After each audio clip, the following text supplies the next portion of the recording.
Good morning, ladies and gentlemen, mothers, fathers, daughters, sons, brothers, and sisters. Welcome to the third and final stage of the Rotax Nordic Challenge here at Ropaži Thrace.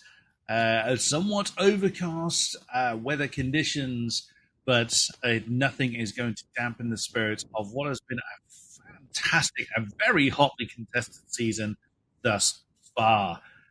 On the stream currently, you can see the weather forecast cloudy, but a comfortable 18.7 degrees. I say comfortable, I'm not the one that's actually in the race suit, let's be honest. So, but it is windy. It is quite out there, 16.2 kilometer northerly wind. It's certainly going to add to today's festivities, particularly for those trackside. My name is Chris Buxton. I'll be your commentator throughout today's festivities, and we are going to be getting the qualifying sessions underway very, very shortly, starting with our Micro Max category.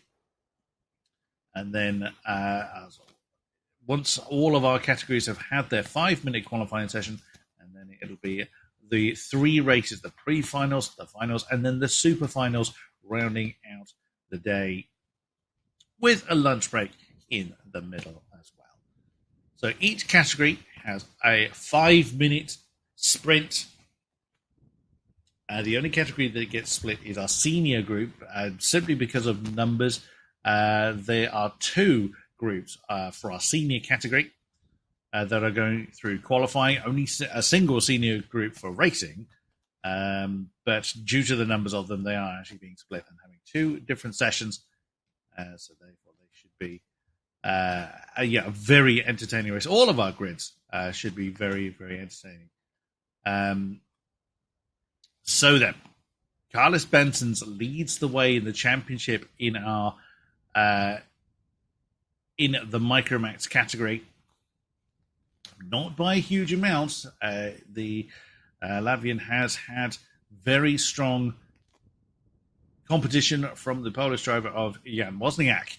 So only, quick maths here, 18 points separate the two.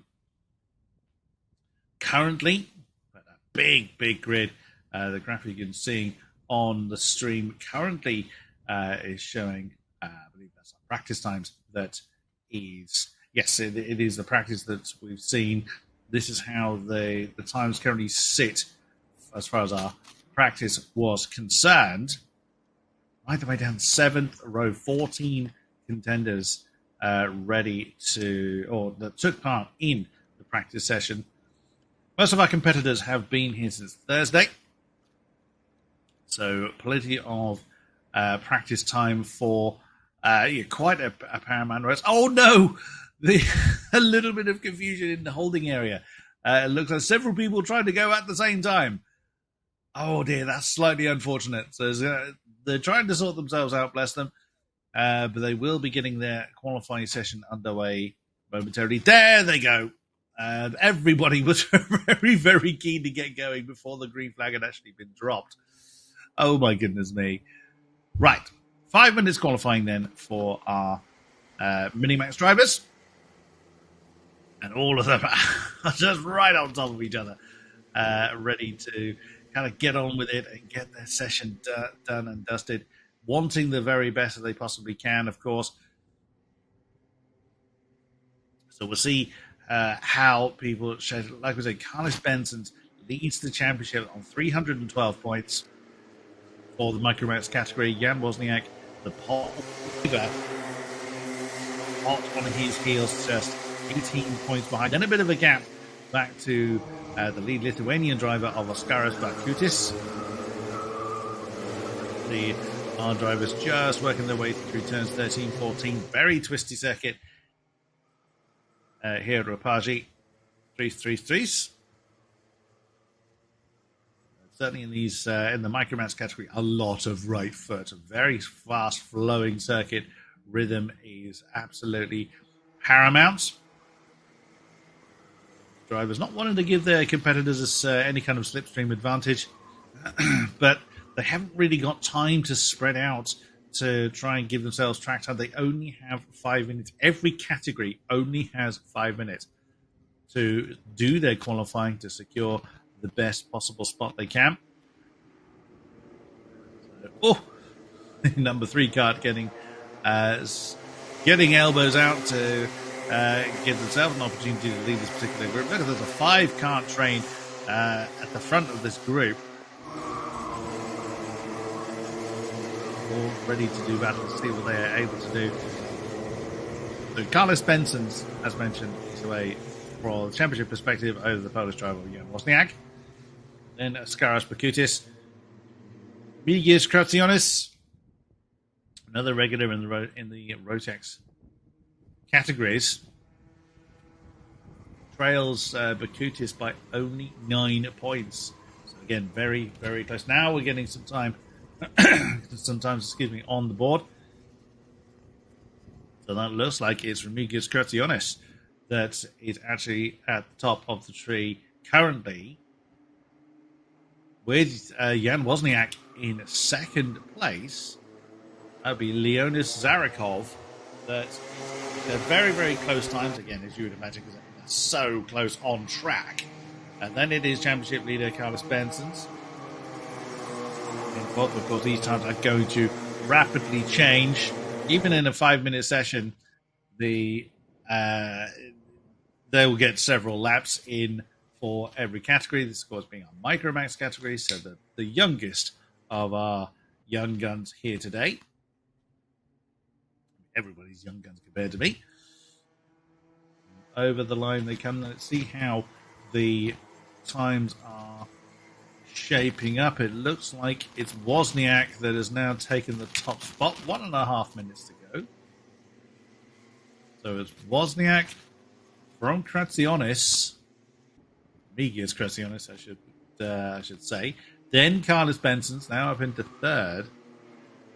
Skaras Bakutis in fourth position. There's Emilias Kapkauskas, fifth in the championship, and slots into fifth position on the tower. Leona Zarakov pushed a little bit further down into sixth place.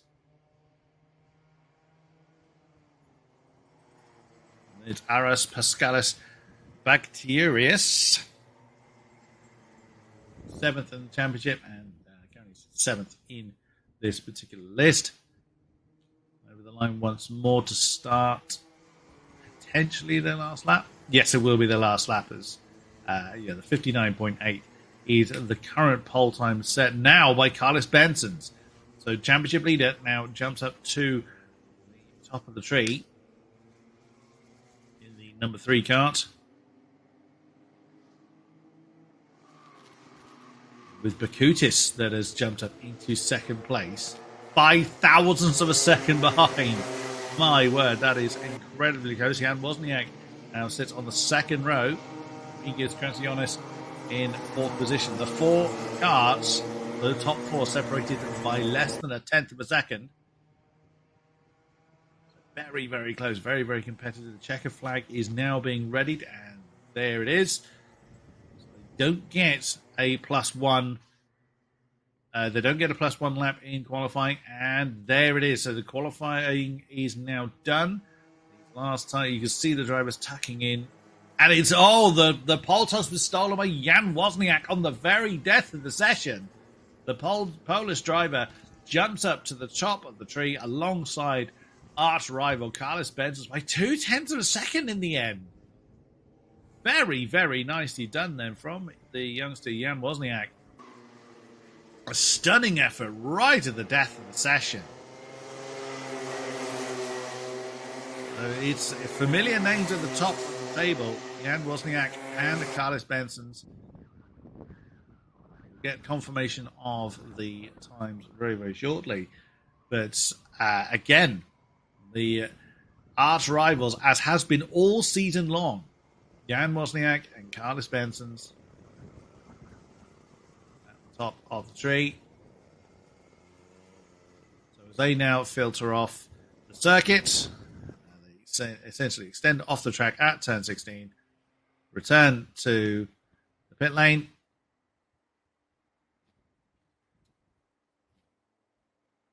and the next group will then be readied, which is our Mini Max category.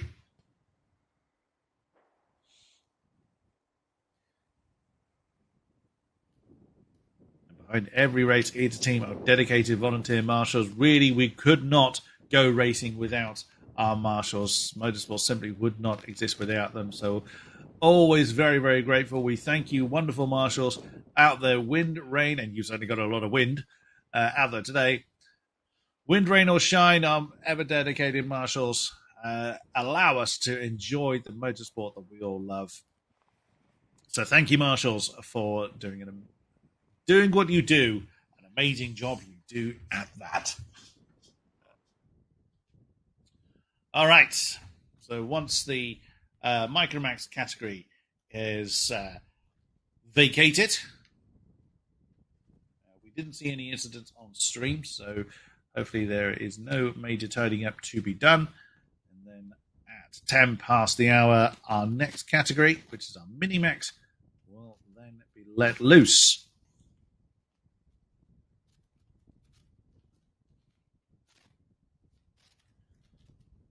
On stream, we can see that they are gathered in the holding area.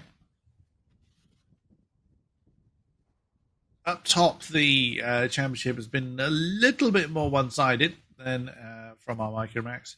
Yakubis Vashkelis has led the way pretty dominantly. I think it's fair to say, winning every single race, all pre-finals and all super-finals leading up to now, all top marks. It doesn't mean he's not can't be challenged. It's not an unassailable position, but it is quite a dominant one. I think it's fair to say. If you win every single race you're in, you can't really argue that it hasn't been a dominant performance. But Jakubis Vashkelis, brilliant effort from the Lithuanian. up at the top, Mikko Grantins is the second place competitor in the Mini-Max category. Just say that Vaškelis is on 350 points. That is the maximum that is available to this point. Because our first stage of the Rotax Nordic Challenge was on the 31st of May at Šiauliai, and on the 26th of July, the second stage was at Aravete. Because we now round out the season for the Nordic Challenge here at Ropaži. And all races for the Mini-Max category has gone to Vaškelis so far. Mikko Grantins second in the championship. So Vaškelis on 350 points. Grantins on 308. So 42-point deficit, which can be overcome. One retirement can completely turn that championship upside down. As we can see on stream, the 1 minute board being shown to the drivers. It shows 3 minutes to us on camera, of course, because we're seeing the back of it. But 1 minute warning going out to the drivers. That ensures that engines are started. And again, they're getting fidgety. They're eager to get on with it. You can't blame them either. The qualifying session is so short. It has to be. We've got a number of categories to go through along with all of our races. There we go. 10 past the hour strikes. And they are let loose. And this is just a mad scramble to get to the lead of the pack. Some drivers prefer not to. Some drivers will sit back and either be in the tow, which again is a valuable practice for the actual race condition, or to just to give themselves a little bit of space. But it looks like the entire field is in the slipstream of the lead carts in this particular pack. So once the times start coming on the board, we'll be able to talk about who is sat where. A 5 minute timer starts as soon as they leave the holding area, so they don't have a lap to kind of get things warmed up before they begin. So it's get out there and get on with it. The top four starting to break away a little bit from this group. So the championship being led by Vaškelis. Martins Lapins is third in the championship on 268, so 40 points behind Mikko Grantins.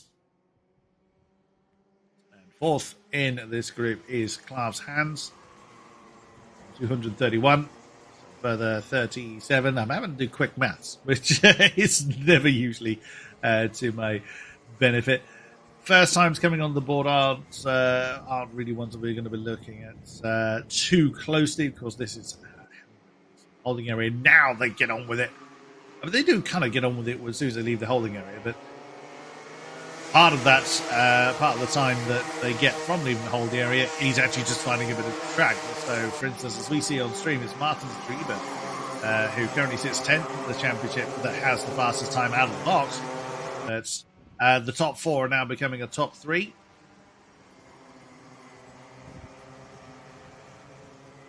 You see the 1-2-4 cart that is leading over the line. Now we're starting to see the times we see the drivers tucking themselves in, getting as best aerodynamic advantage. Andrew Cannon was 1-8-4. I do excuse me. So that looks like, so once the times have come in,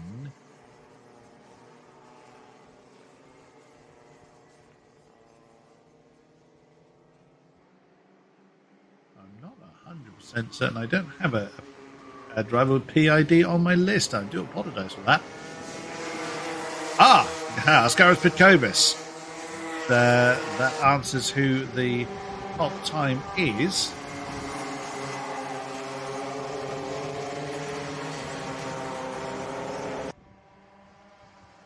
Second place currently, just shy of 2/10, is Dunas Pictis. Over the line they come once again. Pitkovas, that is either one. I do beg your pardon. This, no, it is Pitkovas. Yeah, 57.228 now. Is the pole time to chase.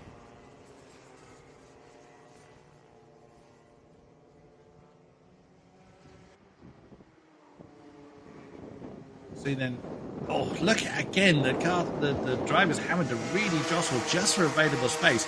Again, they don't have the option of, trying to find time. They just are trying to find space. They don't have time to do that. Well, they come once more. Grantins is currently in third position. Where is Vash Kellis? That is going to be down in 10th, our championship leader. Over the line once more. Petkovis still at the top of the tree.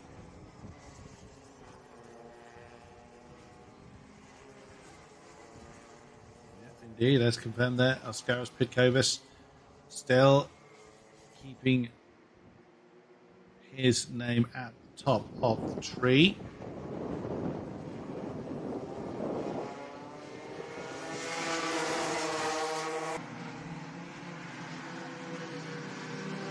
Amazing how fast these little carts go. They may well be small, the drivers may well be young, but they are not afraid to chuck these things around at quite interesting speeds. Top group again, just glued to each other. The line they come once again. Is Petkovis knocked off the top? No, he's not, and the checkered flag is now out. Some drivers were, you can see on the tower on the stream, some drivers were actually over the line before the checkered flag came out, so they are allowed to complete this lap. Essentially 7 of the top 6 that need to be decided.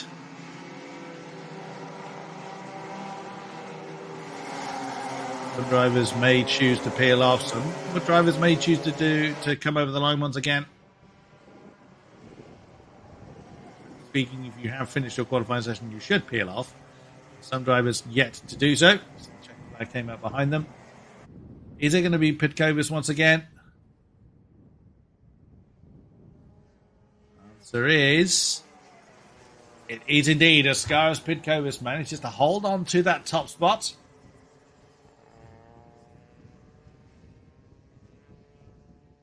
By just over a tenth of a second. They're still pushing. They're still getting on with it. Again, they don't have a lot of time to vacate the circuit, so there's only a 5-minute crossover point from session to session. Oskaras Petkovis then. 184 car that didn't lose the pole spot, was closely challenged. Off the circuit they come. Good to see a number of spectators trackside. Wonderful to see you, lovely people supporting the drivers. Someone has their dog in the holding area. I remember seeing once that an old karting tyre was given to a dog to play with. May well be the same dog. Can't see if that is the case this time around.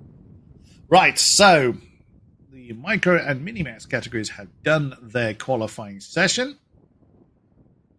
It is the junior category that is up next, and it is Nikita Jubimov that leads the way, the Estonian, but only you have much closer championship, the junior lot. Markus Jauk is second by 2 points. The 2 Estonians at the top of the tree, and Nikita Jubimov and Markus Jauk. Rodrigo Kakas only 40 points back, so again, one bad result for somebody. With how close that is, that could be anyone. But again, Rodrigo is fighting off the advances of the top Lithuanian driver in this class, Margus Mazinis. Again, only 3 points, 242 to Rodrigo and 239 to Margus. Very, very, very close.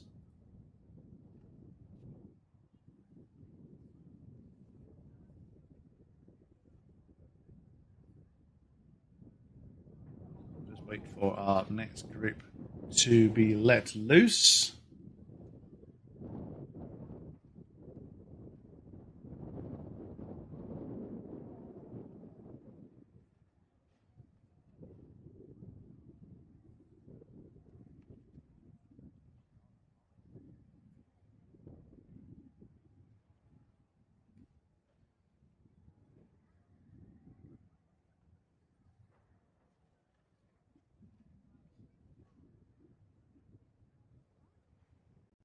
The sun starting to break through the clouds here at Ropaži.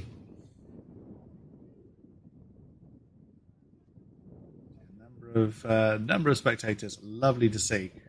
Lots of families and friends supporting our drivers as they bid for overall championship honours.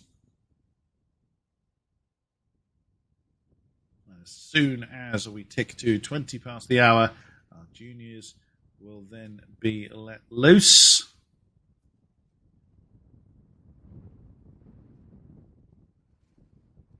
And again, they all get eager to get going. They can't leave the holding area until the green flag is shown, but again, everybody just trying to get one up over each other. So 10 more seconds, and the juniors will then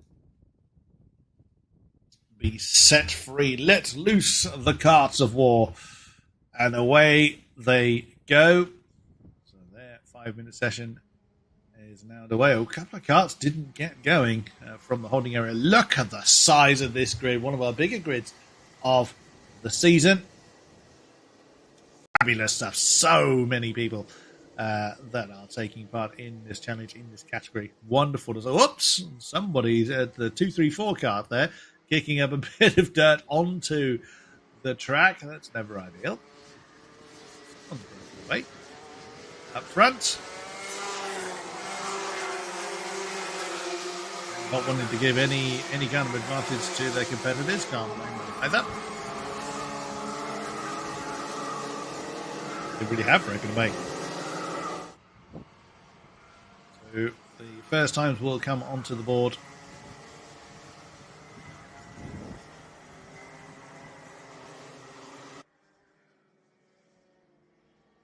Very, very shortly. As mentioned, these are from the holding area, so we've got people overtaking people, and it is indeed Jubimov that has got the current pole time by 7 tenths of a second. That's not really a surprise considering how much of a lead Nikita currently has. And that 56.746, of course, with the different categories comes the different size of carts. The older the category, so to speak, the more powerful the carts can be.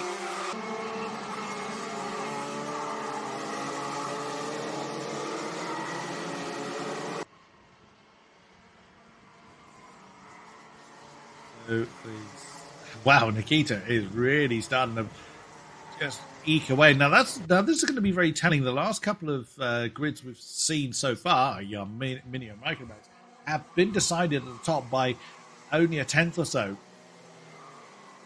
But that whole spot is changing hands as we can see. It looks like it's Marcus Papp, the Hungarian, that currently has it now, 9th in the championship thus far. Good effort there. For Marcus, 53.992, the first lap set in anger. Second position has currently gone to Patrikas Josias of Lithuania. Didn't take part, unfortunately, in the opening rounds at CLI.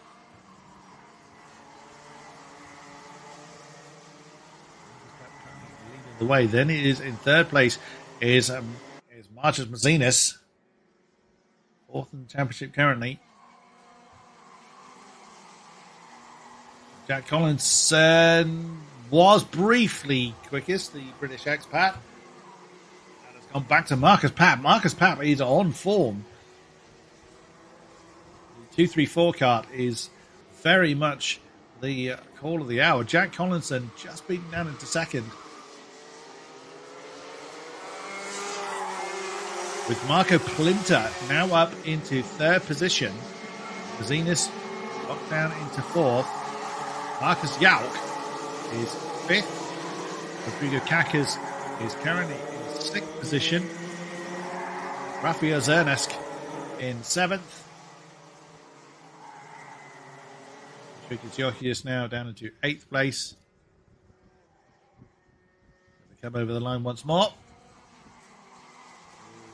Going to be 8 thousandths of a second now separates our front row. A tenth of a second separating the top four is Rafael Zernesk that has taken the top spot, the Estonian.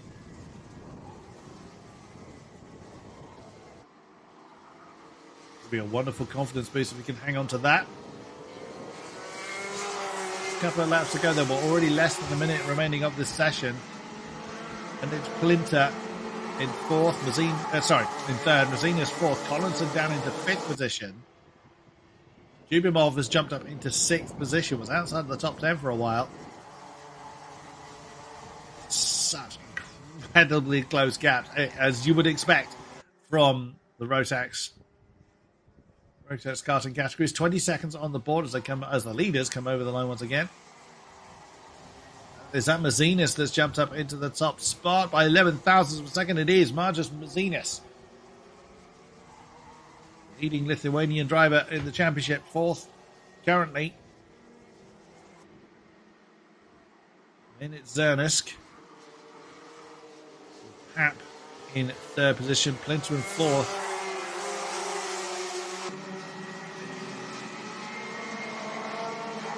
You see some drivers have, those more towards the back of this particular group, have been checkered flagged.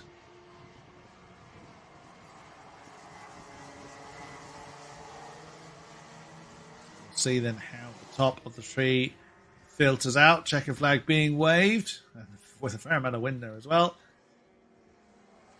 Who's going to have it? It looks like it's relatively unchanged at the top, so it is Margus Mazinis that has the pole in this group in the junior category. 11 thousandths of a second from Rafael Zernesk, the Estonian driver. So a bit of this field always was a bit more closely contested. So whilst Jubimov leads the championship coming into this round, having won the super final at Arevate,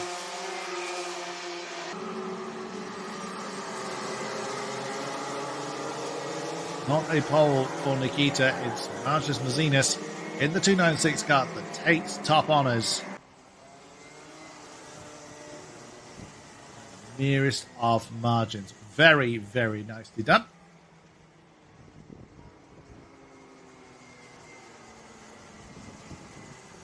Filter off the circuit now.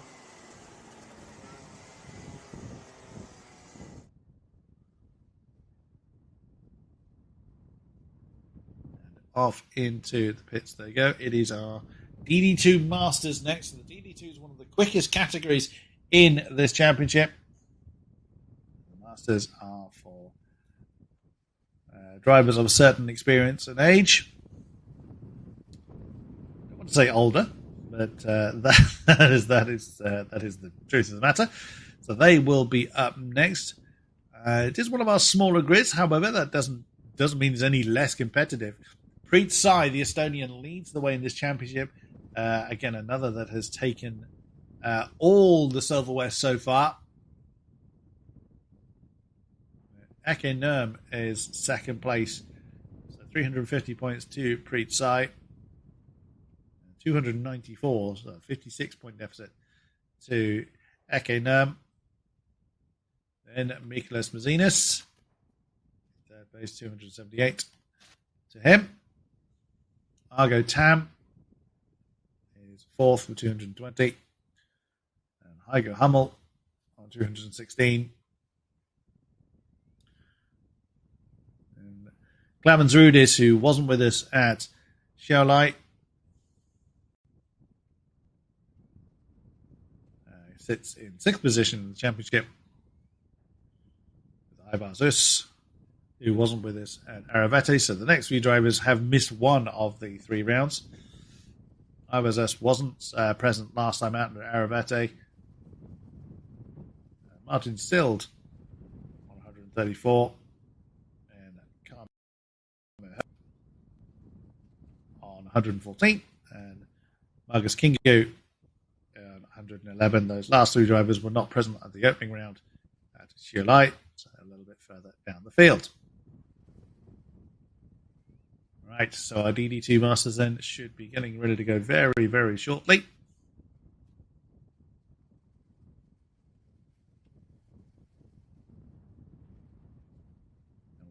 all fidget, as the younger drivers do.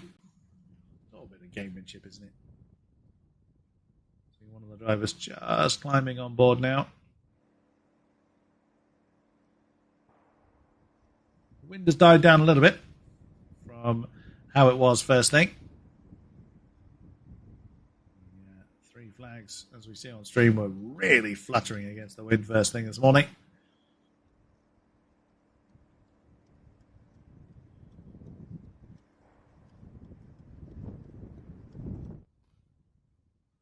DD2 Masters any second now will be released. The marshal grabbing hold of the flag.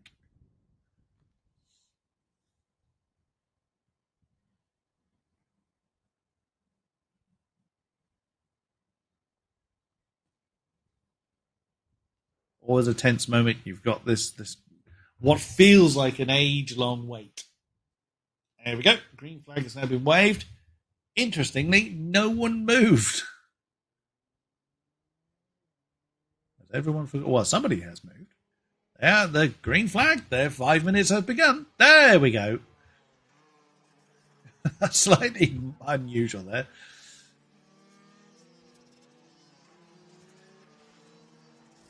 Only 10 competitors in the championship. As I say, not everybody has taken part in all the rounds. Preet Sai is the driver at the top of the tree in this category. Oh dear.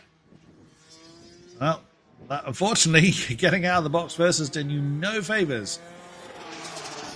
Have a driver that has spun and now seemingly really struggling to get going again. I think it's got 581. I couldn't quite tell by looking at the cameras. Through they come. Start their first laps in anger. 518, beg your pardon. As starting the way.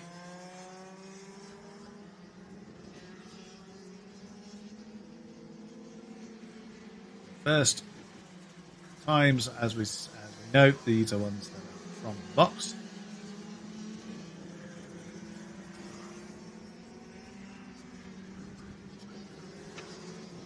We shan't look too much into these particular times. So currently in third.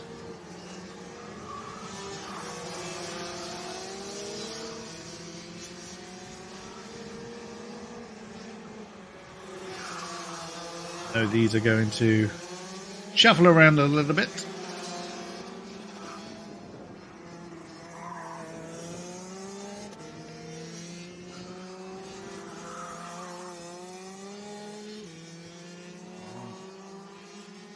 Very twisty final section for the lead 3 drivers. Looks like Preet Sai has some challenge, as that's Eurozalitis that has got the top spot at the moment.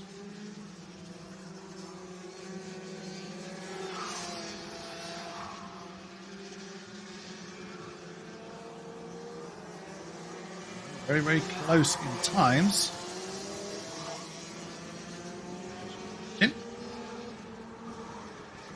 Only 6 karts have taken to the track for this particular class.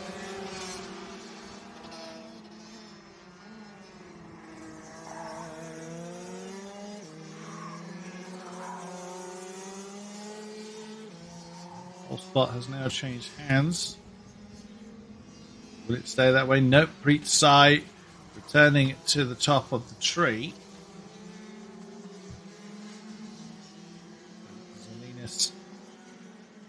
Second. As confirmed on stream, Preet Sai at 54.019. Puts the 519 kart into top position presently.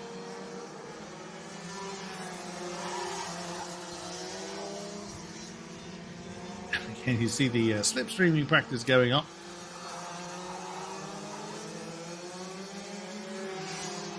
Between the 511 and 509 karts.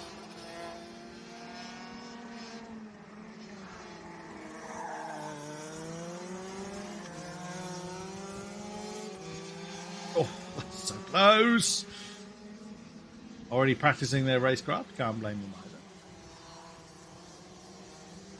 Salinas, that is a back up to the top of the tree. How long remain there for? That is going to be the question. In second.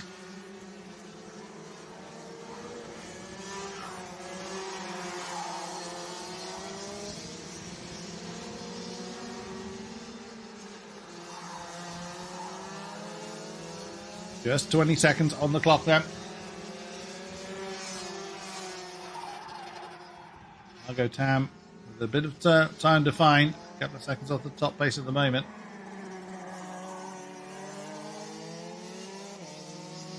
Marcus Stild has just improved in the 518.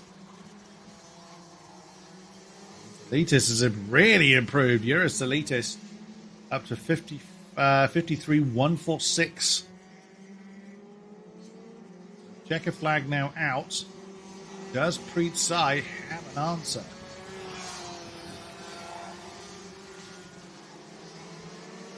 Okay, coming home in 5th position, unfortunately.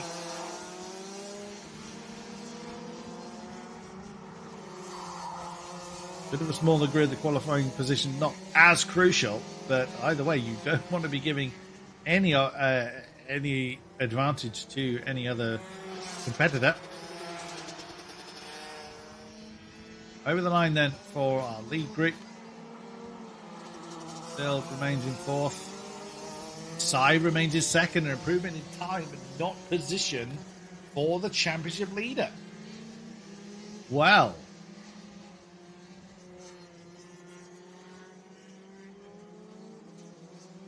that was not, I suspect, in the playbook. There it is, Eurus Elitis has the pole spot then in the 511 kart. Preet Sai right behind.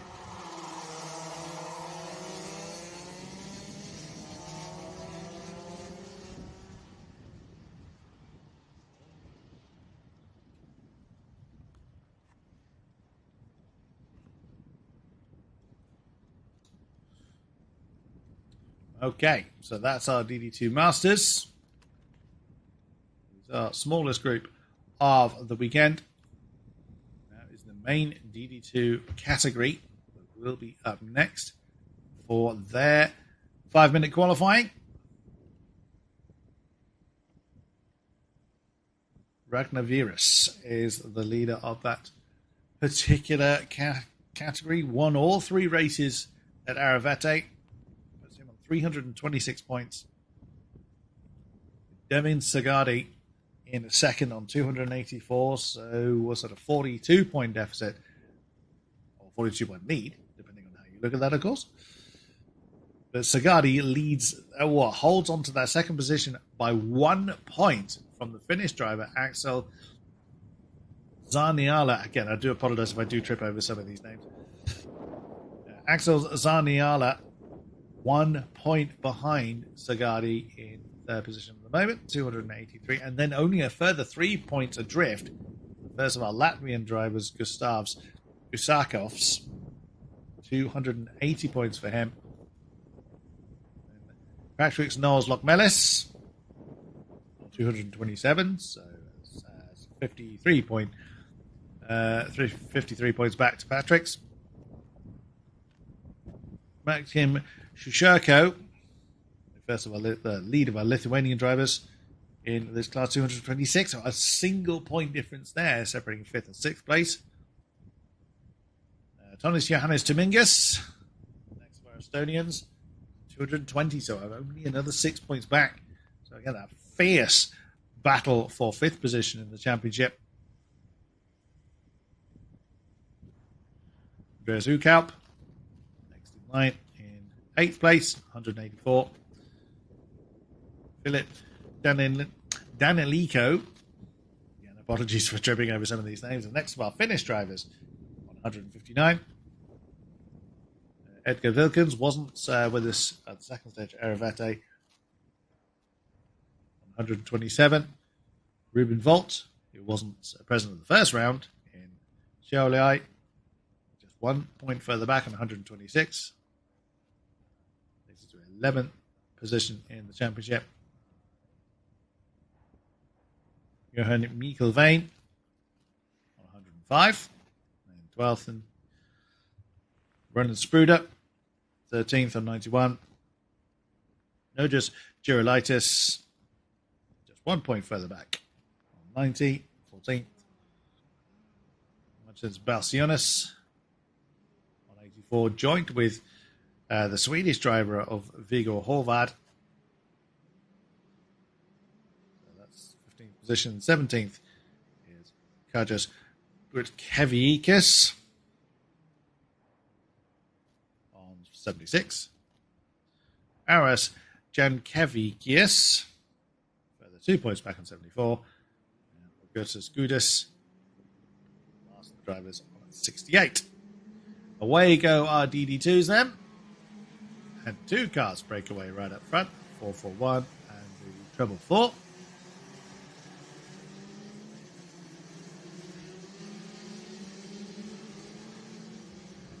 Five minutes then for our DD2s.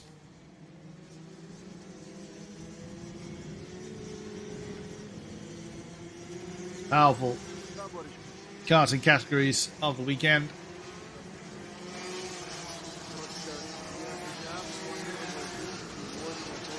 No, that car is not parked on the track. That is a course car. Ready position. Up to the line once more. They come. Oh, already they're having an argument.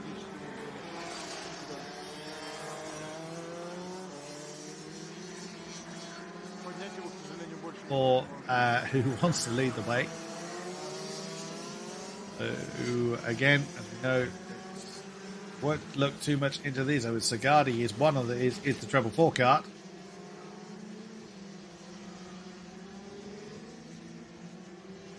Edgar Vilkins is currently the top of the 3. Ragnar Veris currently 3rd. We know this list is going to chop and change around quite a bit. Yeah, the 495 a bit slow at getting their qualifying lap underway. So that's why these times are quite spread. 12 karts currently on track.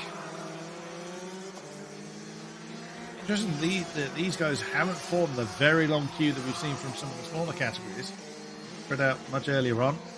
And they have got a bit more power under the right foot, so they're able to complete a few more laps. Edgar Vilkins that has the top of the tree at the moment. 53.495 in 469 karts. Were it not for missing out on Aravetti last time out, the negatives could be more towards the top. No, that's already changed. Of course it has. 422 kart now has Martin Janowskis.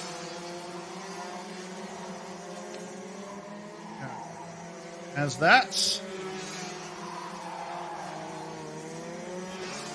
Mingus, that is second position currently.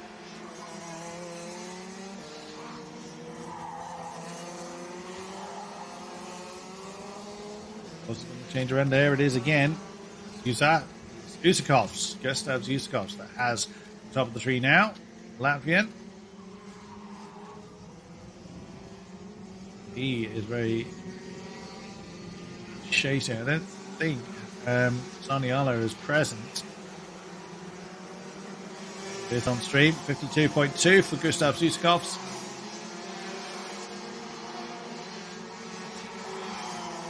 Roland Spruder that has second position by less than a tenth of a second now. Janowskis pushed down into third.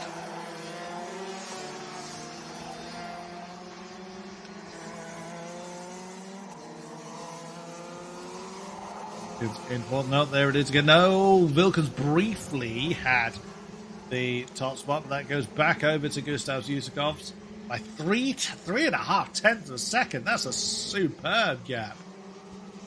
the 489 kart.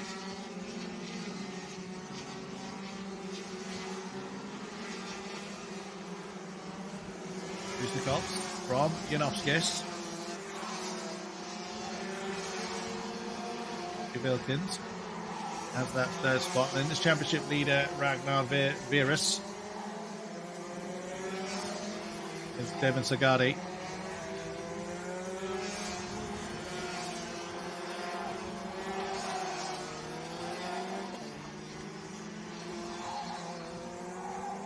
Once more, so this lead group starting their final laps.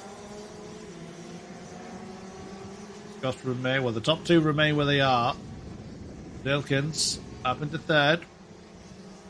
Sagadi fourth. 0.3 of a second separating our top five at the moment. Virus is down into fifth place now. Oh, down into sixth. A further demotion there at the hands of Roland Spruder. Dominguez up into seventh.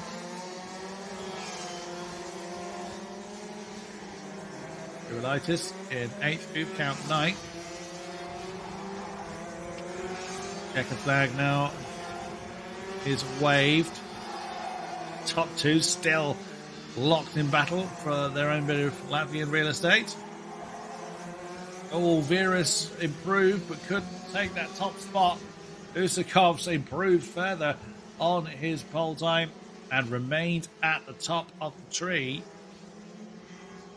It's Edgar Wilkins that has the second spot. Ragnar Virus. Oh no, a late addition to the front row for Aras Yankovičius.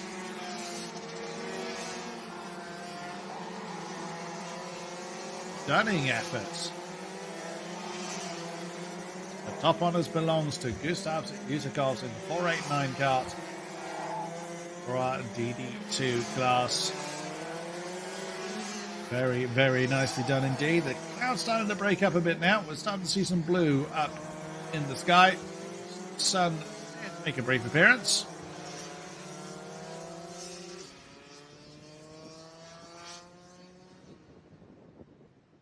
DD2s leave the track now. No major incidents to clean up. Then it's our seniors. Due to the number of them, it has been agreed to split them into two groups. Now the seniors being led by Tom Strella, a Latvian driver on 338 points. Has won almost every race. The only race Tom didn't win was the super final on the first stage at Šiauliai. Has won every other race for the Nordic Challenge. So a 30-point lead between himself and Davidis Gudelevičius, the Lithuanian driver. Again, not insurmountable at all. Then a British driver, Lizzie Mentier, in third position, just 4 points behind Davidis, 304. Then it is a bit of a gap of quick maths. It's never my strong suit. Goes back to 212 to Carlos Kirikovs. What's that, a 92-point deficit?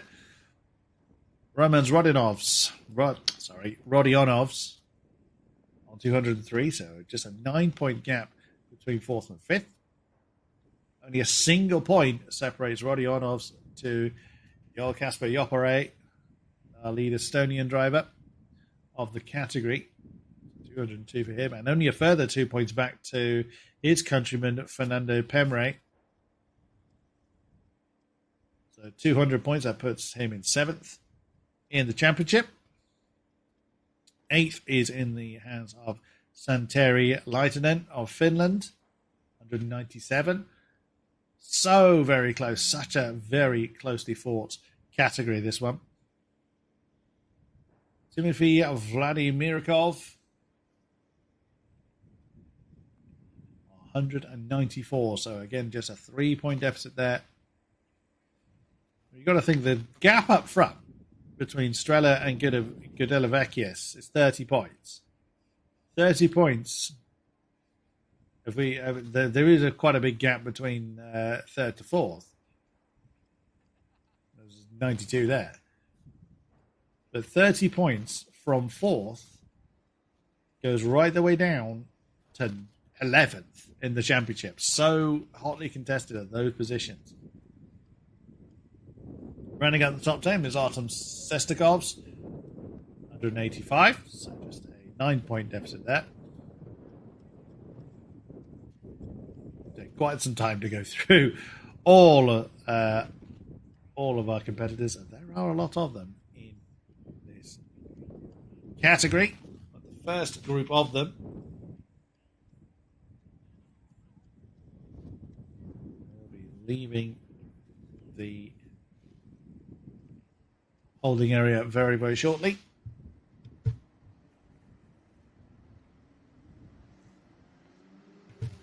And right on cue, there they go.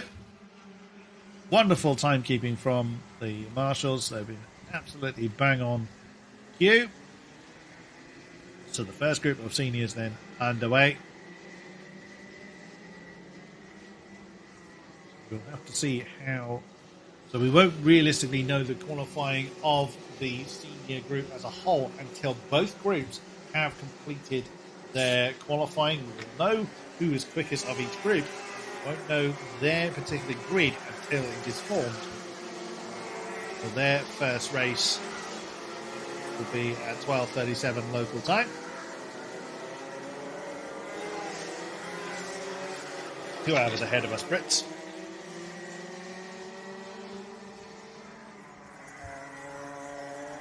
That's the first of groups, senior group, beg your pardon, comes over the line. Let's see then who is setting times. Looks like it's Tom Strella. It is top of the tree. Artem Sestakov's. Looks like they've split the championship in half, so it's front runners first. 15 cars currently. That in itself is quite a few. There's potentially only half of the attending senior category. Will Tom Strella continue his winning ways? As mentioned, the only race in this challenge he hasn't won was the super final of the first stage at Xiaolai. Is just a 400th gap between himself and Artem Sestakov. Not for a bit of a disastrous final at Xiaolai. Could well be further up the order. Oh, that was Lizzie Mentier that's now taken the top spot by 200ths of a second. Who is she taking it from? Enriquez. So second currently is Enriquez Klapikas. Is down in 21st in the championship. A stunning time there. Gerikovs, I believe, as the third spot. No, beg your pardon, there's Aaron Cavilo that has it. Of course. Oh, here we go. Now the times all shuffling around again. Strella back to the top of the timing sheet. Adrian's Tion's now. I looked at the board. Tion's was second. I find his name and look back at the board, and he is now down to fifth. Such is the relentless pace of our senior group. Lizzie Mentier back up to the top of the tree then.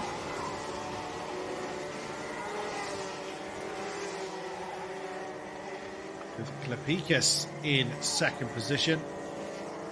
Vilo in third. Tom Strella down into fourth now.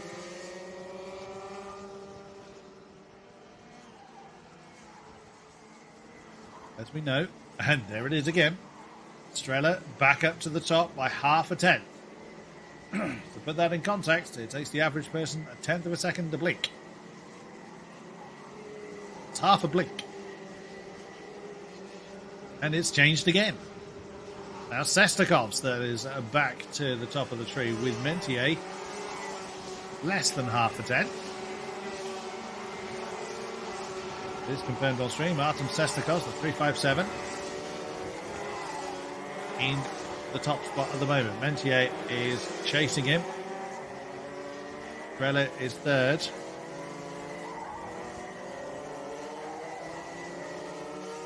Tions is the fourth place car. Less than 30 seconds on the clock then. Strela back up to the top of the tree. Lestakov second.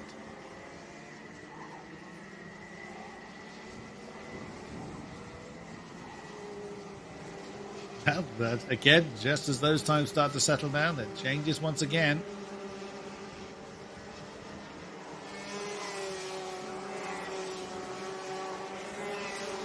Klepekius up into second. The checker flag is out. Klepekius in second, 300th behind. Tom Strela, championship leader, reasserting his spot at the top of the tree. Can he hold it? With laps still to complete. Off four, less than a tenth separating them. Now final laps being put on the board. Everyone tucking in. Who's got time to find? It looks like Tom Strela has held on to that top spot. He has indeed. So Tom Strela, championship leader. The 359 kart has got the top spot. The Latvian looking to continue his winning ways. Did a clean sweep, as mentioned, at Aravete last time out.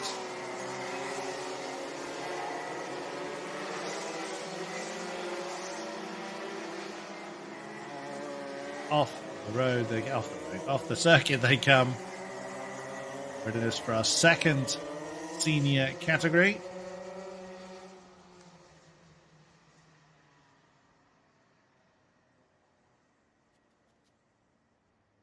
This group was somewhat the top half of the championship standings.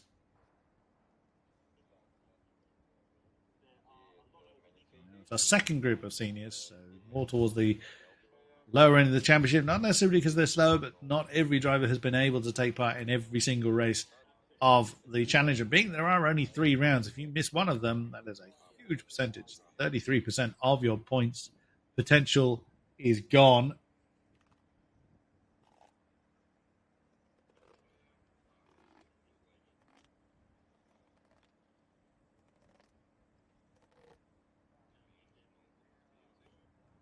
Again, just waiting. Fabulous work by the marshals, keeping everyone in the right place, keeping everything running to absolute clockwork precision.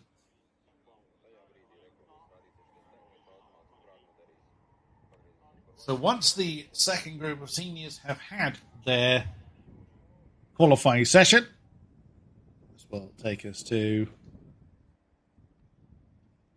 11:05 local time. Then the track readied for our first race, the pre-final race, which will be our Micromax contingent taken to the track.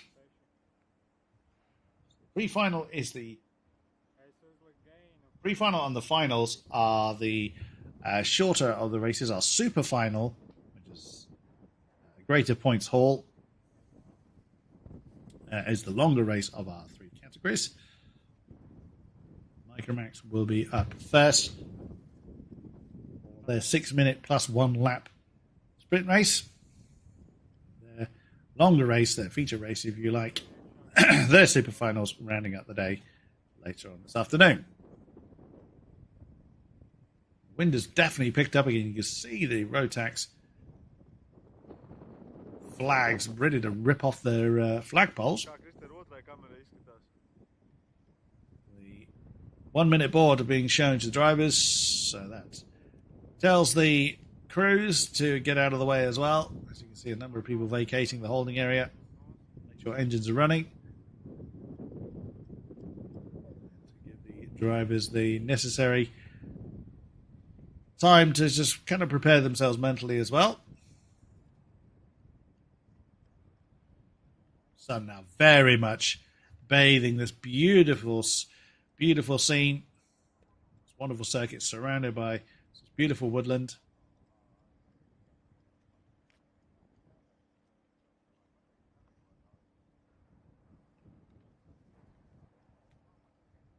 Marshals just making sure their designated areas are ready for action. We are set for a wonderful day's racing, starting at 11:20 local time. Micro Max contingent taking to the track for a 6-minute plus 1 lap race. Then it'll be our Mini Max, 7-minute plus 1 lap race at 33 minutes past 11. So again, the races will be pretty rapid fire after that. Juniors then take to the track at 11:47. 9-minute plus 1 lap along with the DD2 Masters. Theirs is a 9-minute plus 1 lap at 12:04. DD2s see at 12:20. They're 10-minute plus 1 lap race. They have the longest race of all of our categories. And then it's our seniors. Our seniors are combined grid. This is the second group of taking to the field. And they will have a 9-minute plus 1 lap race at 12:37. Away we go then for our second group of seniors.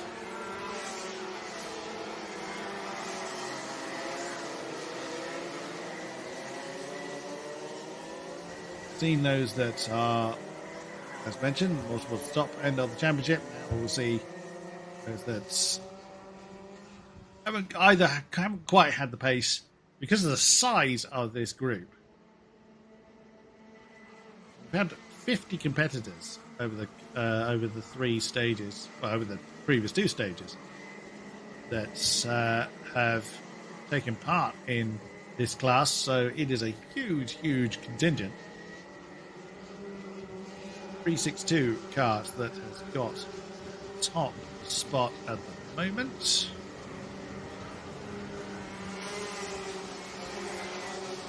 No, we don't look too much at these times. It is what they do after here that is a bit more indicative.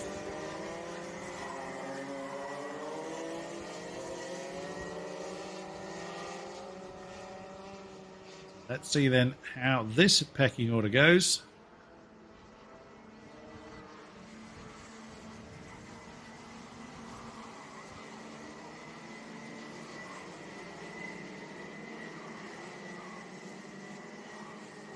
I earlier thought that it's decided on championship order may not entirely be correct, because this is Carlos Kirikovs, who's 4th in the championship. So it could just simply be a random draw of the field. As I said, there's 15 out here. We've just seen 15 of them.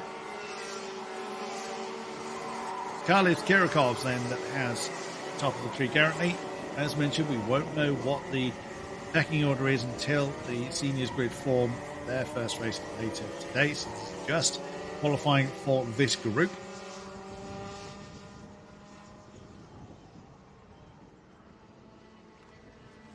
Does Kirikovs hang on to the top spot? He doesn't. Davidas Gudelevekius that has, well, was briefly, was very briefly. And again, it's forever check. That looks like it's Pemre, it's Fernando Pemre that has jumped up to the top of this particular group, this particular qualifying session.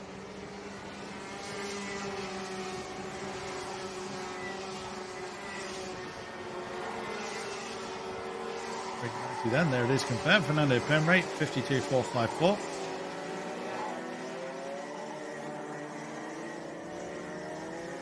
Can he hold that spot? No, that is going to continue. It's near Kaitola, the Finnish driver, that is right behind. Or was, until the next group of times now come in. That is now, that's Kirikovs, isn't it? Yes, it's Carlos Kirikovs, the 389 that has now back up to the top of the tree. Penry second is slotted in behind. That is Linus Bolungavekius. Currently third.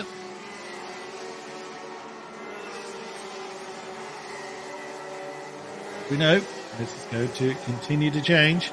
Elise Stoltermain has got the fourth spot currently. She hold it. Always going to be the question. To the line they come. Only 20 seconds. These 5 minutes just disappear quickly. Well, Stoltermain has got to the top of the tree now. Briefly. Very, very briefly. Fernando Penry now. By just over a tenth of a second. Irakovs is currently third. Checker flag is now out. To whom will it first be presented? Well, to whom it's first presented doesn't mean that's going to be who's on pole. See these drivers still pressing on. And their Penry currently has it. The 376 car, we can quite clearly see that's the 331. That is Gudulvekius. That is just about to go. Oops, a bit of a fidget there. Over there, Stoltermain jumps up into second. Kirikov's third. Penry did indeed hold on to that top spot. Delavekius is in fourth place. Rodionos, Romans Rodionos. Oh, was. No, we've had a change there. Who is that has jumped up to the top of the tree? That's Nayak. No, I thought it was Kiatala, but no, I don't believe it was. Have that confirmed very shortly. I was just thinking that was Linus Volungavekius. Again, beg your pardon, the 304 has got the top spot, the 11th place championship contender. A pretty disastrous super final, unfortunately, at Aravete, which really dented his championship contention. Always good to see drivers that may not have had some good rounds. In fact, Aravete overall was not a huge point scoring for Linus, but that is all of our qualifying sessions done. So we'll see how the senior grid forms once the times are compared, and they then form the grid overall from the two sessions. We won't know that until they actually form up a little bit later on. Right. So the track will go quiet for a little while. 11:20 will be our first race of the day. So the pre-final race for our Micromax contingent. 6 minutes plus 1 lap for our youngsters. Will be right here when they get to the holding area. You can see some of them are already actually entering the holding area. Once we're ready to get going for this race, we'll be right back with you to cover the action.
So our first race then will be getting underway very, very shortly. It was indeed Carlos Benson's that got that top row for the first race for the Micro Max category, our youngest contingent of the day. You can hear in the background the racers are now just leaving the holding area. 14 competitors, right the way down to Rodrigo Lapins at the tail of the field. So it is Benson's from Bagaterius on the front row, Bakutis and Yazaitis on row 2, Norkus and Kapakauskas on row 3, with Askaris Bakutis and Timus Remus on row 4, Jonas Yazinis and Rodriguez Krausionis on row 5, Leonis Zarakov and Jan Wozniak on row 6, Ivans Voronins and Rodrigo Lapins rounding out our 7-row field. So then, Carlos Benson's one hand on the trophy, but Jan Wozniak right the way down the field. A big blow for his championship contingent. 2 formation laps for our Micromax karts. Then they will form the traditional 2x2 rolling lines. For those unfamiliar with karting, every category is a rolling start. Form the 2x2 lines. Must stay within the bounds of the grid. They will form up the 2x2 lines. There they go. They are just forming them now. That is Carlos Benson's that is leading them, the 94.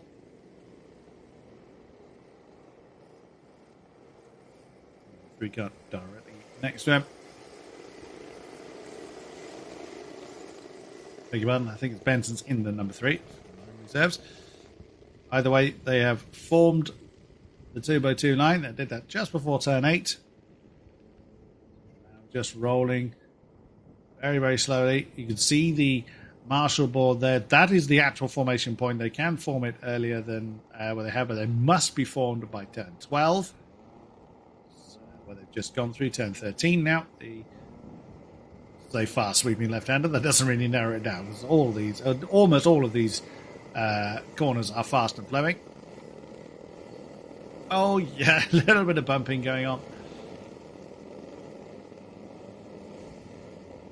That's fine. The youngsters, they bounce.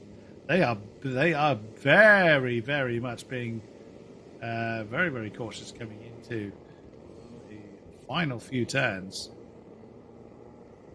Some drivers very, very eager to get on with it. The front row are keeping the field very, very closely bunched. There we go. They're now splitting up a little bit.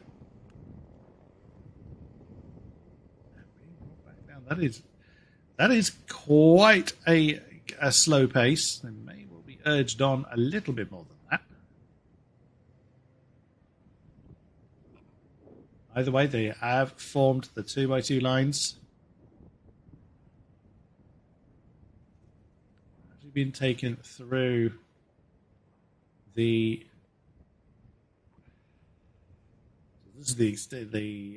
route that we're not running, so there is a version of the circuit that uses this long sweeping left-hander. They usually use it to leave the circuit for the formation lap.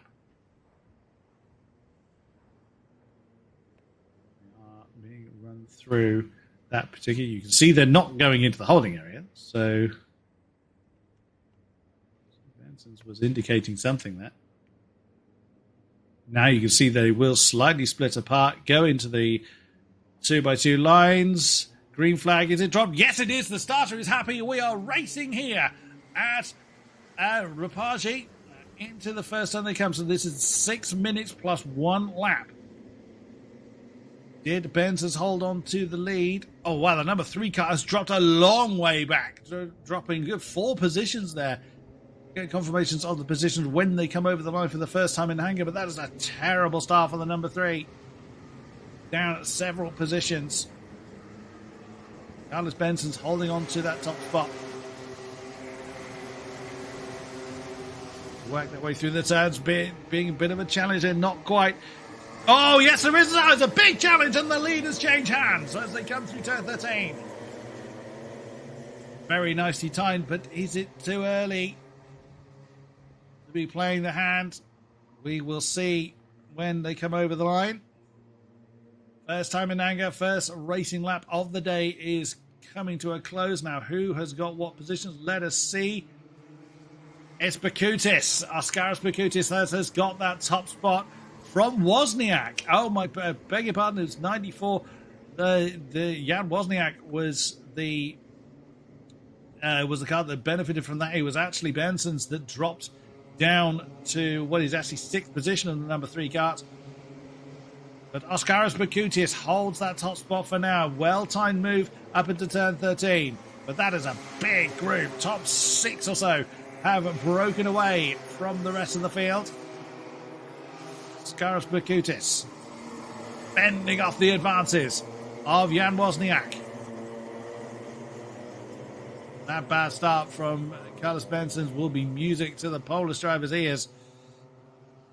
Right behind him, the number 45 is hot on its heels. That is Leonis Zarikov. But the top 2 are starting to get their own little bit of breathing space. Look at the battling. So almost 3 wide as they come over the line. Carlos Benson's with the fastest lap of the race thus far, but finds himself 8 tenths adrift at present. So it's Bakutis from Wozniak as they come down into the first turn. You saw the number 49. Bakutis felt the need to take a slightly more defensive posture coming down into turn 5. Wozniak again really thinking about the both. There's not really much of a breaking point into turn 8. Through turn 11 they come. Wozniak nearly pushing Bakutis along. Ramírez Gracianos up into 3rd position. Benson's up into 5th. Lots of fighting going on. This is not ideal for Carlos Benson. He does not want to be involved in this kind of battle. He wants to be fighting for the top spot. Sounds a bit obvious, but with only this being the grand final round. Oh, that's Wozniak having a look on the inside, coming into turn 1. Can't get it done. They're keeping the pressure on, unrelenting pressure. Certainly in these shorter races, that's exactly what he is wanting to do. See Bakutis defends that inside line. 3 positions gained for the number 16 Yosaitis and number 18 Norcus. Bakutis gained a couple off the line.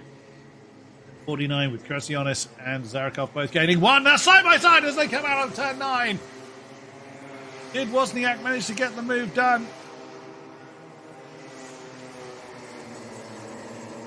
He did. So Wozniak takes the lead.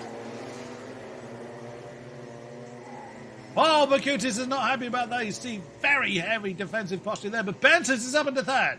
The number 3 car, the championship leader, back over to 3rd position. He's actually quite glad the top 2 were fighting as hard as they were, as that has drawn them back into the pack. There goes Sir Wozniak. Bakutis, takes the lead back again, coming through turn 1. Fantastic stuff. Benson is looking to get involved in this particular lot. Fastest lap of the race by car 3. Who goes for the inside line on 94? So Bakutis under pressure by the championship leader. They're still side by side. They come through 6 and 7. Oh, that's Benson's. Benson's is off the road. He's caught up with the, I think it's number 5. Oh no, Benson's caught the apex. Coming through turn 7, threw him off the road. That's the 45 that is plummeted through the field. That is disaster for the championship leader. Carlos Benson's not wanting that as his outcome, of the 49 and 94 continue to argue. That's Wozniak. Punching counterpunch from our lead 2, but that's Carlos Benson's right the way down outside the top 10. That is absolute disaster for the fastest lap holder, for the championship leader. Over the line, come on, lead 2. It's Bakutis from Wozniak. Fantastic stuff. 5 positions gained for Yosaitis and Norcus over the course of the lap. Kapkauskas has gained 3, along with Bagaterius, and Bakutis leading the way with, but most positions lost. Benson's lost 10 positions. Zarikov, who was the 45 car he caught up with, has lost. That's Leonis Zarikov, was 6th in the championship, has lost again 8 positions as a result of being tangled up by Carlos Benson's. A challenge there from Wozniak. Can't get it done though. We're almost out of time here. they're not going to beat the flag, so this is going to be the final lap they're going to start. Checkered flag won't be ready until they complete the lap, but then the timer has now elapsed, so final lap. As the final lap board is being presented to the race leaders, very defensive again posture for Bakutis, trying to keep the Polish driver of Jan Wozniak behind him, and immediately dives to the apex at turn 5. Really have broken away, and then right behind them is Kratzionis and also Kapkauskas, 4th and 5th in the championship respectively. They're arguing for the last spot on the podium. Or is that an opportunity for Wozniak? Not quite, as they were coming out of turn 9. Tried to get the driver, didn't quite have the exit he needed. Oh, he thought about that banzai coming down in the 13. That served him well before, but that was brilliantly defended from Bakustis.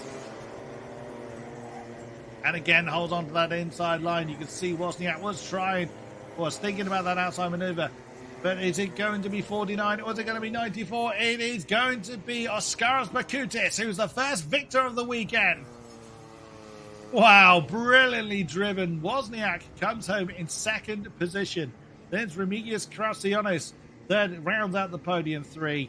Then Emidis Kapkauskas in 4th, with Aras Pascalis Bagatirius, beg your pardon, rounding out the top 5. Oskaras Bakutis, take a bow. That was a stunning performance. Fair play from Jan Wozniak as well. Defended very, very hard, attacked where he could. Again, was just beaten back by the 49 of Oskaras Bakutis. 3rd in the championship with a 33-point deficit leading again. Try and make up, and that do it. That is very, very nicely done. What of Carlis Benson's? Oh my goodness me. Championship leader trying to get just thrown out of rhythm through the chicane at 6 and 7. Number 3 kart off the road. Well, that is the way to start the weekend. On stream, we're seeing a replay of the race. Oh, that was almost an aborted start there. Someone jumping out 2x2 lines, managing just to rejoin it in time. The starter was happy with that. Wow, that was so intense. Oh, so I beg your pardon. It wasn't a mistake from Carlis at all. So Carlis was caught up in someone else's mistake. I could have been Miguel Gracianis's. Couldn't quite see from the angle that we saw on the stream there. But Carlis Benson's was somewhat unfortunate. Wrong place, wrong time for the championship leader. So then, next up is our mini maxes. As we can see on stream, Treba and Yosaitis on row 2, Vascalis and Kononovs on row 3, Krantins and Travis on row 4, Buxner and Klaus Hans row 5, Pictus and Akadashtik in row 6, Pitkovis and Varkuti in row 7, Ankavikius and Laukinen row 8, Shka and Mankinen row 9, Demetrius and Derenisius have the front row in our mini contingent. Oh, wow. Vashkelis not in that particular lineup. We'll see then how that transpires. Between the Beckius and Laukinen. And Laukinen bringing up the back of the field. They're on their formation laps now. Kubish, Vashkelis. All of the wins so far.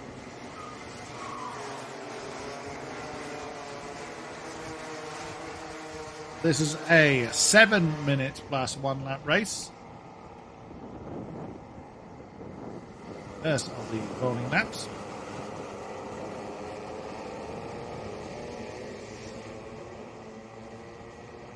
Oh, A little bit of fidgeting going on. So I beg your pardon, this is the second of the rolling laps. So they have formed the 2v2 line, formed quite late, but they have formed it. And round the final corner they come into the 2x2 lines. Is the starter happy? No, the starter was not. Oh, no, he was. No, I didn't think he was. So the starter was not happy. The overlay was showing that it was green flag, but no, the start has not been accepted. So the starter is allowed to force another formation lap.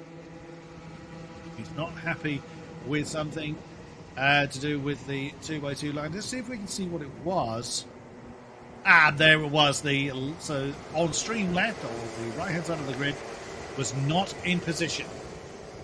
The rolling grid must remain in the grid lines until after they have passed the green flags. The starter was not happy with that and did not drop the flag.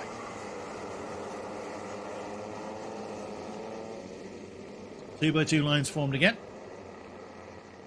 Quite eager to get on with it.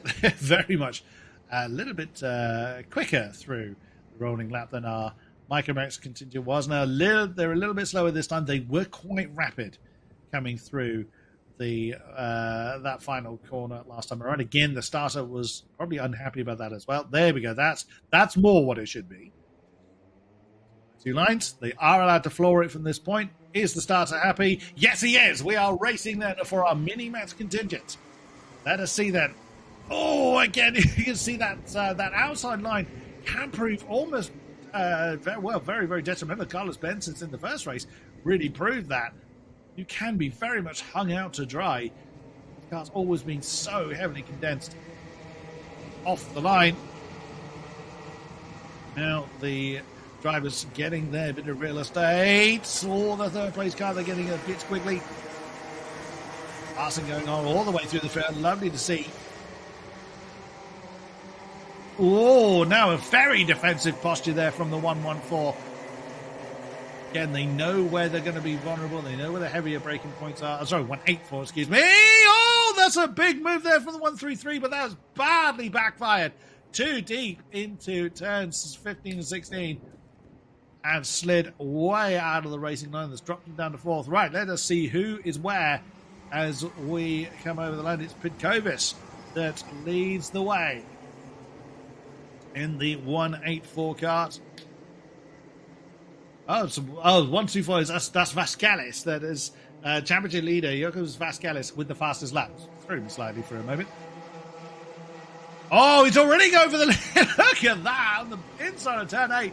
So that's Pitkovis. That's lost 2 positions there to Vascalis, as well as Jos Huška. Oh, and Huška's gone for the inside line. Can he hold it through turn 13? Almost lost the lead, but looks like he's held it. Oh, no, he hasn't. Oh, big old punch in the face there for the 155 as the 124 now regains the lead. Struth, that is punch and counter punch in a very literal sense, side by side as they come over the line. Vascalis holding a very, very narrow lead over Pitkovis. 184 karts nailed to the back of Vascalis. Huška in third. Oh, well, and then various amounts of fighting going on behind. Dinikas up into fourth position. Grant in second place in the championship, down into fifth. First, Glucksner has the fastest lap, down in 12th position. 7.369 at the moment. Oh, you see a challenge there from Huška for the lead coming down into turn 15, 16. That double apex left-hander. Over the line. And that's Huška going for the lead again from Vascalis. Vascalis is going to lose out here as Pitkovis has gone through into second then in the slipstream of Huška. Brilliantly driven. 124 kart dropping down into third place. Now a 5-way fight for the top spot. Very, very nicely done. So there it is, the tower. Now reflecting various fighting going on throughout the field as well. As Pictus leads a particular group for 7th place. Oh, we've got side by side for 3rd position, almost, but not quite. Vidkovas remains where he is. No, Vatchko's getting it. Oh, and it's all change again, coming through the double left-hander at 15-16. Through over the line once again. It's the British driver of Jos Huška that leads the way. He's got himself through the gap. Through himself and championship leader Vaškelis. Is it going to be the British driver that breaks the winning streak of Jokubas Vaškelis? We will have to see. Over's 3rd. Mika's 4th. Back of this particular group is Joe Grantins. A little bit of a gap to Klaus Hans. Oh, and a side-by-side again. That's Huška that's been challenged. Vaškelis has got the lead back. Very, very nicely done.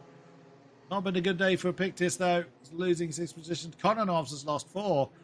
Gaining 5. Huška. Oh, and he's going to have a go again for the lead and drag with him Vidkovas. This lead fight is changing hands almost every corner. Fantastic stuff, but I believe that is the 155 car of Jos Huška has back up into the lead again. That is not a 6-way fight. That is half the field now fighting for potential podium contention. Huška from Vidkovas from Vaškelis. Your top 3. Tiny bit of a gap then to Mikkel Grantins, who's got all the pressure on the world from Taurus Nikis. The lead group pretty much stretches down to 11th. Pluxner down in 11th. There is a bit of a gap though from 6th to 7th. Still have time on the clock. 1 minute and 10 to go. Huška from Vidkovas from Vaškelis. Grantins from Zimnikas. Top 5. Bit of a gap there. Zimnikas with the fastest lap of the race. Oh, beg pardon. Zimnikas isn't quite the back of that group. That's Emilius Jozaitis that had back this now 6-way argument. On screen the gap. Our top 3, Huška, Vidkovas, and Vaškelis. Oh, and that's a challenge again! Oh! Oh, ouch, that is going to hurt. That is a big moment there for former race leader Jos Huška. Oh, that is such a shame. It was just a little bit too... I was either pushed or just took a little bit too much apex coming through turn 14. See it again on stream. He had nowhere really to go. Oh, so unfortunate. So very unfortunate for the Brit. Tumbles down the field now, but the top battle very much continues. So, Taurus Nikis now with the fastest lap of the race, 56.95. Vidkovas now leads the way.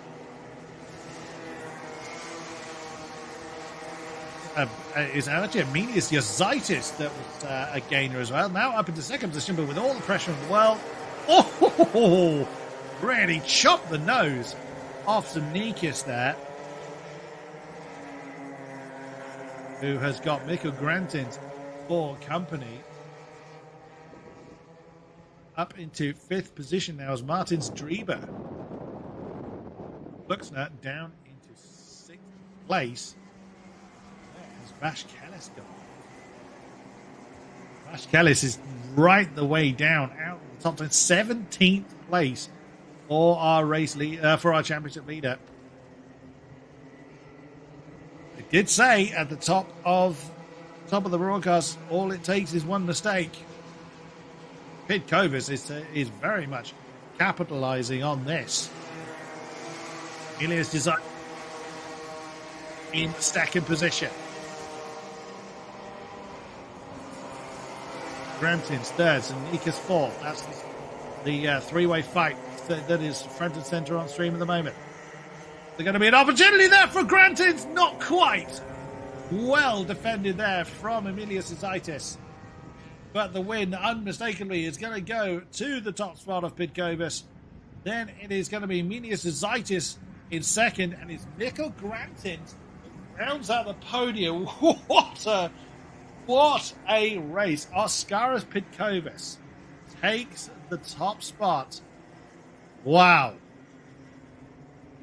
That was something absolutely incredible.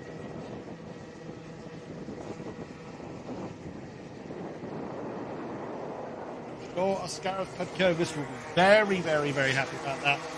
That's the replay of the first that we're looking at on stream. Yeah, you can see a couple of drivers, several drivers doing the hand signal for go around. A bit of a bump there we saw on the replay.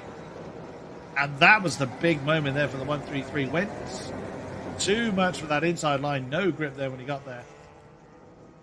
This was a never-ending lead-changing battle we had between Vascalis, Pitkovis, and Hushka. That is a favourite move by a lot of drivers that move into turn 13. You see it time and again. That was a huge move there. Several positions gained.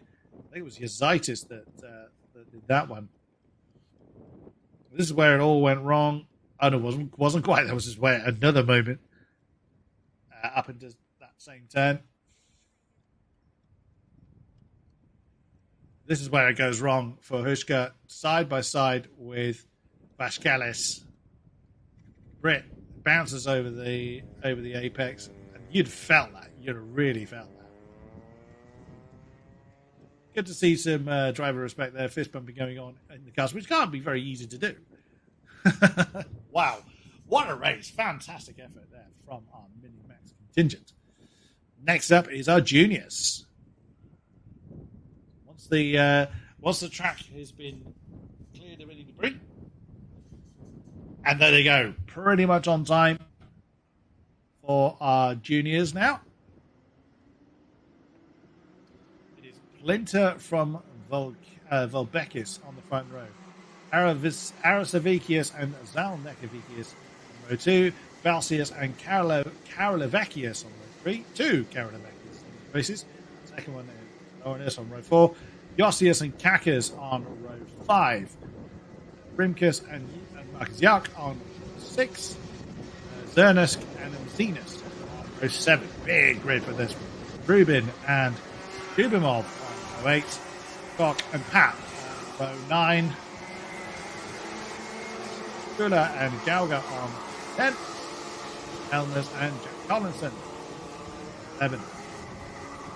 Akitis and Giovine 12. And Kaiser Spike on row 13. Big grid here. Now someone has already pulled off. By the look of that, or someone has not realised that there's a second rolling formation line. Someone went to the escape road. Couldn't quite see who it was on stream.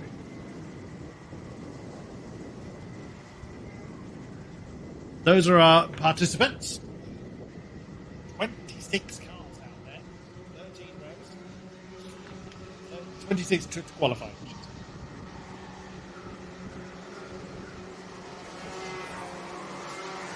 For our juniors. Oh, this is a 9 race. All races are possible.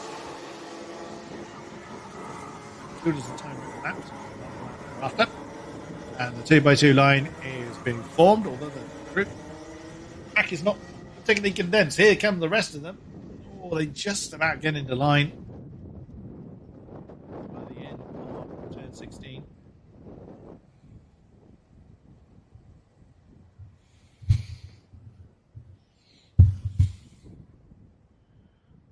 Through they come then into the 2 lines. And the starter is happy. We're waiting a massive cutback from the right-hand side to get into that line And you can see, again, someone plummeting through the field. That is why some drivers just cutting across and trying to minimize the disadvantage they have from being on the outside line coming through turn one.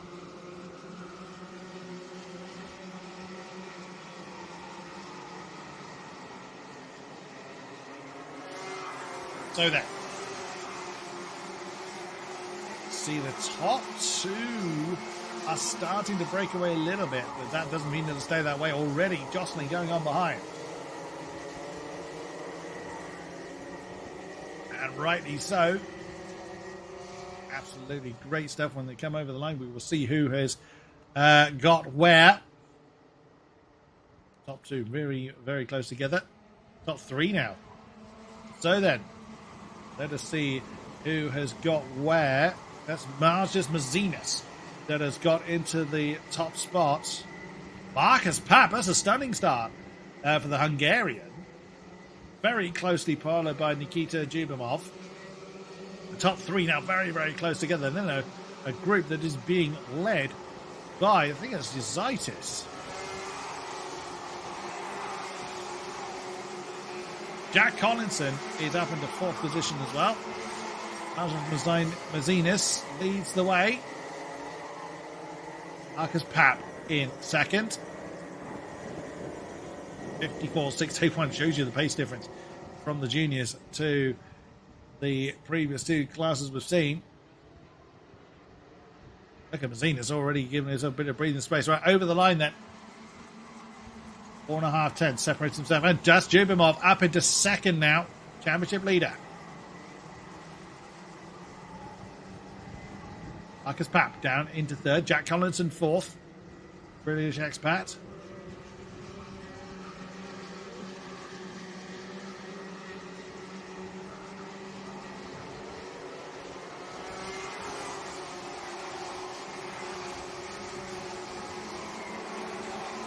It's Kakas that has fallen a few positions further down into 8th position. Lots of jostling going on, but we are looking at the top three at the moment. Mazinas, Jubimov, and Pap. Collinson and Yezaitis not far behind.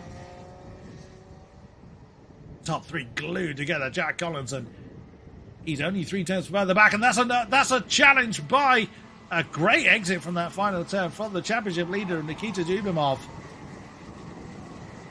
Marcus Yauk. Beg your pardon, I was saying it's Yezaitis. It's not. It's Marcus Yauk that is in 5th position. He's in championship contention with Jubimov leading into this weekend. Only 2 points separating himself and fellow Estonian Nikita Jubimov. Oh, and that's a challenge by Pap. So that's 2 positions that Mazinas has lost in the course of the race. Marcus Pap up into 2nd position. That's Nikita Jubimov that is starting to break away.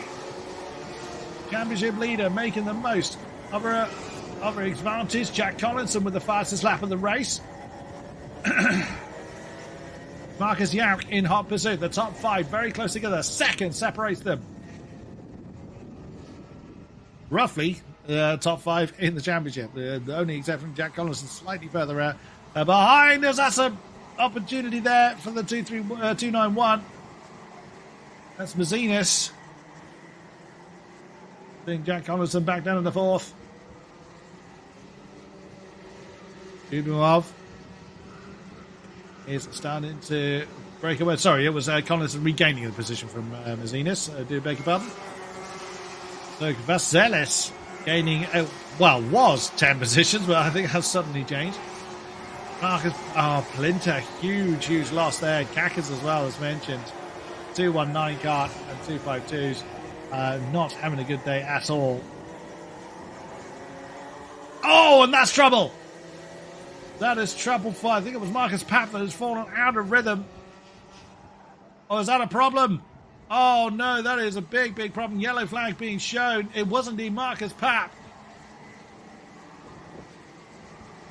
Has he had an issue, or has he simply made a mistake? It looks like he's back at the speed again, but suddenly lost a lot of speed.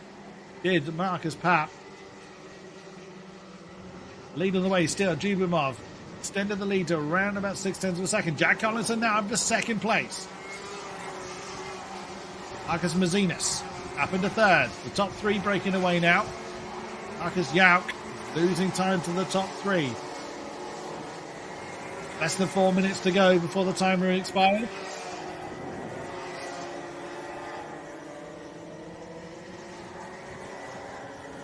Jubimov, slightly smaller in frame, so a little bit less weight in the cart. Potential advantage. That gap is now down to 0.4 of a second. Just under half a second between Nikita and Jack Collinson. But Jack Collinson has got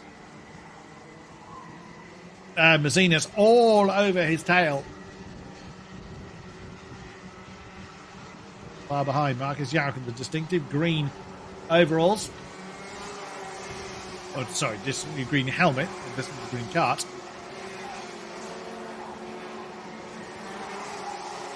And then you've got a three-way fight of which Marcus Papp is now at the beginning of. Oh, Jack Collinson got a bit crossed up there. Coming through turn 13, I think it was, but no, coming through turn 8. Oh, well, it was 13, excuse me. Oh, retirement for the 2-1-2.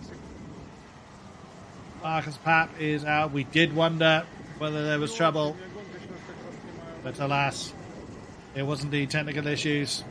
Let's see the end of his race. Huge shame. Kart 2-1-2. Back up front though, Mazinas is just hustling Jack Collinson hard for that second place. Venus currently fourth in the championship. And dives the inside of turn 13. That popular overtaking spot there. And has made it stick for now. Jack Collinson will be working hard to try and reclaim that spot. That gap for Jubimov is back up to nearly 0.7 of a second. Whilst the rest scrap, Nikita is quite happy to keep extending. Jack Collinson, good exit from the final turn, reclaimed the second place. That's allowing Marcus Jauk to get involved as well.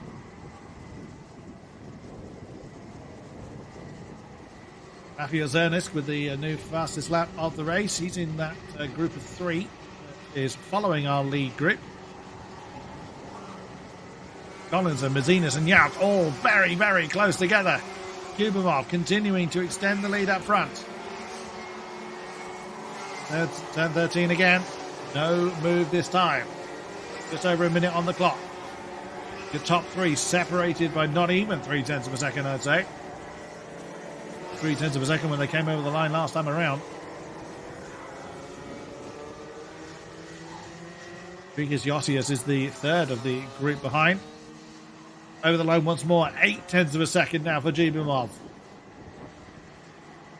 Collinson from Mazinas from Jauk. Running out of time to try and do anything against Nikita Jubimov. Jauk could be the one that would be really interesting to get on with it. Himself at the back of this particular trio. Still have time on the board, but not a huge amount of it. Nikita Jubimov doing a great job of just doing what he needs to do to continue to build, or even maintain the gap. Doesn't necessarily need to build it, just needs to maintain it. Collinson starting to break away a little bit. Jauk flew together. Nothing Jack Collinson can do. The final lap board has been shown. Just under 0.7 of a second separates the trio that we're watching on stream from Jubimov.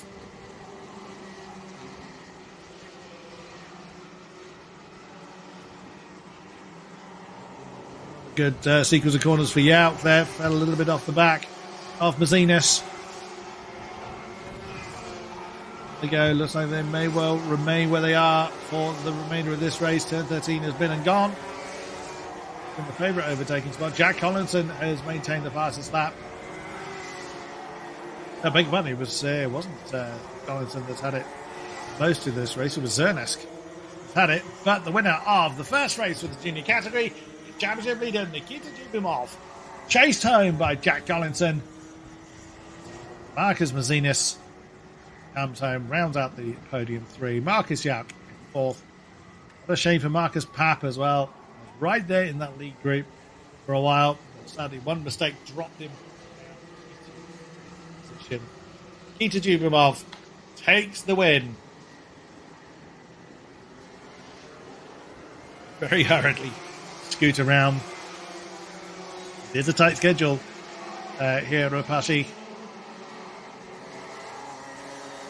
See a replay on stream. That was the green flag had been dropped. And that was the moment there. And a big slap of the wheel for the 275 car. Let's move up into turn 13 for the 230 car. And there is, which was Dubimov, where Nikita took the lead. Big move there. The 291 during the third. That was the closing moment then for our juniors. 275 getting back into the car and getting away again. Thank you very much, Marshals, for your amazing work as always. Wow, what a wonderful group. And there goes the 275 car getting out of the way. One of the biggest fields to the smallest one of the weekend. It is our DD2 Masters. Preet Sai sits pretty at the top of this group. So this is another 9-minute plus 1 lap race. The 253 car that is making his way back to the holding area. Making his way back to the pit lane, I should say. There he goes.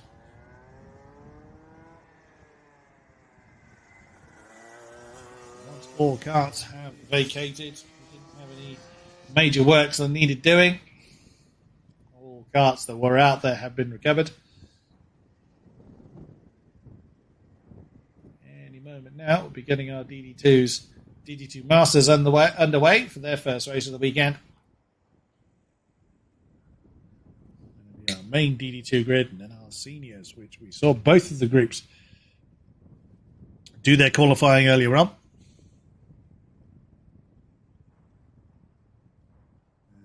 That's the recovery vehicle that is returning to its position on stream. We see the weather continuing to get warmer. Nearly 19 degrees C, which is pretty comfortable, but it is a very brisk 15-kilometer wind. Very, very brisk. These you can see by the flags that are trackside. Determined to break free of their moorings.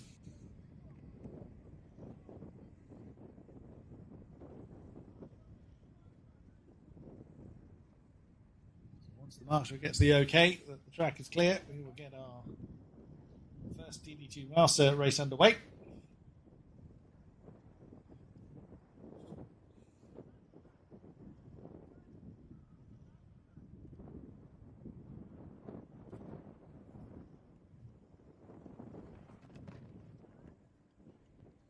We can see there a car being pushed away.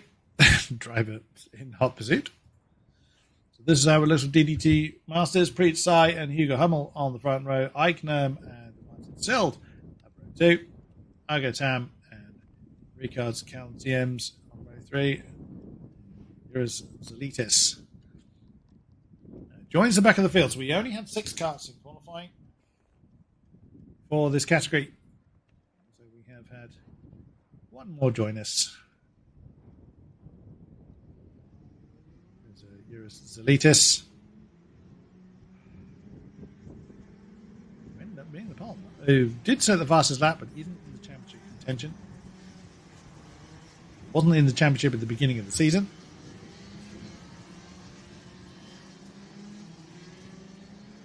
Oh, something getting a bit bogged down there. So 7 carts then take to the field.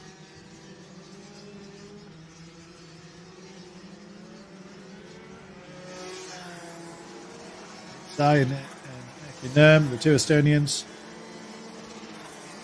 are top of the tree points wise, but all the silverware so far has gone to side. Winning ways. We've seen one win streak brought to an end of Jakobus Vescalis. Again, 2 rolling laps. This is a bit smaller.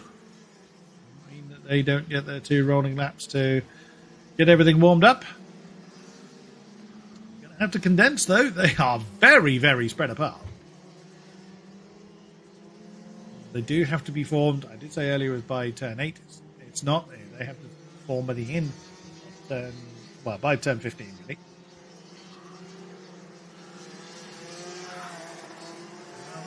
They're going to have to form up. They're still very, very, very spread out. The really leader is just coming through turn 13 now. Now slows down.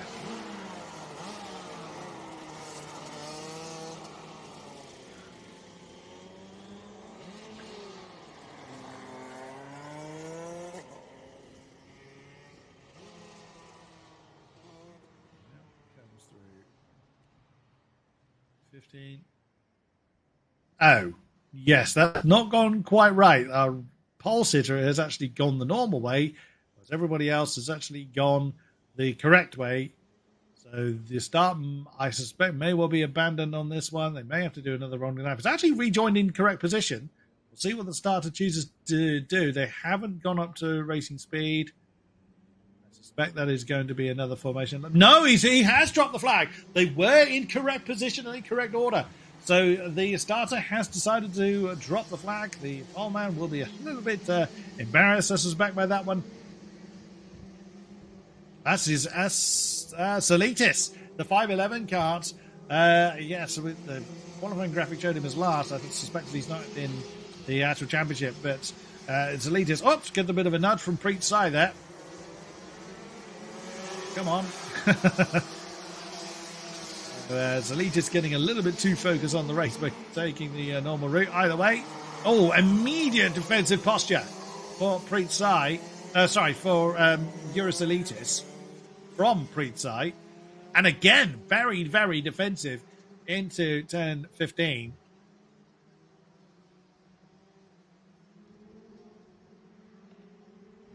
But remains in the lead for now. So the top 4 are broken away. Zalitis from Sai. Fields in 4th. Oh, nearly a nudge there from... I think it may well have been a bit of a nudge there from Preet Sai. On the back of Eurosolitis.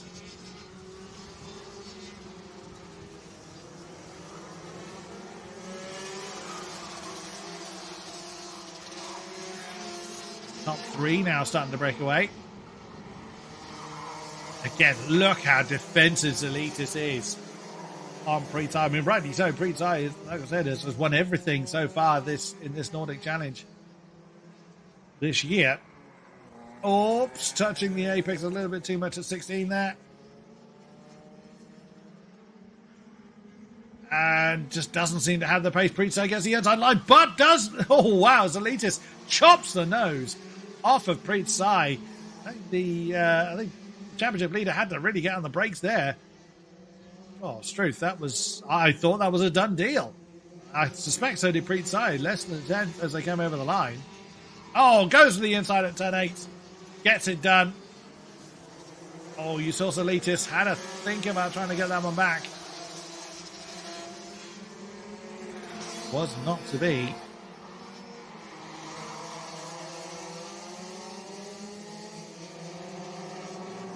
Calcium's in 3rd. Is now making a challenge to Zalitis. Not quite coming off. Martin Sild is in 4th. Struth alive. This is fantastic. The top 4 breaking away and all right with each other.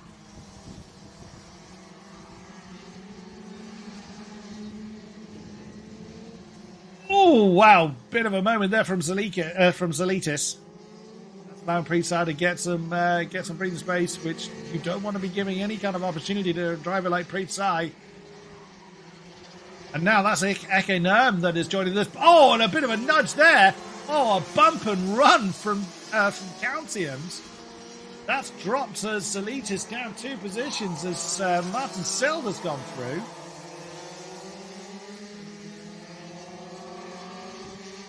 Now it's Calcium's in second, Seld third. Nurm is now fourth. Zalitis has dropped right to the back of this group in 5th positions, while Preet Sai continues to run off into the distance.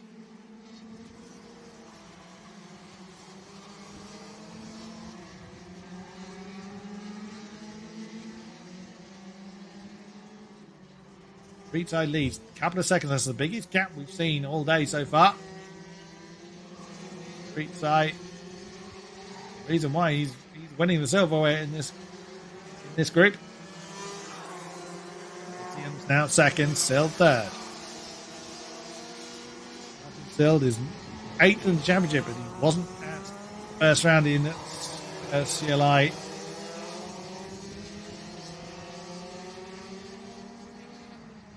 That was Zalitis getting past Carmo Nurm. Back up into 4th then for the 511. Look at Preet Sai, he's gone. He is checked out, but still plenty of battling to do. Hargo Tam got in the head. Well, I think we've lost Hargo Hummel in the course of the race, so a bit of a lonely one for Hargo Tam. Preet Sai is now nearly 3 seconds to the good. Calcium fending off the advances of Martin Seld.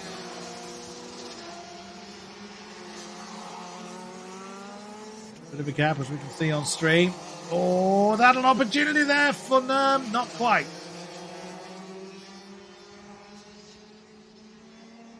Not quite. Ekin not able to capitalise on his momentum over Gerasilitis.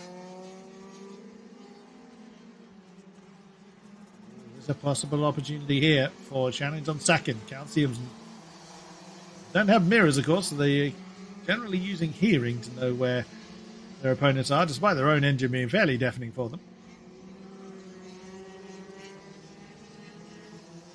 Looks like there's a breakaway there as Zalitis has broken free of Aki Nurm.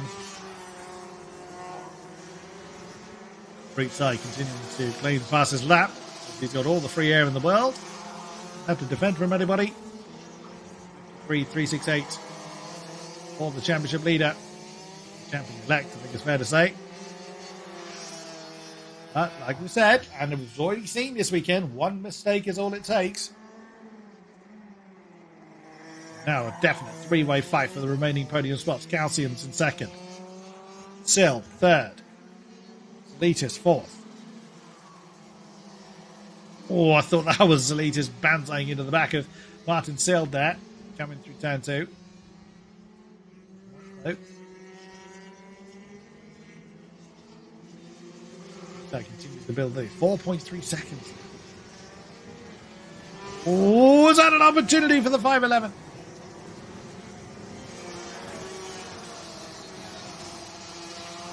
518, beg your pardon. Still tried to be. Remain as they are for now, but Calcium's is starting to break away a little bit.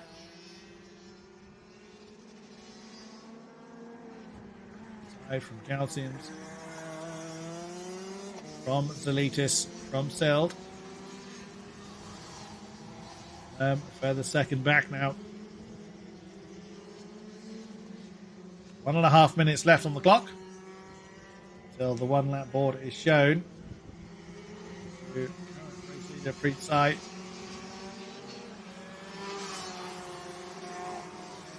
Calcium's has got a little bit of breathing space over Gerasilitis, but not a great deal. About 0.4 of a second. Slipstream effect between the two karts will definitely help Zalitis stay in contention. 15. Preet Sai over the line. 5 seconds his advantage now.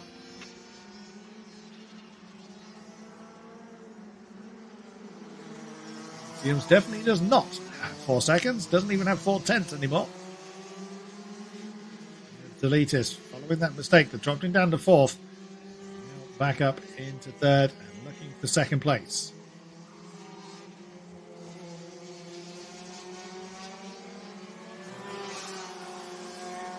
Deletis was the pole sitter, but able to fend off the advances of Pritsai.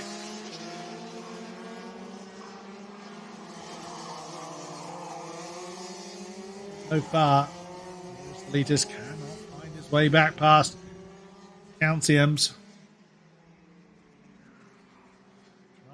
Try as he may, not going his way. Martin Sill can only really watch on as the final lap board has been shown. Very much like the two ahead of him to come together. Martin Sill quite has the pace, and that's a challenge there from Zelitis. Couldn't quite get it done though. Good effort there down into turn 5. Get it done. Oh, he thinks about it. Does not go for it though.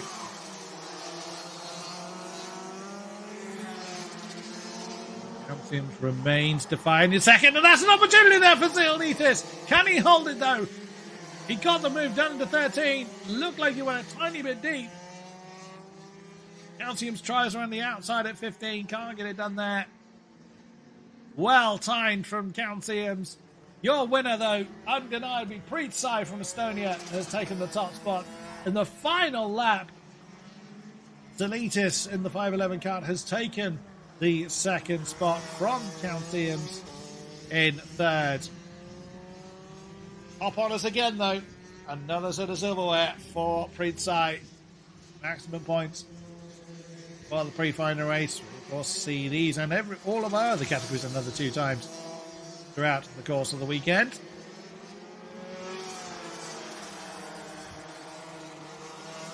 The start again. That was a big old shove. We saw a little bit further down the field. Well, it was quite a bump that dropped. Eurus Elite is down from 2nd into 5th. Through the field again. That's the move for that 2nd spot that he did right on the final lap. Right place, right time. Got it to stick. The next race is one of our bigger groups. It's the remainder of our DD2 category. DD2 Masters are for a certain Asian experience level. BD2s are a little bit more universal and in terms of Asian experience. Glad to see the spectators trackside. We very much welcome you all to what's turned out to be a very pleasant day weather-wise. We've seen some wonderful racing from all of our contingents with no spins or barriers to put together, and we should be getting our next race, the pre-final race of our DD2 class, underway very, very shortly. Ragnavirus leads that particular championship by 42 points over Devin Sagadi.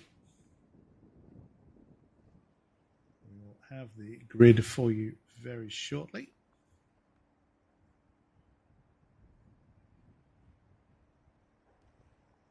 There we are in the holding area. The karters getting into their karts. The final board has been shown. It's all crew to disembark from the holding area 1 minute before we get underway. So again, wonderful job by the Orange Army, as they're referred to here in the UK, our wonderful marshals, keeping everything going to plan, but also from the drivers that are putting on a great show for us today so far. We haven't had too many, we've only had the one start restart, and the slight bit of time we lost there has already been made back. So, excellent effort from all those concerned, the marshals, the race organisers, all those behind the scenes, and of course the drivers as well. So it is Tomingas from Dari that has the front row in the DD2s. Spruder and Yanavakis have row 2. Sagadi and Gerolitis have row 3. Vilkins and Ukalp on row 4. Virus and Danileko row 5, with Usakovs and Janovskis having row 6. 12 karts taking the field. There they go. Plenty of slidey ways going on. Absolutely lovely to get as much heat, particularly into the rears, as possible. Not a massive amount of braking goes on for these karts, comparatively speaking, I should say. Here in Ropaži, Trace. Trace, big time.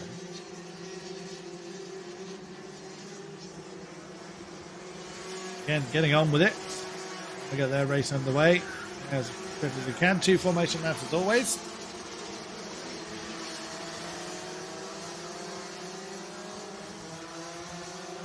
Very, very close between our top 4 in particular.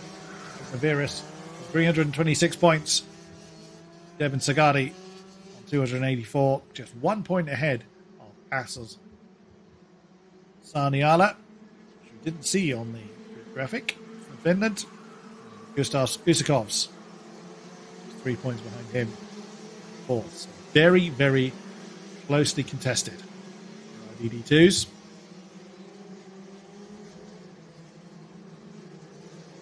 We also have Martins involved.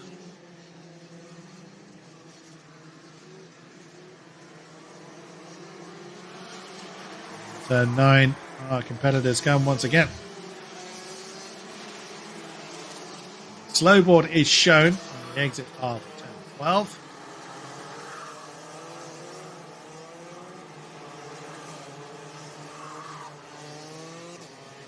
Warm up and run down towards turn 15. Now then, are they going to get around? Oh, that's a lot of weaving going on.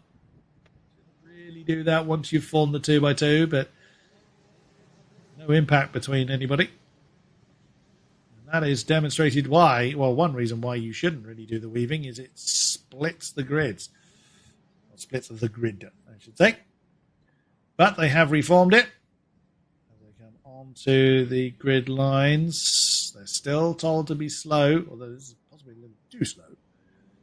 Starter with the green flag wave. They're racing up to racing speed. Is he happy? Yes, he is. We are racing here for our DD2 contingent. That's a very rough move for the 422. Again, just as we've seen time and again, strung on the outside, losing a position. Oh, big defensive move there for the second place spot coming through turn 5. Already the race leader beginning to get a few kart legs. Oh, good move there for the treble 4. Gets up in the 4th position as a result. Lots of side-by-sides going on.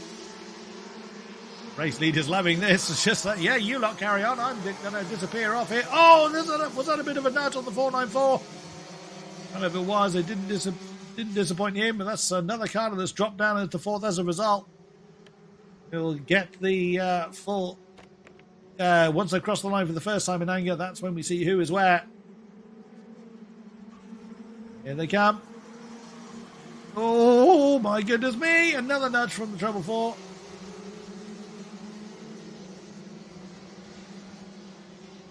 Oh, a big move there on the inside line of turn 5. It's Usakovs that has run off into the distance. He's had a very good weekend thus far.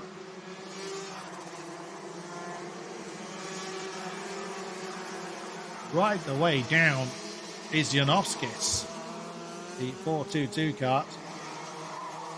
The challenge there, so that's Sagadi in 3rd. Is challenging Edgars Vilkons, who sadly missed out on the second race at Eravete. He's currently 2nd in the 469. Sagadi 3rd. Virus 4th, while challenging for 3rd. His main championship rival, Ragnar Virus, has managed to get it done. Up into 3rd. The championship leader. Usakovs is gone. There he is. 3.5 seconds to the good. If you manage to break away, from a quarreling. Oh! Big moment there. I think that was Janowskis. 4.22. Got really out of shape on the exit of turn 7. This group is consolidating here. Big defensive posture there for Wilkins. And again, very defensive positioning coming down into 15. Look at this. Absolutely superb. That is second down to around about 10th or 11th or so. Side by side again. That's Virus that has made the move, and Sagadi's followed him through. Oh, wow. From second to fifth. And, big slide there on the exit of turn 3. Is that Sagadi that has dropped down? No, Sagadi's in 4th. It was Virus. Ragnar Virus, championship leader, is the one that made the mistake and has dropped down into 7th. In the blink of an eye, I said it before and I say it again, one mistake is all it takes. So Usakovs is just enjoying a Sunday drive up front, but this intense battle for second continues between Edgar Wilkins, who currently sits second, Devin Sagadi, and the fourth of that particular group is Martin Zianovskis.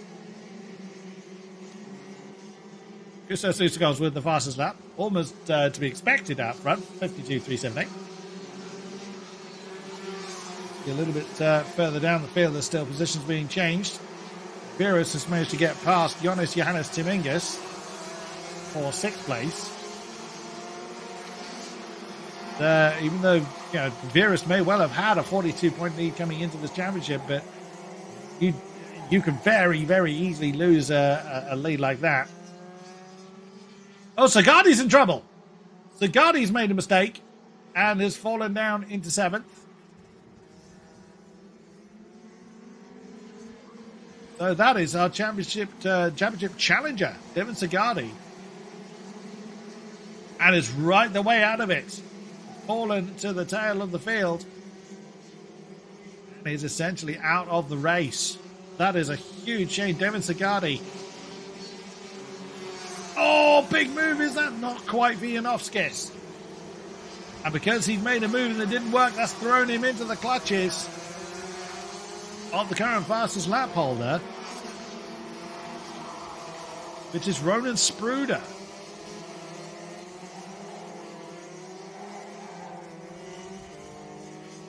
Oh, they get so close, so heavily bunched up. Fantastic fighting going on through the field. That is Virus and Spruder, I think.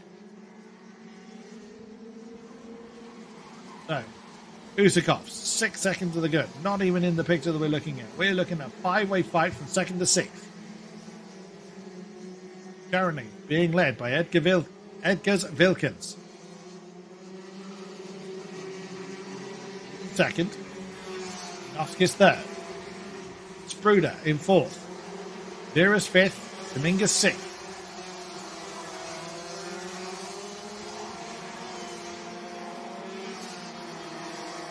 Oh, very defensive positioning there from Edgar Wilkins. Is it going to pay off for him?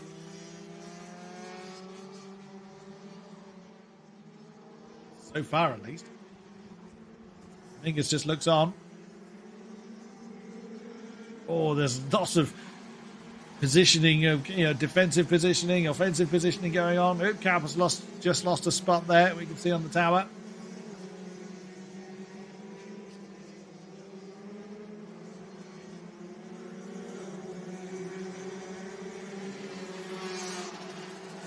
Again. Virus is up ahead of Spruder now.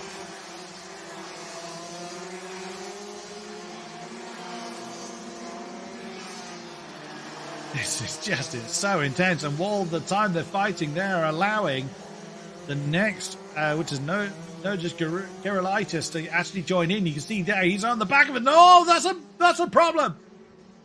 That was a mistake there for Janovskis. He's lost third to championship leader Virus. It was already having a look for second. Can't quite get it done though.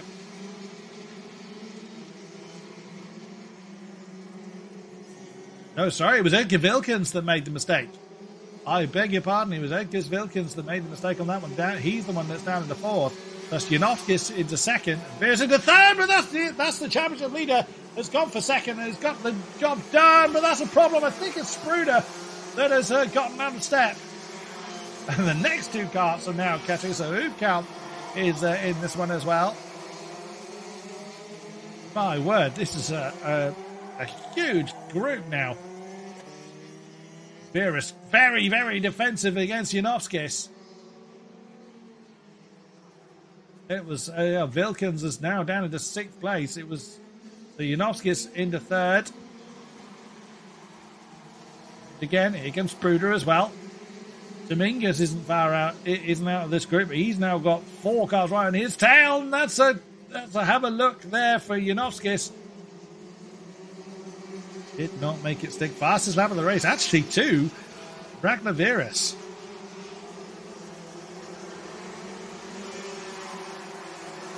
It's pretty much the rest of our field is in this group. The only real exception being Aras Yankovicius, unfortunately. A few seconds off the back of this pack. Minute and a bit to go. There's our race leader, Gustas Utikovs. Then it's everyone else.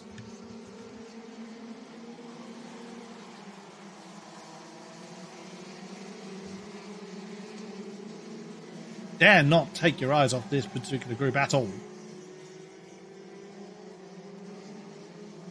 Or is that a possible move? Not quite. It was close. Garudis under challenge. So Dominguez has actually gotten ahead of Spruder. Group started to fragment a little bit. Spruder being challenged there by Wilkins. Like coming off, but you see how defensive Wilkins is having to be.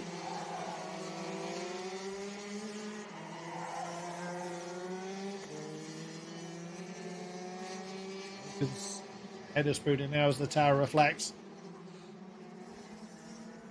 The back marker that the remaining group are catching up with.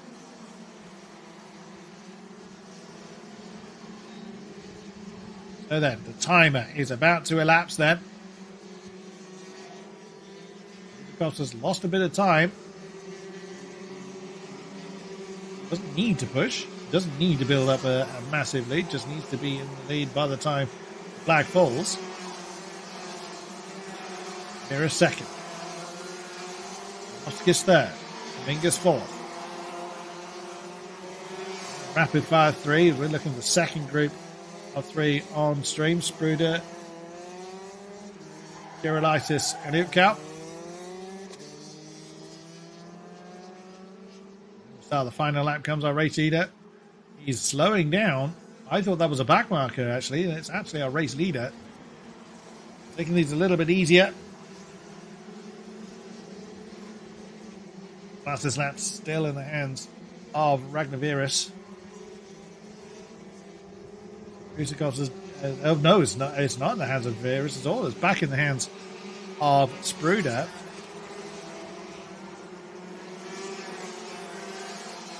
There's a race leader out of shot. Usikovs. The group will remain where they are, but first win of the day for DD2. Going to go the way of car number 489. Lead Latvian in the championship. It is Gustas Usikovs that takes the top step of the podium. Championship leader Ragnar Veerus comes home in second. Martins Janowskis takes the third podium spot. What a race from our DD2 contingent.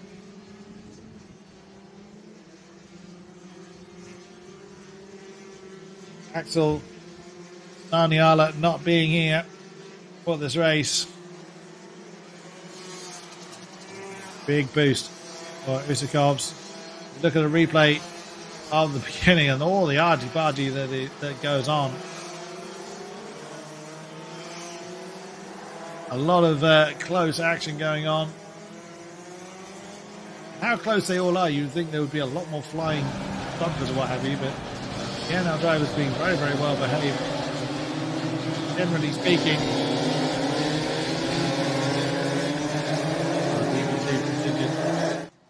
Head off track now.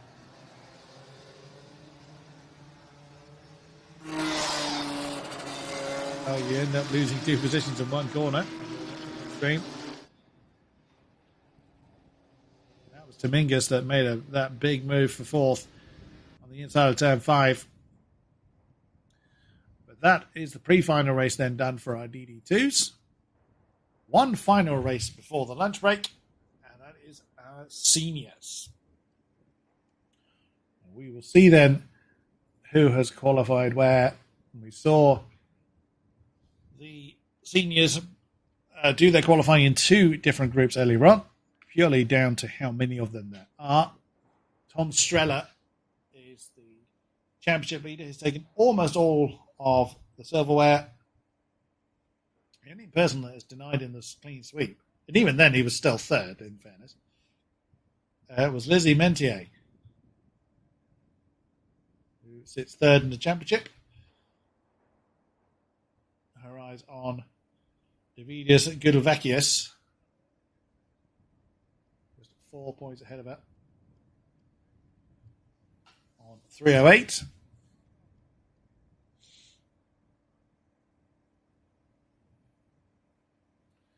We get our first senior race of the day underway very, very soon. There is the board. There's the 1 minute board. Sorry, 30-second board, excuse me. That point is when the drivers start the engines and any crew members clear the holding area.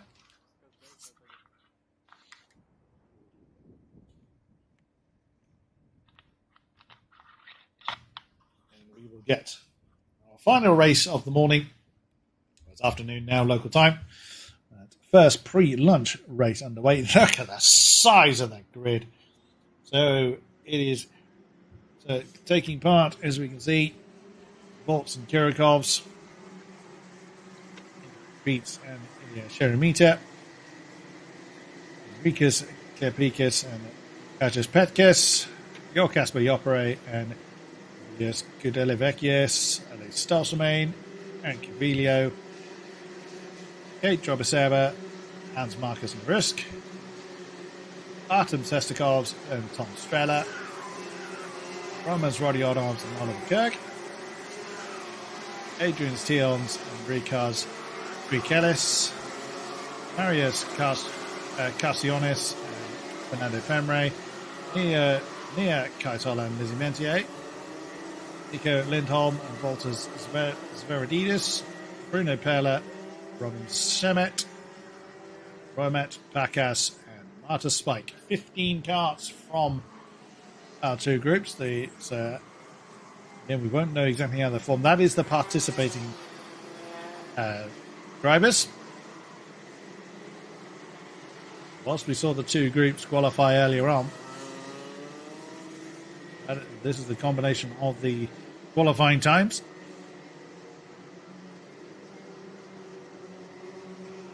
An idea of who's where at the end of the first racing lap.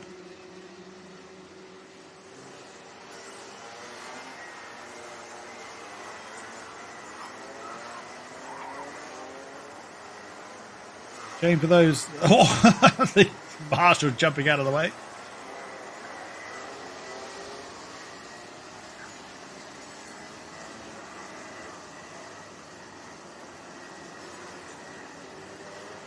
Amazing grid this is.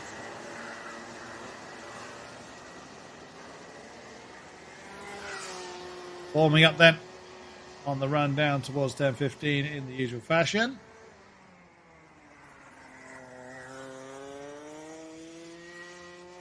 Good to see your fellow drivers cheering on the senior category. A bit of a gap there on row 5, I think that is. Big grid comes rumbling through the access road onto and through the final turn into the 2x2 lines. Is the starter happy? Whoa, we've got one way out of position, but the flag has been dropped. A bit surprised by that, as we did have someone very much out of position. Here they come then. Oh, bit of impact going on there. Whoa, we've got one off. That was a car. I couldn't quite see which car's gone off. Another one has gone. Oh, goodness me. Several carts that have come into trouble. It's the 373 cart that has had a big issue and fallen into the back of the field. We saw several go off, and there may well have been an incident that was happening just as the camera was panning away, keeping up with it. Well, look at that. Top 5 really broken away. Let us see who has fallen where. It's the 304 cart that leads this particular group. 5 already becoming 4 as the back of that particular group seems like they're falling away a little bit. But as they come over the line for the first time in anger, this is a 9-minute plus 1 lap race. So many cars that need to cross the line, the tower will update. There it is. So then let us see who is gone well. As we can see, look at that pair, like gaining 13 positions from the absolutely superb stuff, and that's our change to the lead already. That's Stoltermain. That's at least Stoltermain that has taken the top spot. That was a bold move, well timed. That's Linus Volungavikius. Again, apologies. It's me struggling with some of the names. But a good effort there in the 304.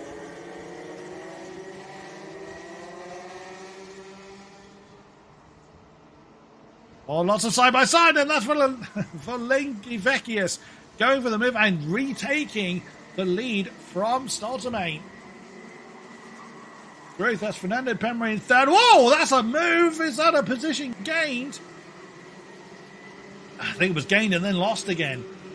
There's lots of jostling going on. Stoltermain under pressure again. Stoltermain back into second, and then it's Pemry in third. These three all look set to continue their dance all race long. That's Kirikovs in fourth. Strela in fifth. Zastakov sixth. Mentier seventh. Catch up with the rest of the tower in a bit. Top 4, top 5, pretty much well, certainly the top 3 are very, very close, but the top group are very close indeed. Valengavekius currently leads the way. 11th in the championship. As mentioned, just did not have the pace challenge at Aravete, but he's very much making up for it now. Lee Stoltermain second. Emery third. There it is. You can see on the tower. Oh, that is a good move from Stoltermain. Well, I think it was a mistake actually from Lengavekius. Stoltermain now has the lead. You have Kirikovs that leads the next group of 3. Trying to close in. Stoltermain now leads. Under challenge constantly from Volengavekius. Mentier now has the fastest lap from 7th place. Oh, a bit too much apex there for Stoltermain. Brings Fernando Pemry into the... Oh, an immediate defensive posture there from Stoltermain coming down into turn 8. Pemry looks on the inside coming out of turn 9. Can't quite get it done. Oh, is it going to have a look there on the inside of 13? Coming side by side. Can't get it done though. Great move. Oh, that's trouble. That's off. That's the 357 car that's gone off. He's going to have to really bring that hard down. Oh, that is such a shame. Just wrong place, wrong time. That was Sestakov's. Artem Sestakov's has fallen off the road. We'll be able to rejoin, but we very, very much out of the mixture for this race, and that is a lot of jostling going on in this group. Catch up with exactly how the positions have ended up, but Stoltermain still fending off the advances of Volungavekius. It was Fernando Pemre that was fallen down to 6th position. That is the challenge for the lead again.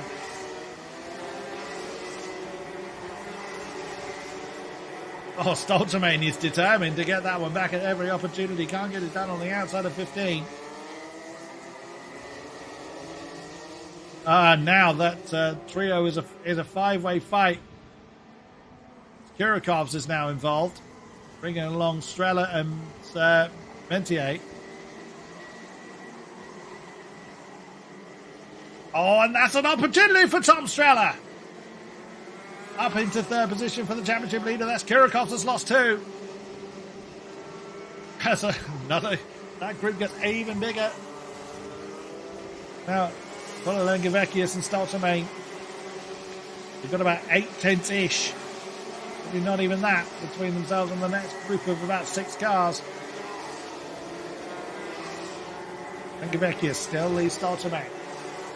Just under 3 minutes left.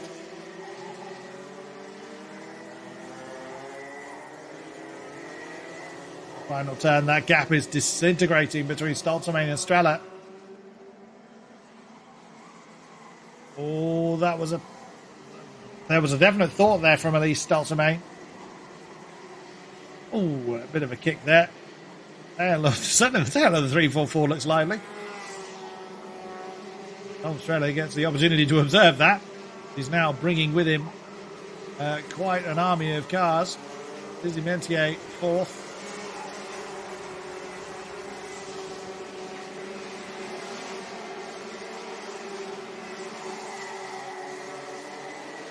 All eyes at the moment on that top group, top 4 in particular. Numerous not far behind. So the top 8 less than, just over 2 seconds separating the top 8 cars. And it was the one that gained the most in the 318 car. Up into 5th the position, I believe that is.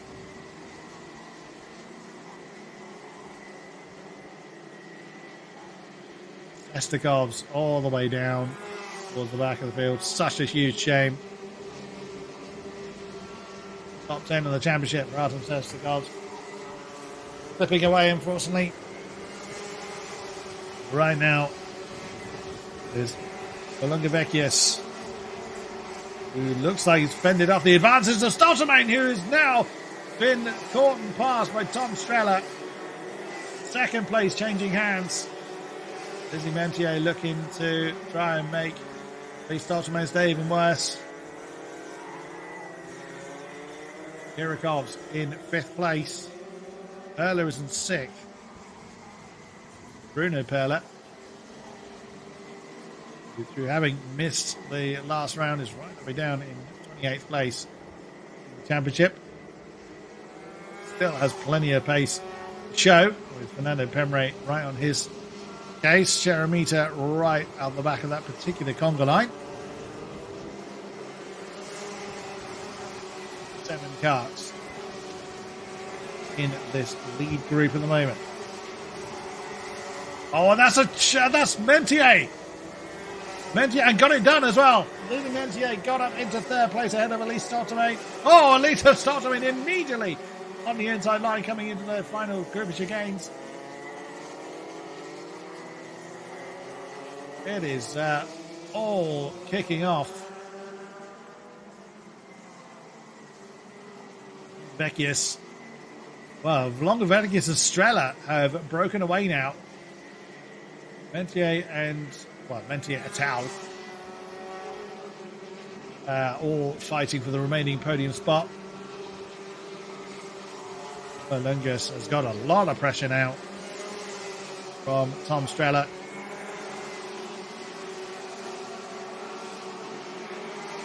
Oh, Lizzie Mentier. Look at the pressure. Stoltermain. Actually, Stoltermain is the one with all the pressure on her shoulders. Stoltermain has gotten back ahead of British driver, Lizzie Mentier.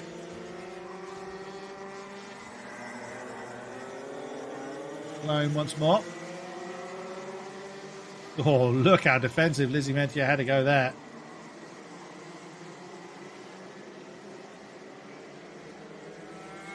Oh no, Lizzie Mentia has actually fallen several positions, I beg your pardon. All the positions keep changing. And the Towers are struggling to keep up as well. Bolunga Vecchia still fending off the advances of Tom Strella. Arthur Spike with the fastest lap. 366 car, 52.090 down in 13th place.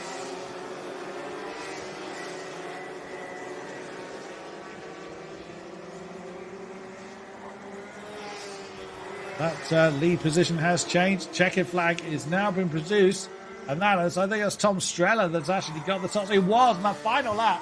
Tom Strella took the lead from minus Valolunga Vecchius. Oh, Tom Strella timed the attack to perfection.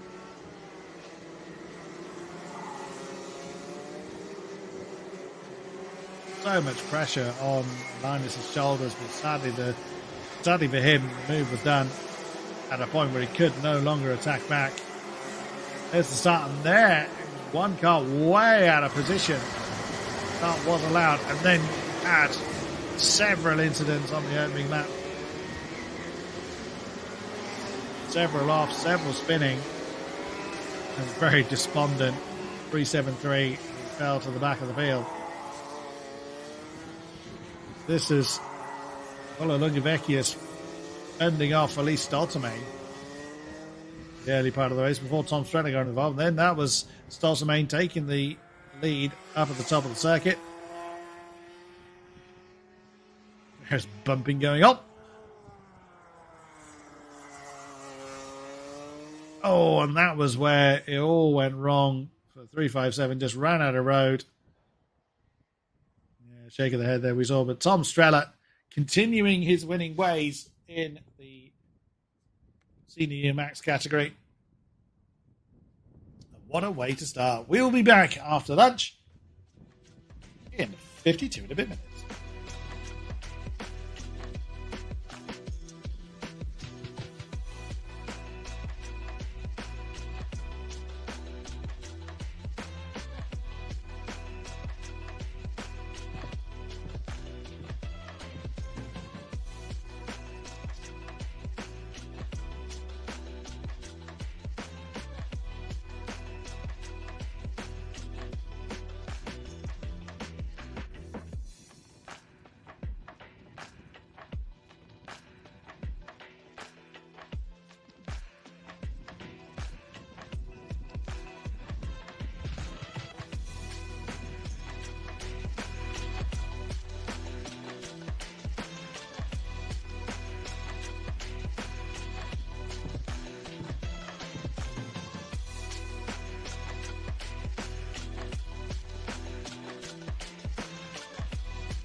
Welcome back, ladies and gentlemen, mothers, fathers, daughters, sons, brothers, and sisters, to the Rotax Nordic Challenge 2025, the third and final stage here at Ropaži 333.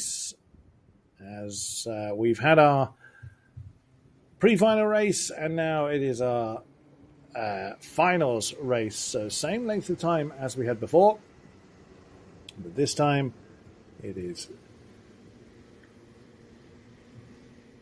well, it's more of the same, but it's the next time it's the super finals that have the bigger points advantage, or bigger points to play for.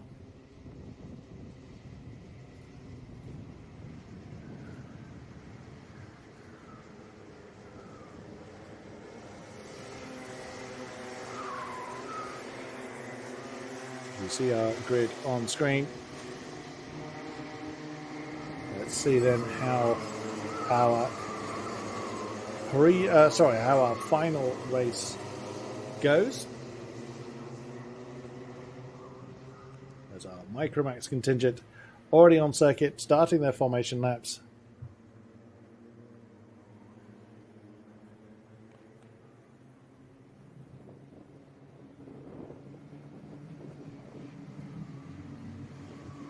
Let us see how we get on.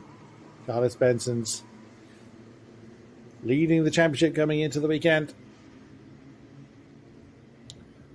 It's fair to say the race didn't quite go his way.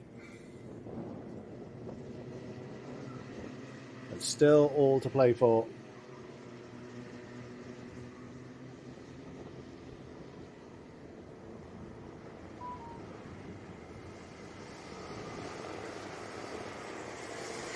As we see Marshall with the slow down board. Now, they formed up very, very early last time, and they've done it again. They have formed up very early again.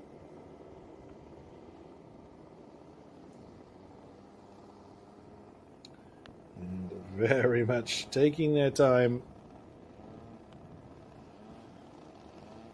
They don't necessarily need to go quite that slowly.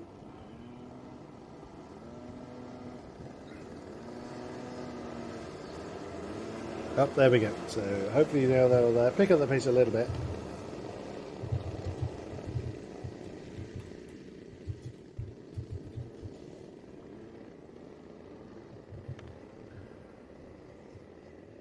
All right. So for the second of the three races,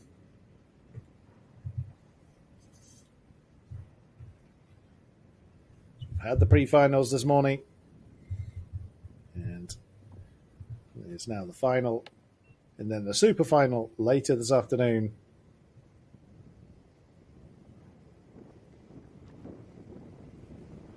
Carlos Benson's again on the outside of that front row in the number 3. We'll be looking to try and make up for some lost ground from the first race. Here's the starter away. Yes, we are racing here. So the final is underway. And Benson's again. Look at that, plummeting down through the field. That outside disadvantage really biting him hard. The championship leader down at several positions. 6 minutes plus 1 lap again. And all the fighting in the world. Jan Wozniak was right up there at the beginning of the first race of the day. And we'll know the pecking order when they return to finish the very first lap. Benson's, as he did in race 1, was muscled down into 5th position. Such is the disadvantage of starting on that outside line.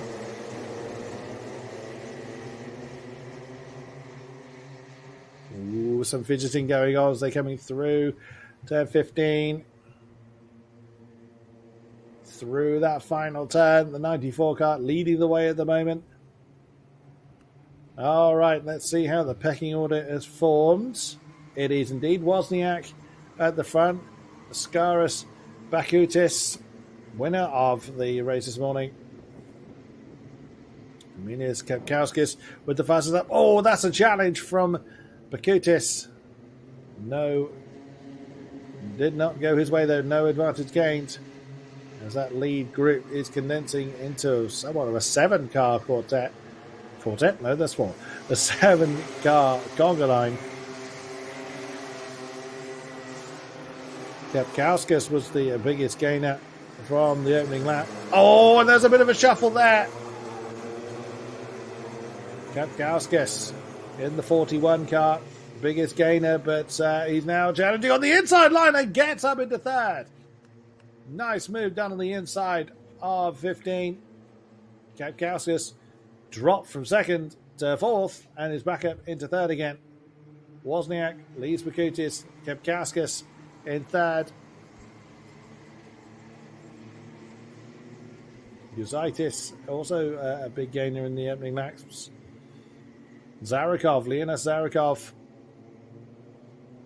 is the one that was demoted down to the fourth. Then it's Benson's in fifth position. He will not want to be staying there. But he's actually up into fourth. It's Krusionis in fifth. Zarikov's fallen down to sixth position. Again, Wozniak breaking away from the field. You can see the pressure now being applied from Benson's on Kapkauskas. That's an inside. Oh, and a nudge onto the back of the 3-car. Actually shoving the championship leader through into third. Oh, a bit of a shove there from Krusionis. Yeah, Wozniak leads. Skoros Bakutis in second. Carlos Benson's up into third now. He had that big off in the first race, and that's a move from the 99 on the inside. That's Remigijus Krusionis making the move. Up into 4. The Benson's having a look on the inside line coming into turn 8. And gets it done as well. That's actually wrong-footed. Bakutis. That's going to be quite costly for the race 1 winner. And a move again for the 41. There's several shufflings going on there. Let us see how it all plays out then. But Benson's now up in second. Kapkauskas in third. Bakutis now all the way down into sixth position. In the blink of an eye, it could all change. And there's a challenge there for third place. That's Krusionis making the move on Kapkauskas. Oh, and that's a problem there, surely for the 41.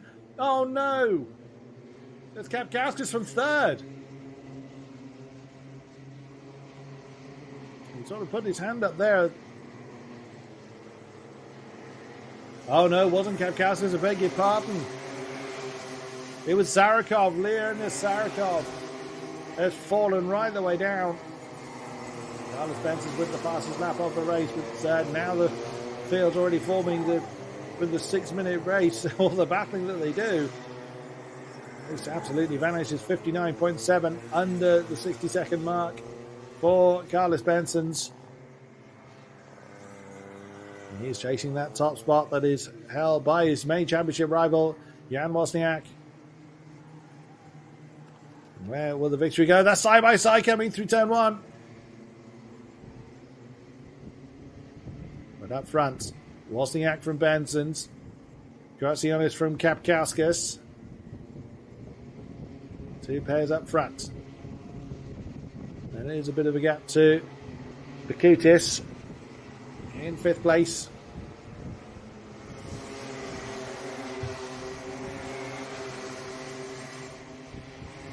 Through they come into the back part of the circuit. Wozniak taking a bit of a deeper line coming through turn 12.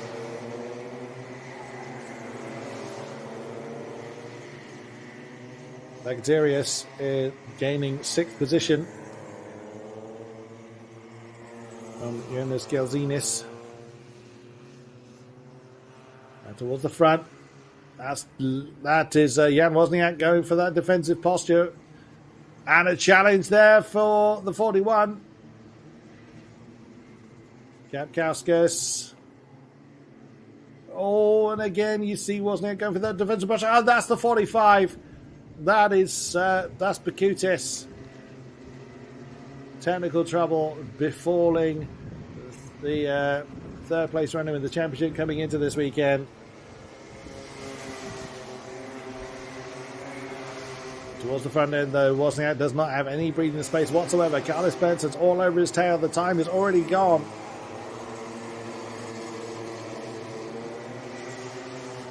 The final lap reward is going to be shown. Benson's goes for that long outside maneuver coming into 16, but Wozniak sees it coming.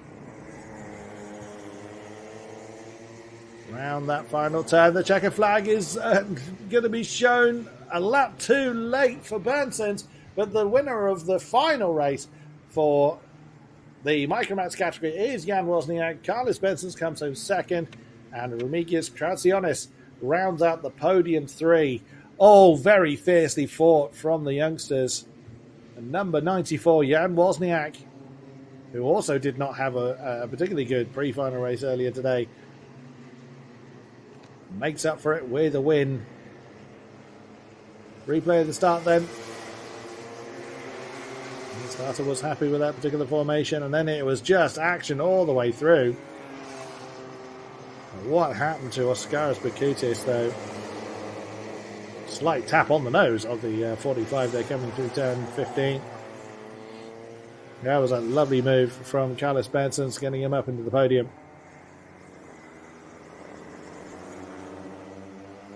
Good move there from the 99.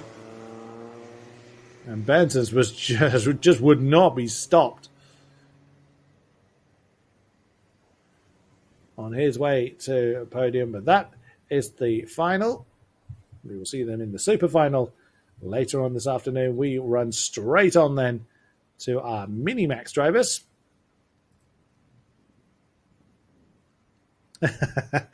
On stream we see, as I mentioned earlier, we saw a dog with a dead karting tyre. He wants to play. Come on, Dad. Can't blame him either. Why not? It's wonderful to see lots of families, lots of support for our young drivers and pets as well.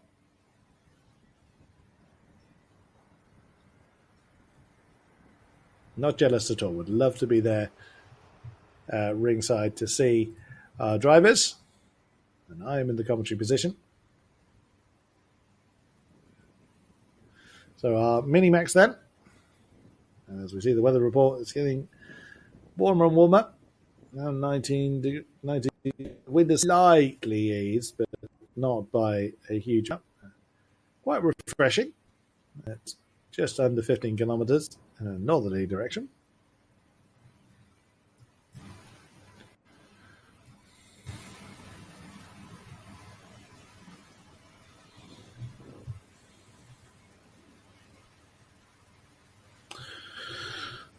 As the recovery of Oskaras Bakutis' kart is face,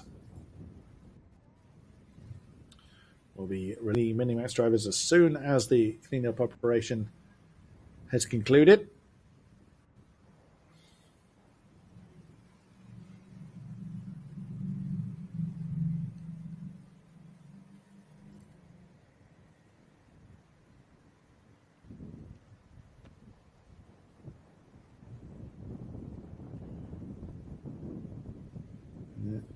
Kubas Vasquez could not continue his winning streak.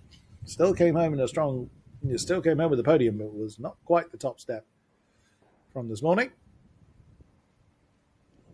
Mini-Max drivers in position, ready to be released.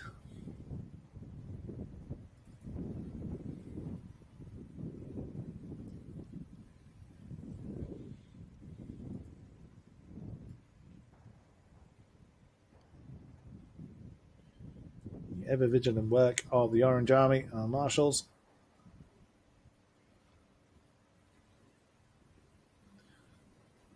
All volunteers, but all ready to give their time for us to enjoy this wonderful motor racing we all enjoy.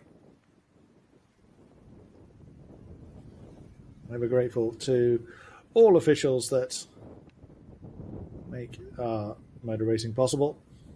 And there is the recovered kart. Now the 30-second board gets held aloft by the holding area marshal. And away they go. So the 30-second is somewhat abbreviated. So Zemnikis and Durinikis on the front row, Driba and Yalzaitis, Vashkalis and Kononovs. In this race with Miko Grantins, Elliot Travis, Joris Pluxner and Klaus Hans, Judis Pictis and Henry Kataszek, Oskaris Pitkovas and Solo Pietkova, Joris Stankovikius and Timmy Laukkanen, and Josushka, who again was doing so well in the opening round, but had a big moment where he ran out of space after turn 14 and was somewhat beached.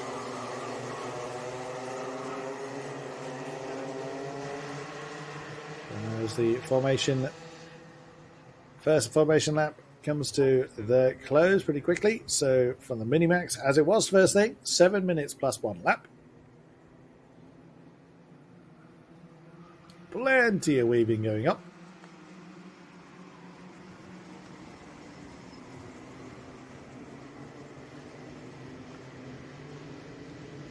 So it may not be the complete winning streak, but either way, Vashkalis still one hand on the trophy with another podium earlier today.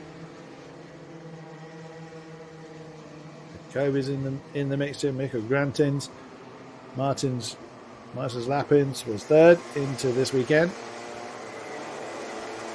Let's see then how the field,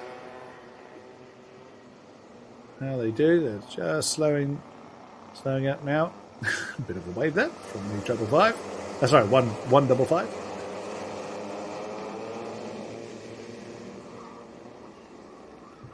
And they're forming up just at the point where they leave the circuit, that run-off road.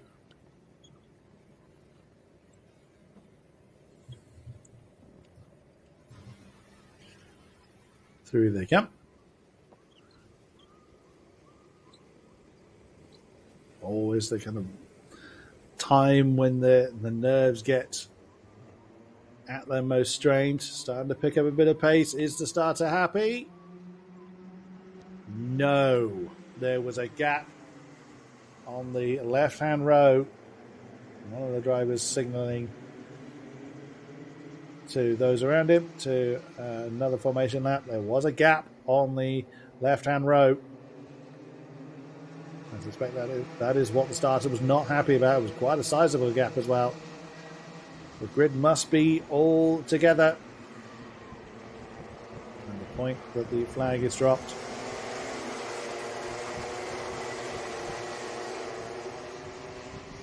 So another formation lap is triggered. If the starter is not, let's look at the start again, and there you can see actually both lanes had some gaps in them. There was quite a sizable gap on that left-hand side. Both lanes indeed had quite a sizable gap towards the end. Here they are then. They've reformed. Just coming around turn 15. They will come off the circuit. The board that the marshals hold says slow. And the hand gestures obviously backing that up. Into the tram lines they come. And the starter is happy this time. We are racing then in the final for the Minimax category. And let's see how they get on through turn 1 and 2. Oh, wow. Someone bouncing heavily off the apex at turn 4. All surviving, but again, a big reshuffle from that starting order. Oh, somebody is really fallen off the back of the field. A terrible start for somebody. It's the 184 cart that leads the way then. Get the full running order when they cross the line for the first time. Already a defensive posture, and there's several shufflings going on up at turn 13 as usual. Into the final chicanes. Top 4 looks like, no, not quite. I was going to say top 4 making a bit of a breakaway. Kind of, yes, but it's roughly the top 5. Right then, It's Pitkovis that has left the way. Mikko Grantins in second. Vashkalis in third.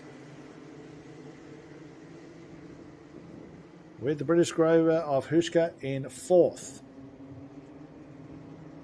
Oscar Pitkovis once again starting the way.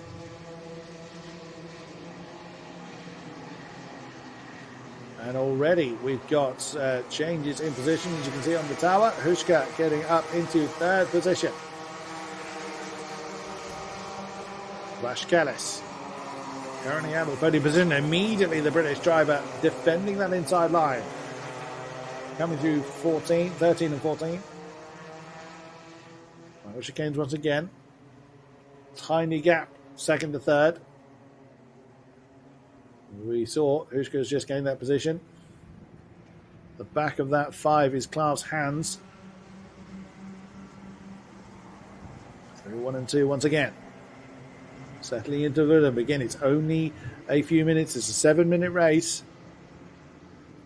And it disappears pretty quickly. And that's a potential... Well, there was a look there for Grantins, but couldn't make it stick. But again, he's trying to force that error.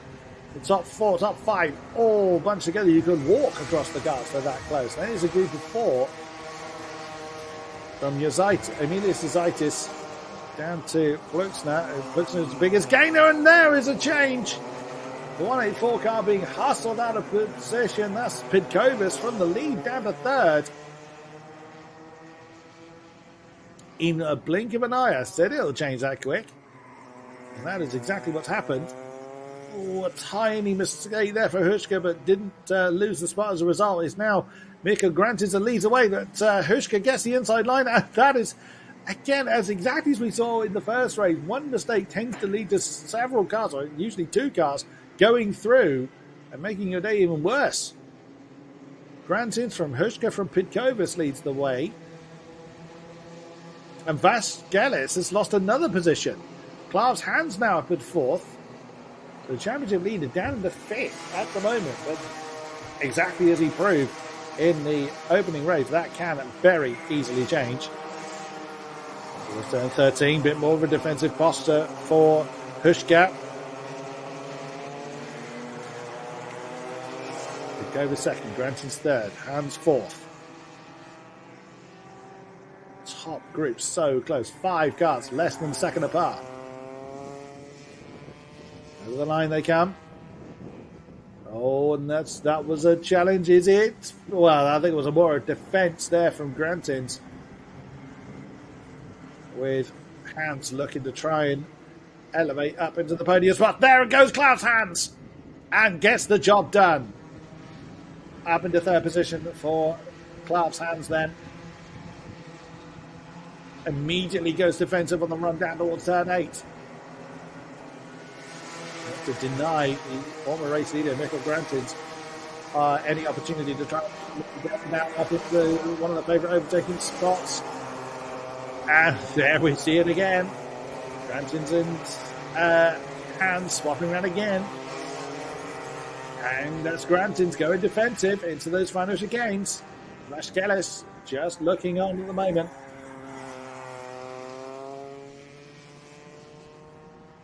There's another group of 5 behind. Oh, immediately Grantins goes defensive. Hans had a thought about trying to look on the inside of turn 1. Grantins shut the door. That's allowing the top 2 a little bit of breathing space. And there goes Hans again. This time on the inside of turn 5. Nicely done.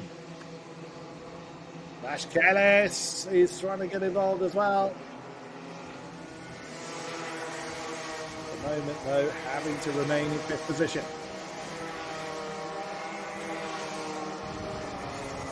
And Grantins right with each other. There was a move there, just outshot. They're still side by side as they're coming out of that complex. That's Hans up into 3rd. Grantins to merge into 4th. Through the final chicanes they come then. It's still Hushka from Pitkovis. British driver fending off the advances of the 184 car. At the moment, they're remaining where they are, but as we've seen time and again, you take your eye off the ball for a second, and it all completely changes. That gap, second to third, is definitely growing. We've got that big group that is being led by Pluxner, I think that is. Eurus Pluxner that is leading the next group of 5. Closing in on them. Less than a minute to go then before the timer elapses. Oh, you saw how defensive Hans went then. Pluxner, the biggest gainer in the race so far, and that's Clansin. There we go. That was a defensive move from Grantins that has cost him. Sorry, an offensive move from Grantins cost him because Pluxner, Vasquez, I get the right names in a minute, my apologies. He's going for another one, is the championship leader. From 5th to 3rd in the dying part of the lap. So Vasquez now up into the podium spots. And there goes Grantins. There goes... Is that Pluxner? No, it's Vasquez up into 3rd. Hans 4th and Grantins 5th, yes. I'm not sure Vasquez has got enough time to challenge for the top 2 spots. Podium. He's back in podium spots though. Oscar and Pitkovas still locked in battle for the top spot. He's going to come away with the silverware on this one.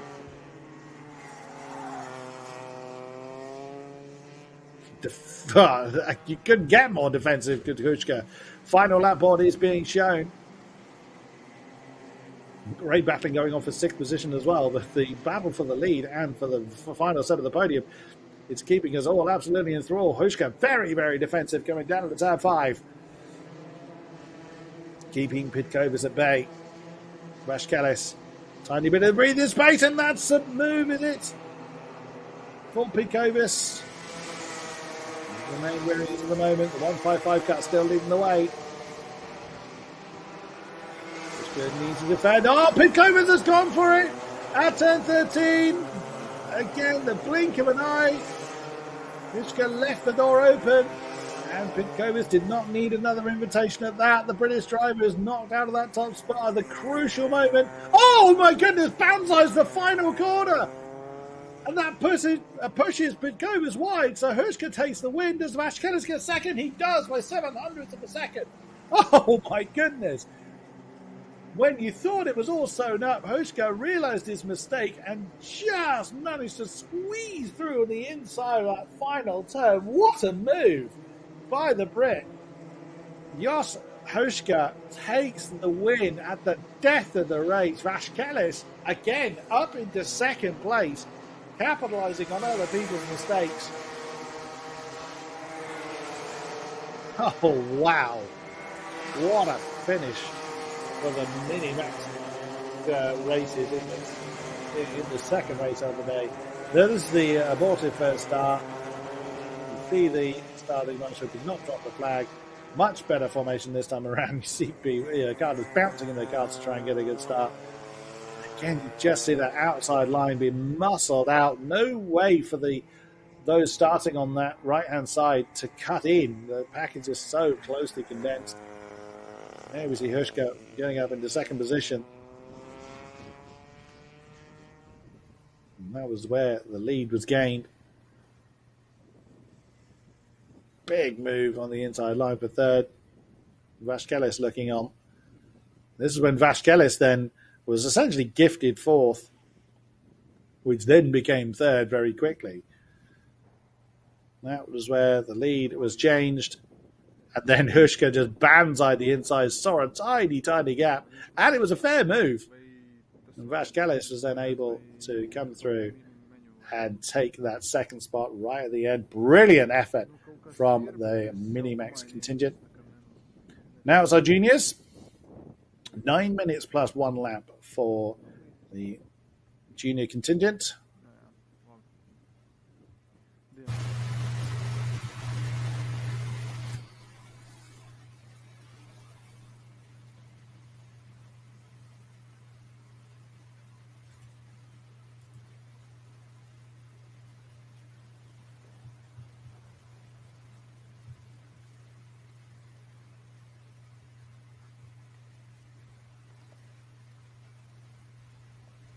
Very shortly, our juniors will be set free from the holding area.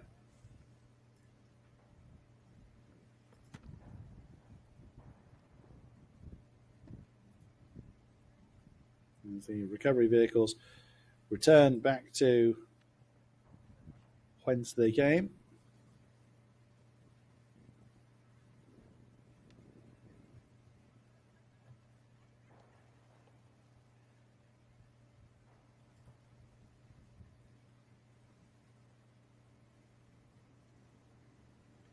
And there they go. So the juniors now released from the holding area. Taking part is Marco Plinter, Numis Balkibis, Montes Arosevecius, and onwards to Martus Balsius and Karelevecius, two Kareleveciuses, and Vasilis, Josius Kakas, and Ramikas and Yauk, and Zeranask and Mazinis, Rubin and Jubimov, championship leader. Glock and Pap. Good effort from Marcus Pap in the first race. Iskula and Gauga. Elmers and Jack Collinson. Rakaitis and Giovane. Jakovikius and Counter Spike. Also in the mixture. So Jubimov and Yauk, main championship contenders into this weekend. Big field of juniors in this event. Marcus Pap, the Hungarian, had a pretty impressive run. That's the second formation lap underway. Peter Jubimov. Marcus Yauk leading the championship. Just 2 points apart coming into the weekend. 40 points ahead of Rodrigo Kakas. The return is tied up in battle with Marcus Macinas and Rasmus Koskinen, as well as Marco Plinter. And through they come then in the 2x2 lines.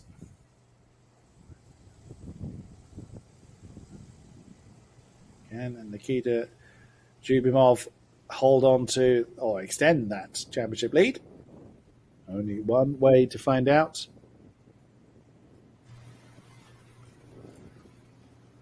Into the starting grid they come. Is the starter happy? Yes, he is. We are running it. And look how violently some of the right-hand line come over. But no impact or minimal impact. Oh, just as I say that, there's a big incident, huge incident coming through turn 3 and 4. So a couple of cars actually mounted there. So everyone looks like they're still going with a big shuffle in the midfield there. Lead runners are continuing along their merry way. Group of 5, another group of 5, probably a group of 6 actually. Separated by very little. Lots of jostling for position. The full rundown, as always, at the end of the first lap. It's a wonderful race, first thing. The pre-final was a very hard scrap. Up the line they come.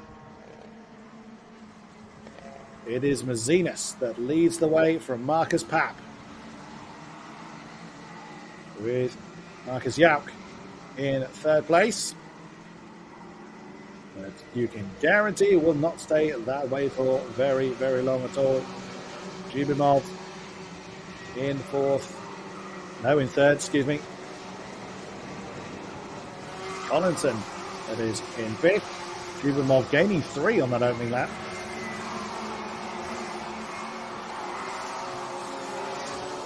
And that's a move again for Yauk.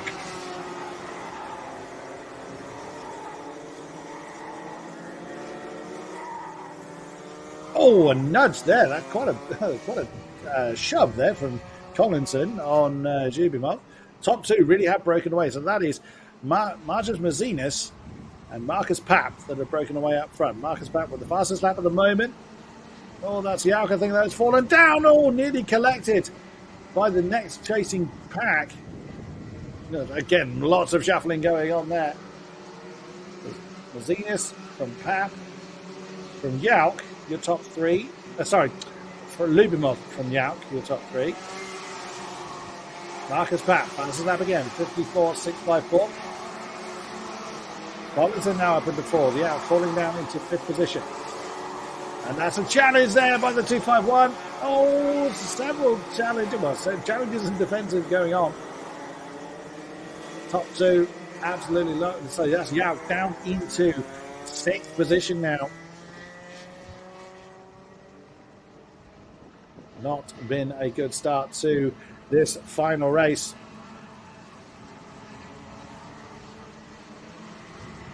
Let's say that fastest lap now in the hands of currently third place Zubimov.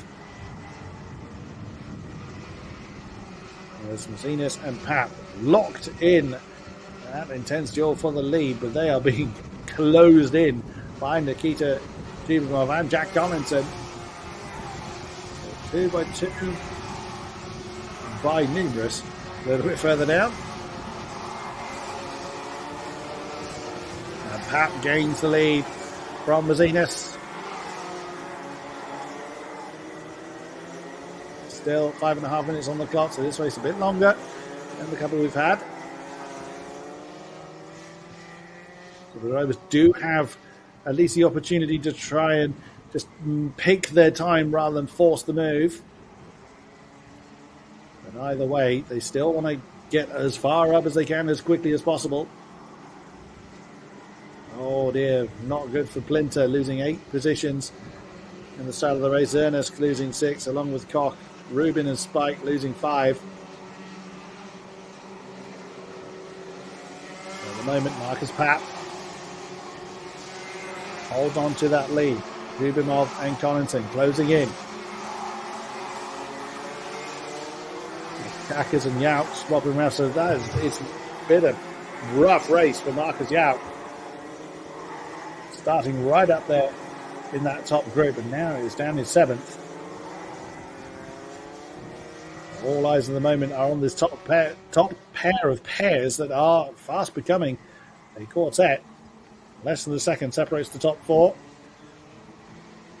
Papp from Mazinis, Zubimov from Collinson. Through turn 5, become the lead group.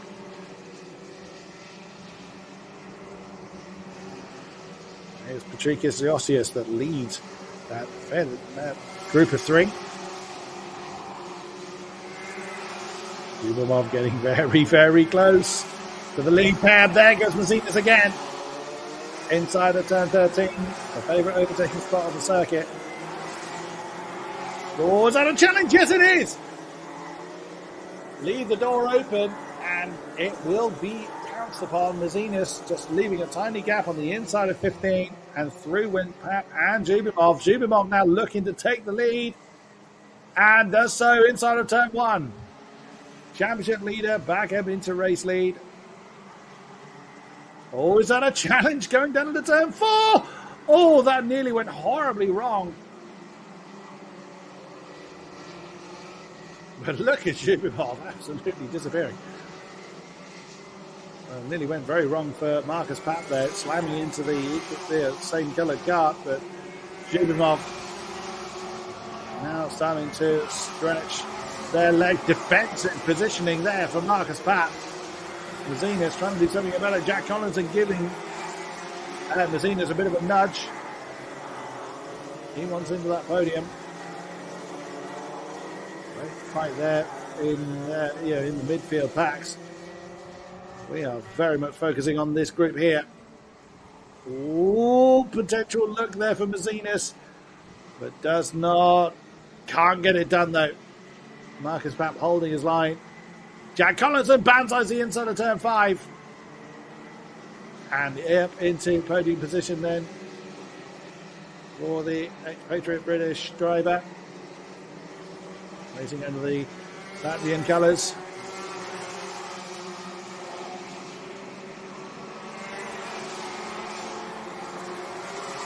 Got a little bit of a gap though to close in on Marcus Papp. All the while, Nikita Lyubimov continues to build that lead up front. A little bit uncomfortable on the brakes for Marcus Papp, coming into 15. Nikita Lyubimov then leads by 1.2. Has that gap changed this time around? Well, it's very slightly higher. 1.5 minutes plus 1 lap on the clock. Think these guys will settle in? Absolutely not. They are very much close enough to surprise each other with a move. Maybe they are to come through turn 9.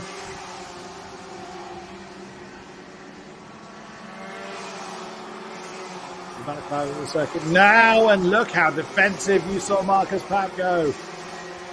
He anticipated the attack from Jack Collinson. Jack thinks about outside of 15. You can do it, but it's hard work to do. Of course, the more he attacks, if he doesn't make it work, then he has got Mazinas right behind him, ready to make his day that much worse. Lyubimov's like, carry on fighting. There goes Collinson on the inside of turn 1. Has he gone too deep? Yes, he has. Oh, well defended from Marcus Papp. Oh, Collinson then goes to the inside line at turn 4 and then gets a kick on the backside for a good measure. And through goes Mazinas from 4th to 2nd. Collinson slots into 3rd and then immediately defends against Marcus Papp. Wow, that all shuffled around very, very quickly. Another kick up the tail from Papp to Collinson. And Lyubimov is just disappearing off into the sunset. Oh, wonderful move from Mazinas. Saw the coming together between Jack Collinson and Marcus Papp. And just got the power down when he needed it on the exit of turn 5. Nicely done. Lyubimov leads then. Final lap board being shown. Mazinas second. Collinson getting a little impatient in 3rd. Trying to hustle past for 4th. Mazinas shuts the door and gives Mazinas a bit of a kick up the tail. Oh, it's getting very up close and personal for that podium battle. Marcus Papp ready to pick up the pieces if it does all go wrong. Turn 13 is going to be the... just coming up. No, very defensive posture there from Mazinas. It was the only thing he could do. Oh, Papp has got the run on Collinson, side by side, coming into 15. Can't use it. Tried, valiant effort, but did not come off. Nikita Lyubimov takes the win. A very convincing win for Nikita. And then over the line comes Mazinas. Jack Collinson rounds out the podium 3. Oh, superb stuff. The remaining drivers coming over the line now. Such is the size of the field. It takes a while for everybody to come over the line. And Nikita Lyubimov, the 230 kart. Superb efforts. But what a battle for 2nd, 3rd and 4th. Have a look at the start again. And that was where it all went wrong for half a dozen drivers going across the grass, varying degrees. And that battle for those top positions was very, very fierce.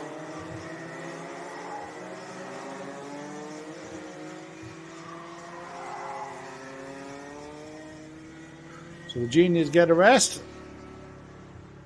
The forever jostling up at 10-13.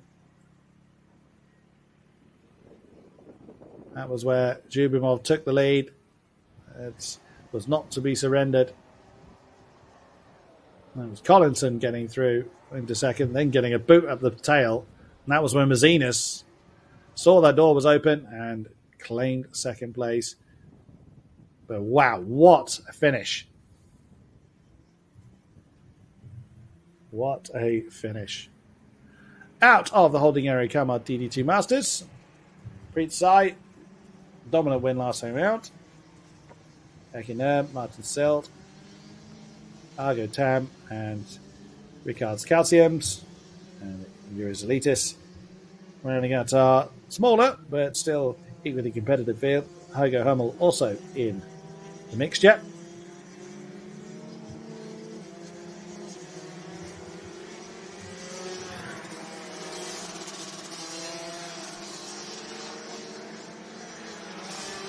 As they now do their formation laps.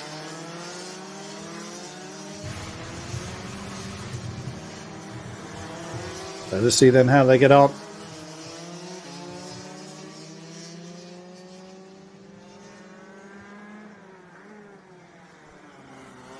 So Preetsai just ran off, really. not a lot else can be said about once he got into the lead. Was pretty untouchable thereafter.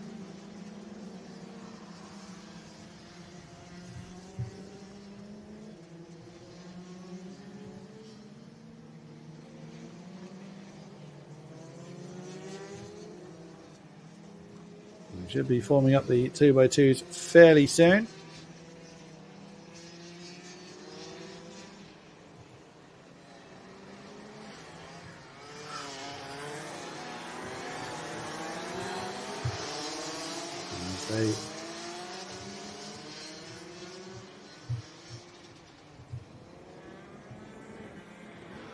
All beginning to get up close and personal.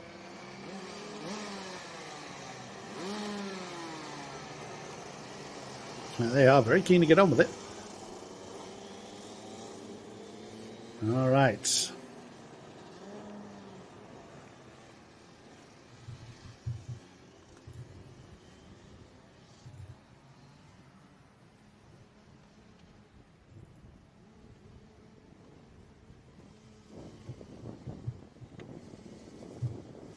Through the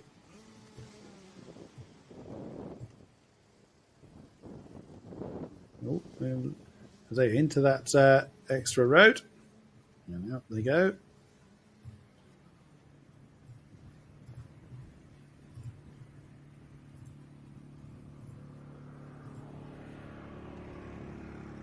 Is the starter happy? There is a bit of a gap there on the right-hand side, or our right-hand side, but either way, does not stop the race from getting underway. Oh, and again, you're seeing that outside group just being kind of shuffled out of position. An immediate defense into turn 5. I believe that is Elitis in the 511.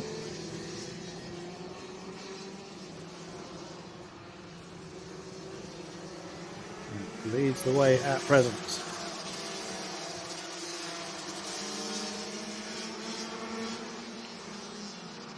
Oh, and there's a change for the lead, up at 13 again. It was indeed Zelitis that has just been shuffled out of position. Right, as they settle into the rhythm, the top 4 breaking away. 5th not far behind. That, I believe, is Preetsai that's having a look. It is indeed.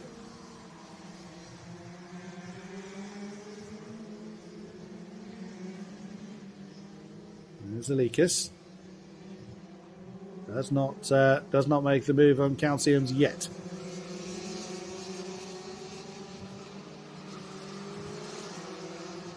Calciums from Zelitis, from Sai, from Sil.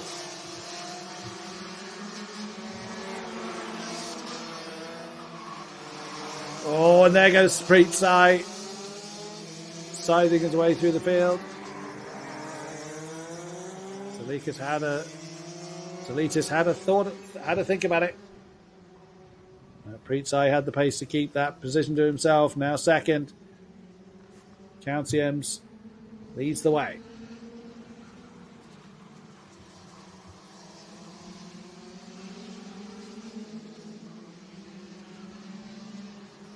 Fastest lap by Preetsai, 5:19.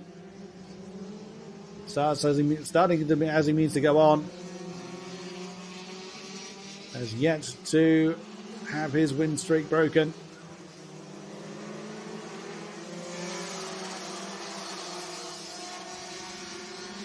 I keep thinking there's smoke in the background. There's a jet ski. couple of drivers a little bit off towards the back. That's Argo Tam and Heiko Hummel. Oh, that's Pritsai having a look on the inside, coming into 15. Can't get it done, though. Door slammed in his face. Oh, that was Zalitis getting a bit closer to the back of championship leader. There goes Pritsai. Oh, again. Calcium slams the door. Did leave it open, in fairness. Top 5 all together. Calcium, Side, Zalitis, Sild, and Ake Nerm. There goes Sai, inside line of turn 8. Still no dice. Oh, and that's a challenge, is it? Not quite from Zalitis.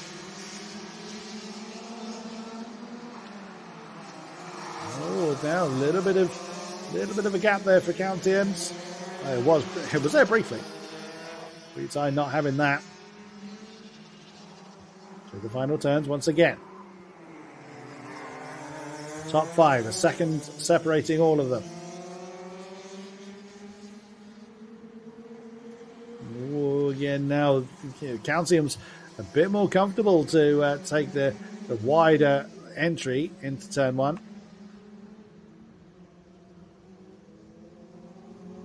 Pritsai has been seen time and again to capitalise on those open doors. Hasn't yet done so this race.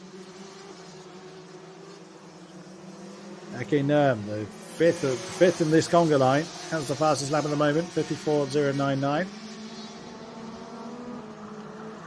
Oh, there's that door open again. Pritsai didn't need a second invitation at that one. It could be that Calcium's kind of accepting that's not his battle. Pritsai just has that pace advantage he doesn't have. Sometimes you do know, you acknowledge which is your battle to have, and that's Zalitis that's having a go for second. Not quite. Door slammed in his face. And when Pritsai got into the lead on the opening race of the day, or this group's opening race of the day, I should say, he was untouchable thereafter. We'll see what he does this time. Whether he's able just to stretch his legs up front. Still giving that slipstream advantage to Calciums. Oh, that looked a little bit uncomfortable there from Martin Sild. Slightly out of shape coming into that back section. Final chicanes again. In fairness, Pritsai's not been able to break away too hard. Now starts to build up a little bit of a lead, but has taken a lap and a half or so. Calcium, I suspect, is more concentrating on the cars behind him than Pritsai ahead of him. As we can see on the tower, the interval's very, very close. Oh, was that impact between Zalitis and Calcium that could potentially have been? Oh, and another impact there with Sild. The Calcium's from second now down to fourth. And that's a move. That's down to fifth now as Ake Nerm has gone through but does not hold it. The Estonian does not hold that second position. And Calcium's, you can see on the tower now, down into fourth. Now Pritsai is doing what he's done all season long and stretching his advantage up front.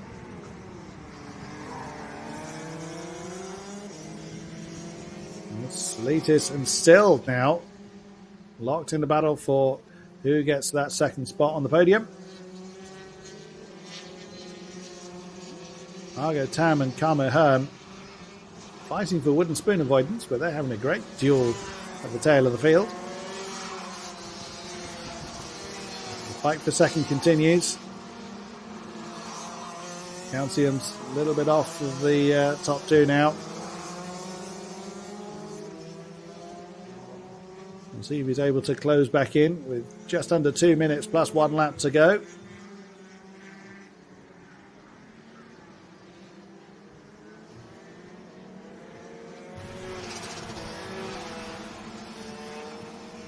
Nearly 2 seconds to the go for Pritsai now.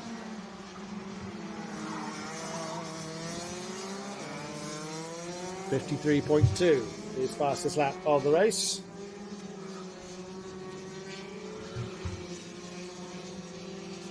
Masterful overtaking and then continuing to just eke that lead out. He just keeps the pressure off him by getting himself that breathing space. And the duo for second slightly spreading out between Zalitis and Calciums.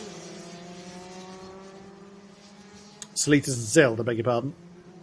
Calciums is not far behind, he's in fourth.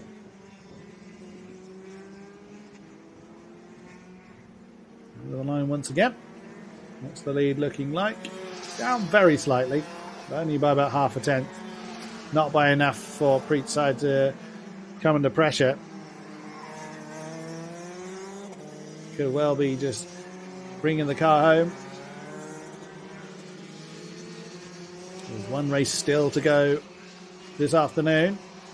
And it's not as the longest race of the weekend for the categories, the super final.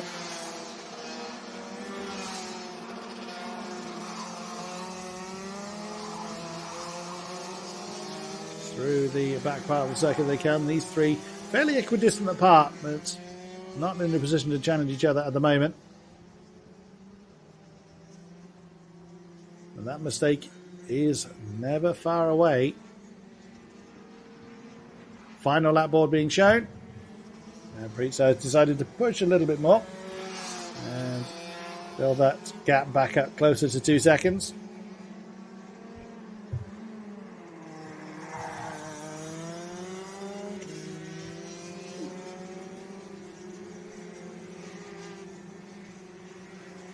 Everyone is just settling into their rhythm now. Calciums was up in that podium positions. Closing in a bit on Martin Sill. It's not going to be close enough unless Martin makes a mistake. Or Calciums to make a challenge for that third. But once again, the silverware goes only one way. It's car number 519. It goes to Preet Sai. The Estonian driver continues his winning way. Zalitis comes home in second. Martin Sill does indeed hold on to third. Just one more race for our DDT Masters. The super final remains, but once again, Preet Sai doing what he does. Pretty much makes him an unassailable target now. Good effort nonetheless from the 519. We have a look at the replay of the start. Almost one of the back markers slightly out of position, but remained just about within the tram lines. And this was the early battles going on. Oh, big clout of the apex there. Preet Sai didn't need another invitation of that. That's the DDT Masters. Now coming back into the holding area. And now it's the DD2s. We'll step forward. But that it's 10 minutes plus 1 lap for them. Wind's still playing a part today. Not as blustery, not quite as blustery as it was earlier this morning. As we're heading towards 2:45 local time. Again, wonderful work by the marshals to keep us as close to on time as possible.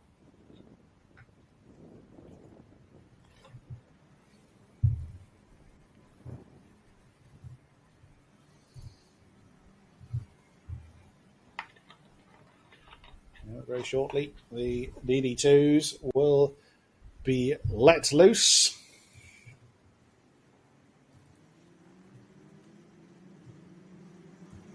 And there they are then. So, Dominguez, Adari, Spruder, and Yankees. Sagadi, Gerolitis, Vilkins, and Oopkalp, Virus, and Danileko. Uzakovs, race 1 winner, and Gnoskis, all ready to do battle.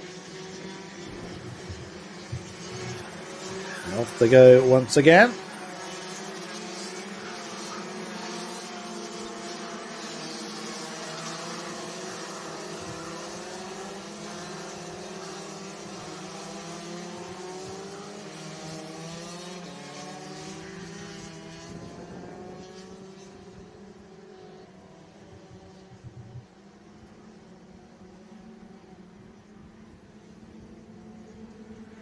And on they go then for their second formation lap.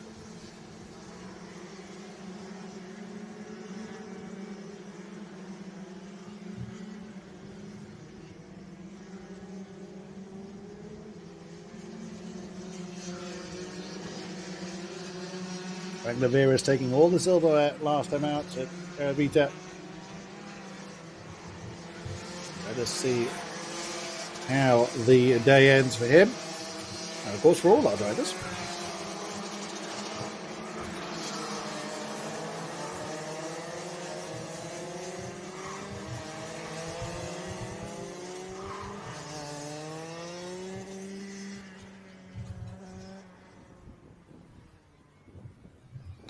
And into the 2x2 line, quite a slow pace this time.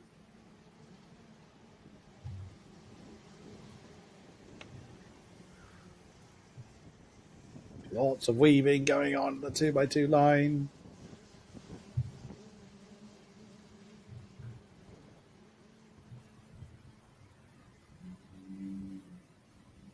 All right, here they come then, the DD2s for their final. Is the starter happy? Yes, he is. And away we go then. Oh, again, jostling going on. Well played from most drivers there. Oh, just as I say that, I think it was Dominguez that got very, very uncomfortable, shall we say. But on they go nonetheless. Oh, that got very, very uncomfortable for Johannes Dominguez. Now everybody getting into the rhythm. Who is going to come out on top this time? 10 minutes plus one, as mentioned.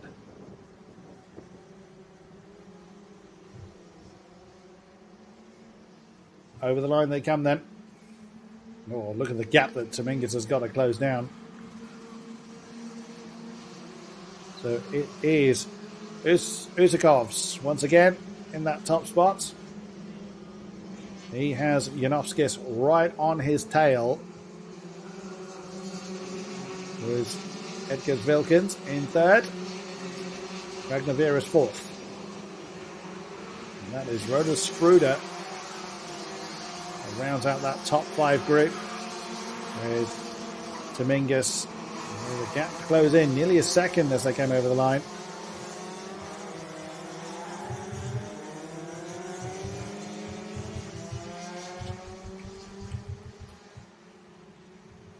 Now let's see, that's a lot of pressure though that Usakovs has got to close in. Got to deal with rather. Let's see what he's able to do.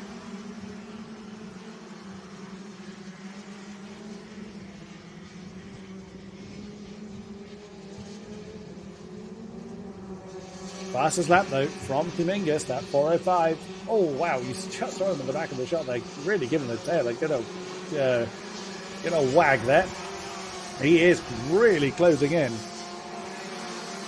on that top group. Very defensive there from Usakovs.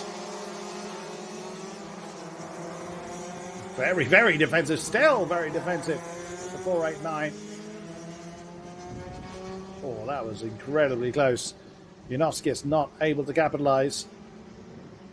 Not yet, anyway. Burgess up to fourth now. Oh, and that's the inside line. That's Janovskis. That's the lead. Let's change hands now. Oh! Usakovs was not prepared to just let that one go. He wanted that all to himself, but could not quite get the overlap he needed. Dominguez closing in. Not far behind them is Sagadi either. And there it is. There's that move. Oh, is that going to be 2 positions down for Janowskis? Usakov's made the move up into the lead. Oh, Janowskis did indeed hang on the second from Wilkins, but only just. Well, this battle is going to wage on.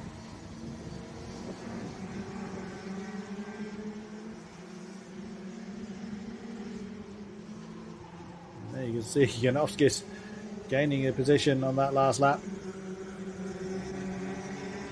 He did, and he lost it again, unfortunately. 5 karts, 6 karts. Dominguez inside the second, and Sagadi all in that lead group now. Oh, a challenge that didn't quite come off there for Spruder. Tiny bit of breather space for Usakovs once again.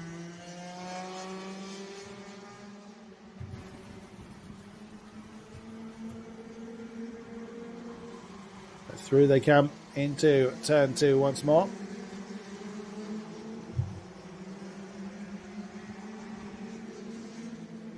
Oh, Dominguez!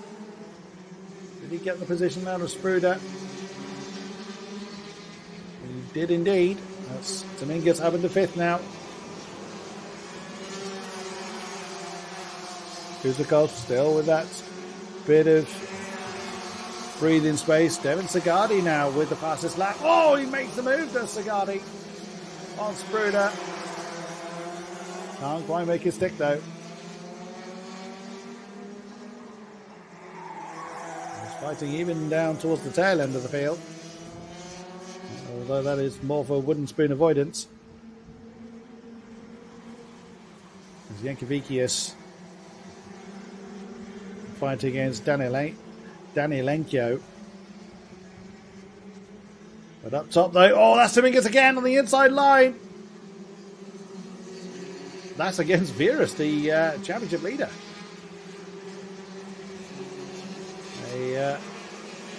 A good move, but he needed to get his elbows out. And Sagadi ahead of Spruder as well.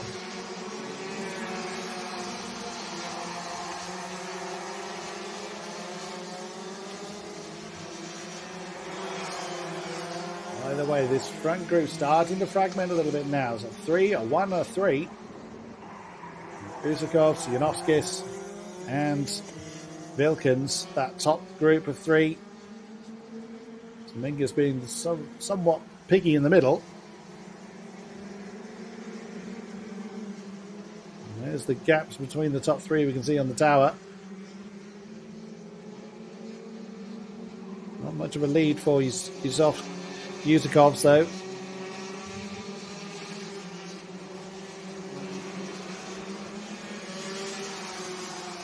Three and a half minutes plus 1 lap. It won't come quick enough as far as Gustav Usakovs is concerned.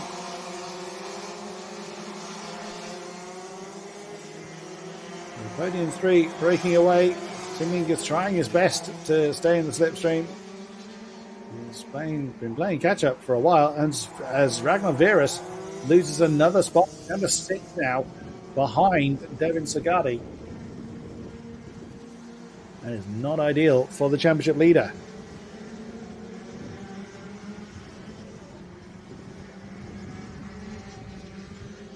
Continuing along the merry way. Oh, that was a little bit of a look there from Janowskis.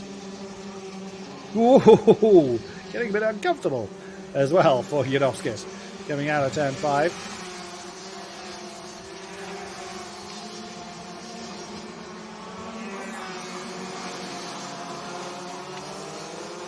There's your top 3. Usakov, he has got some breathing space now. There's Janowskis and Wilkins have swapped round. Oh, and a bit of a nudge there. And that's allowed Dominguez to get involved. So that's still a 3-way fight for what is now second place. Oh, Dominguez getting close.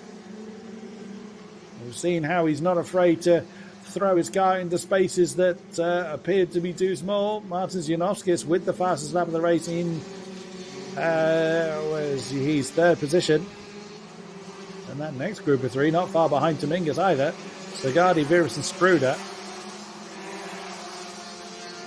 They could still get involved towards the tail end of the race. Oh, there goes Dominguez. He's got that fourth position from Janovskis. When you least expect it. The Estonian is going to strike, and that's another spot. Now, podium spot is calling. Can he hold it for another couple of laps? Probably 3 laps, I would say. So Usakov starting to build a bit of a lead for himself. Vilkins in second. Dominguez trying his best to close in on the top 2, but with Janovskis absolutely glued to his rear bumper. And Sagadi, Virus and Spruder. Oh, Dominguez has to look how defensive Dominguez had to go there. Wrong footing for the exit of 13. And that slows both of them down, him and Janovskis, and that brings in the next 3 of Sagadi, Virus and Spruder.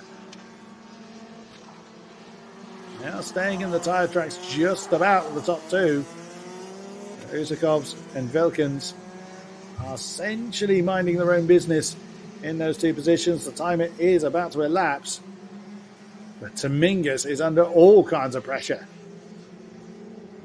Dominguez, Janovskis, Sagadi, Virus and Spruder now. All in this group.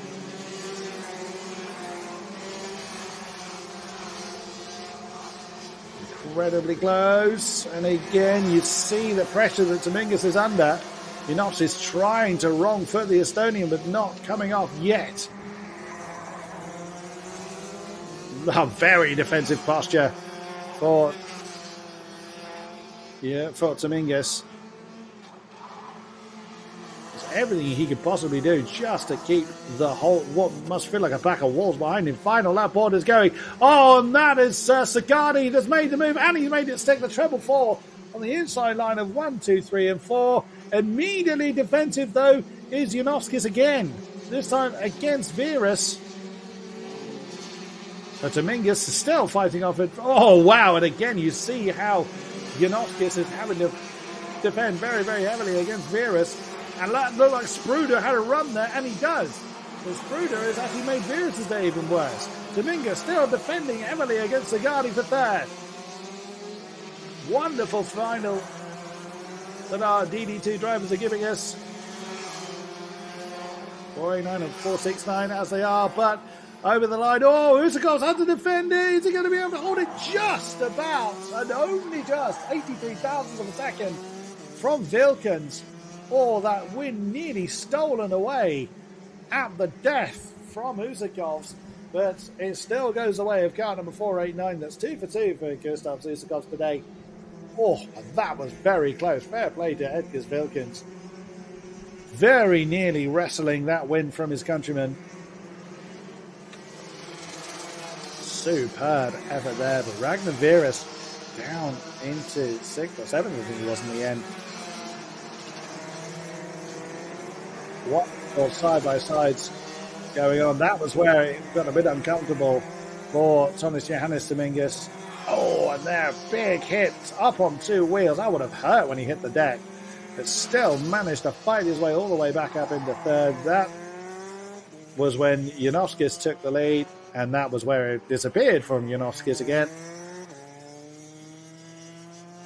And back into the hands of Usakovs, who was not then to relinquish it until the flag fell.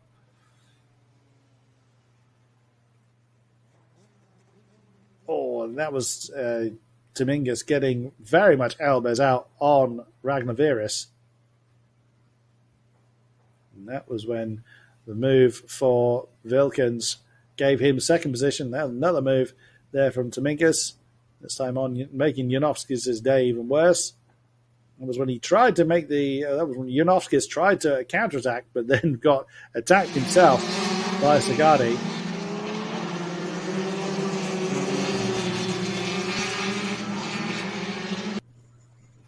Superb work then from the DD2s. They now get to park up, and we have a final race. This time it is the seniors that will be taking to the track very, very shortly.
Final then.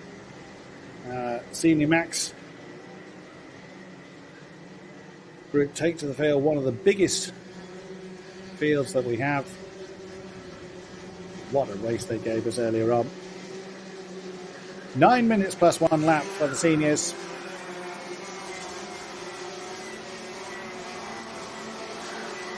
"13 rows.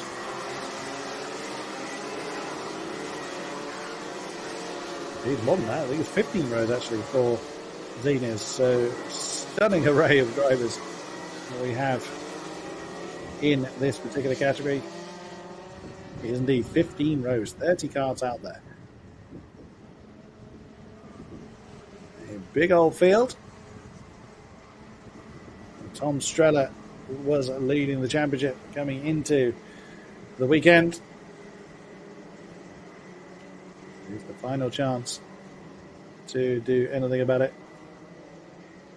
To either secure it or to lose it, you could argue.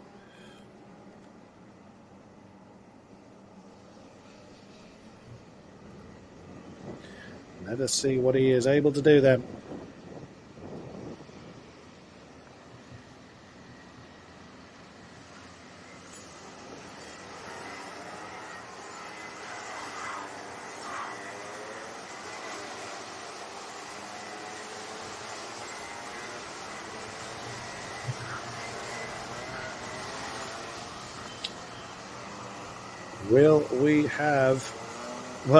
We will have, I should say, a absolutely thrilling battle here.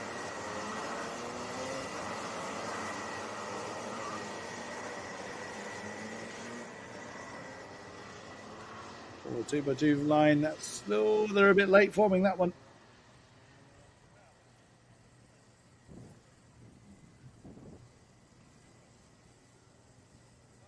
Here they come then.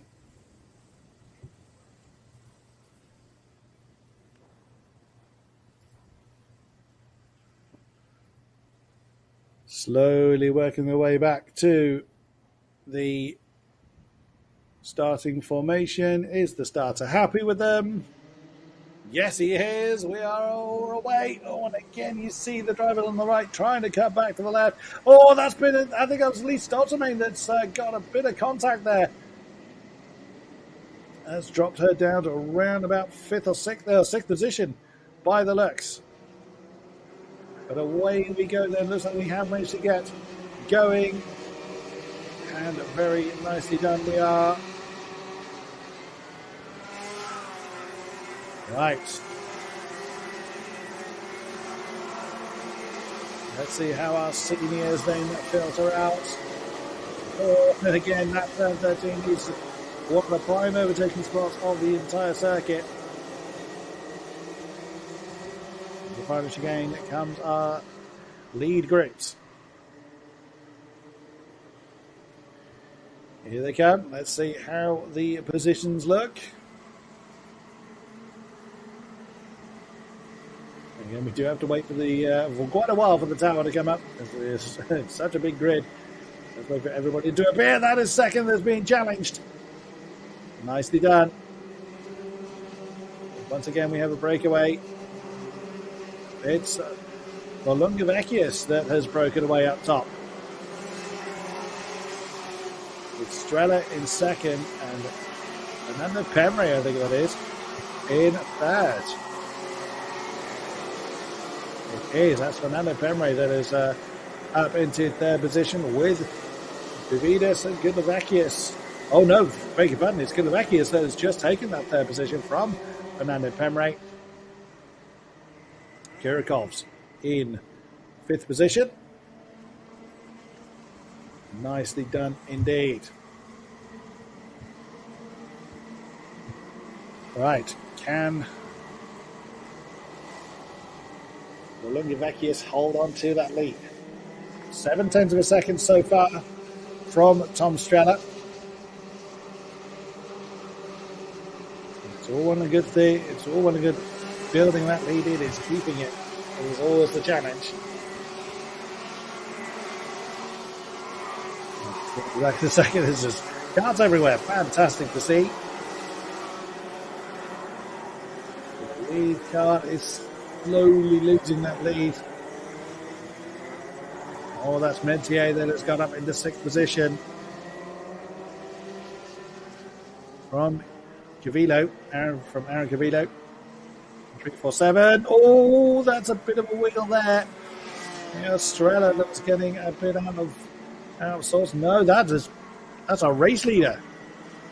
Well, that's 6 tenths of a second gap has completely evaporated. Volungavekius now very much under pressure by championship leader Tom Strela. That's not a comfortable position for anybody to be in, quite frankly. Gudlevakius in third. Oh, that's a challenge! That's Kirikovs that has made the move on Fernando Pemre for fourth. So, well, Pemre immediately defending from Lizzie Mentier.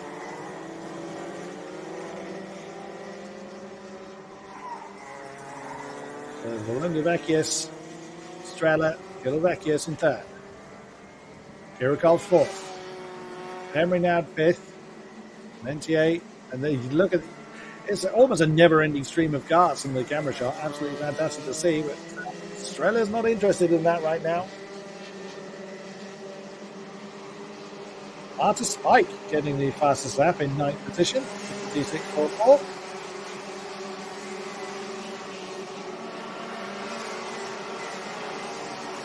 As Lee Stolterman has gained a position from Aaron Cavito. Seventh position that's just changed. We saw Lee Stolterman a bit of an uncomfortable opening lap. Marta Spike has also gained a position. Again, Cavito. Up front. Bit of a gap forming, second to third now.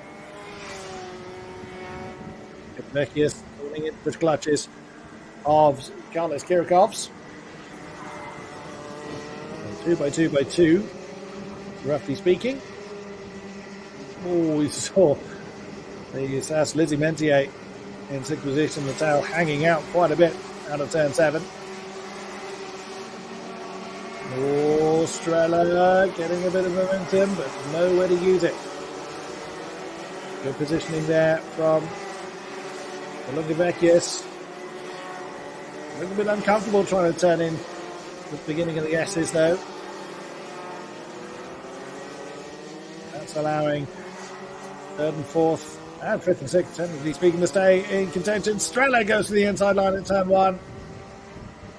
And Volungavekius unable to shut that door. Tom Strela left no uncertainty on that one. A decisive move to take the lead.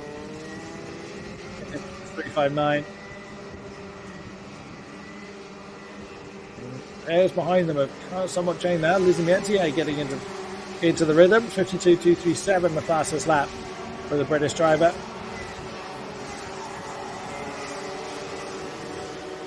Volungavekius is staying in the tyre tracks of Tom Strela.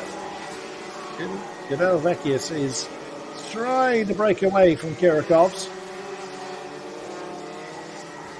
Emery in turn trying to break away from Mentier. That top 6. About 1.5 seconds top to bottom. And at least Soltermain. Next card in line, very much on her own. 1, 2, 3, 4, 5, 6, rapid succession. Working their way through the early turns. Tom Strella starting to stretch his legs a little bit, half a second over the line. Between himself and now second place, Vecchius. Very much the pressure on that second position from Vecchius, who in turn is dragging along Kirikov's. 3 more minutes plus 1 lap for this group.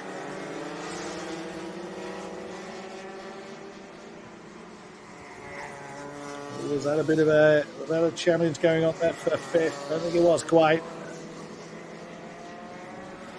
Oh, it was very sudden defensive man. That was impact. Oh no, that's off. That is off. That is the 309. That's Kirikov's.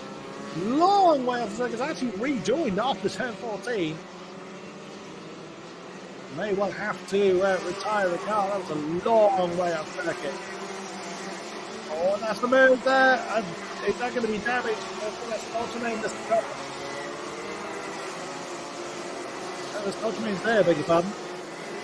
Top 2 still glued together. Now that's completely changed how the top group look. Good amount of positions gained for Kirk. Oh, that's a very, very slow car on the inside line. Coming to a halt on the start-finish line.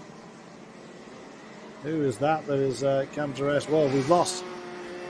Oh, that's Volts that's come to rest, I think.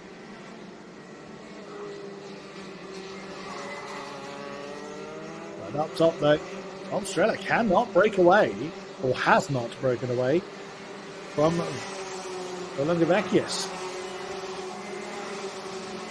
2 definitely free of challenge with Kirikov's very dramatic departure.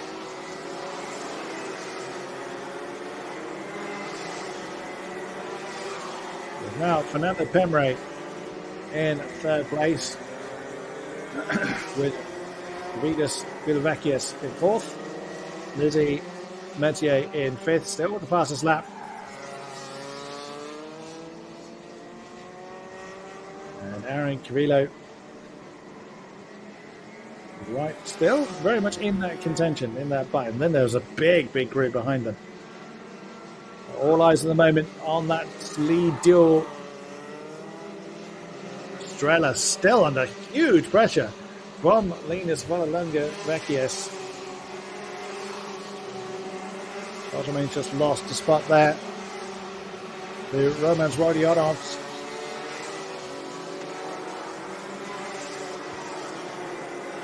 Right now, Tom Strella is working very, very hard to maintain his grip of the lead.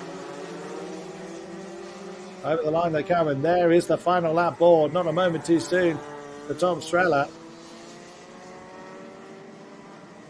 I'm sure he would very much like this pressure to stop.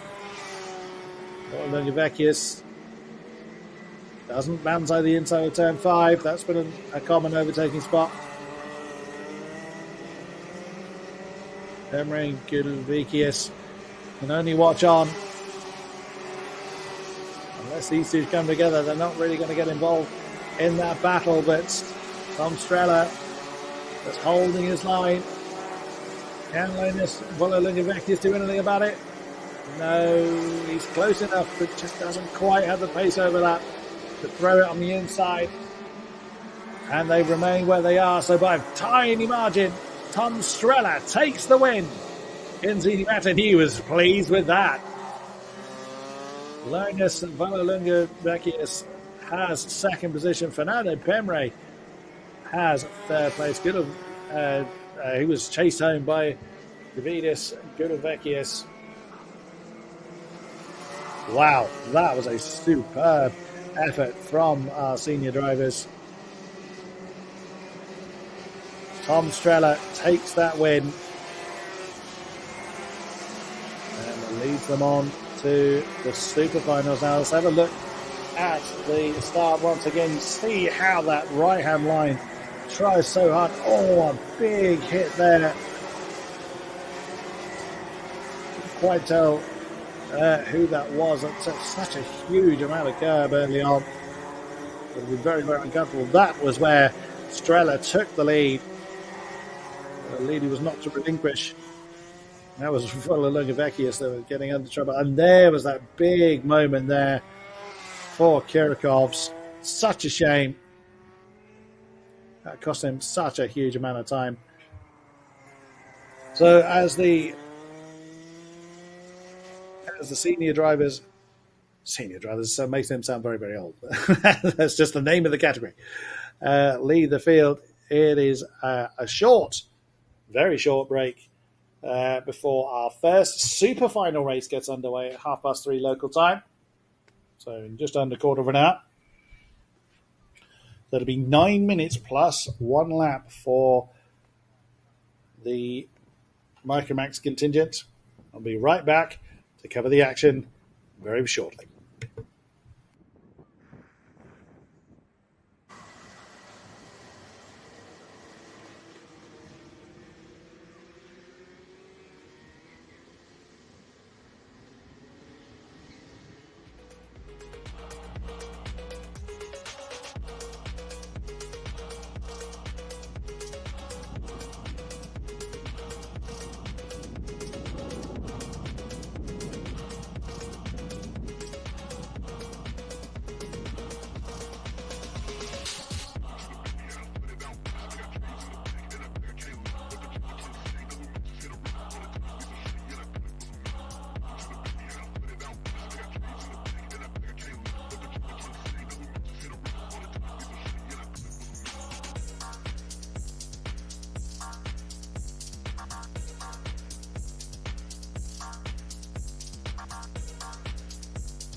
Here we are then. Carlos Benson's is looking to take the championship that he led coming into this weekend. Let's see if he can hold on for one final time for the super final. The biggest points haul of the weekend is now, but it's also the longest race they have. So it is 9 minutes plus one lap for our youngsters. Let's see what they can do. Once again, 2 formation laps. Just to get everything ready, it all comes down to this. Carlos Benson's may well have had the championship lead coming into this weekend, but this weekend has not been all plain sailing for him. Wozniak and Bakutis doing what they could to dent the championship aspirations of Benson's.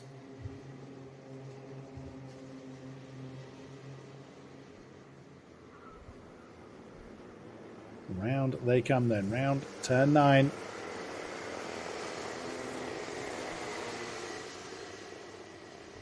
And they'll be now showed the slow board and the marshal. There he is. And they dutifully form at the Micromax always form quite early.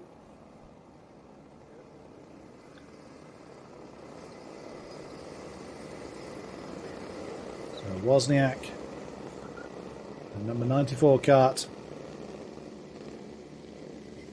alongside Bakutis in 49. Not quite, I was going to say, not quite in the right order. They will get there.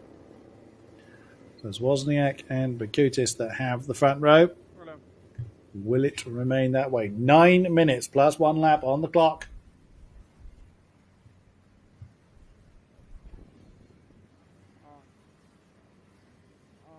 Now let's see what they do. The nerves very much taking hold. Oh, I think Wozniak was looking to go down the main part of the track, but no, he remembered just at the last second.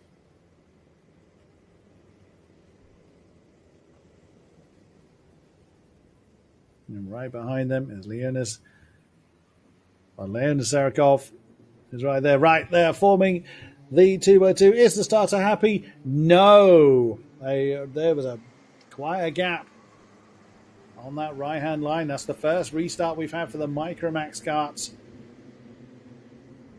Let's have a look. Yeah, you can just see it was that right-hand line that was not correctly formed. We were getting a little bit too excited too early there.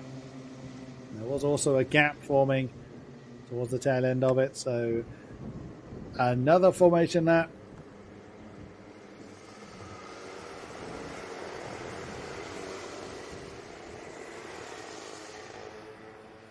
They've done very well to have, to get to the super final, and that's their first restart of the weekend.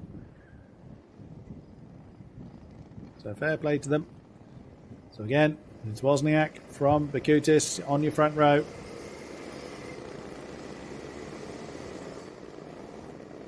Yeah, it's Kratsionis in the 99 alongside Kepkauskas in the 41.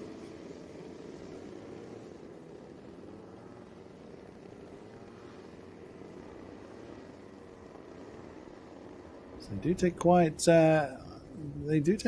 quite a slow. That's a very slow lap. That's a very slow entry, and it is governed by the front row. So Jan Wozniak, Oskaras Bakutis are the ones that govern that. Now they can a little bit more of a hurry up.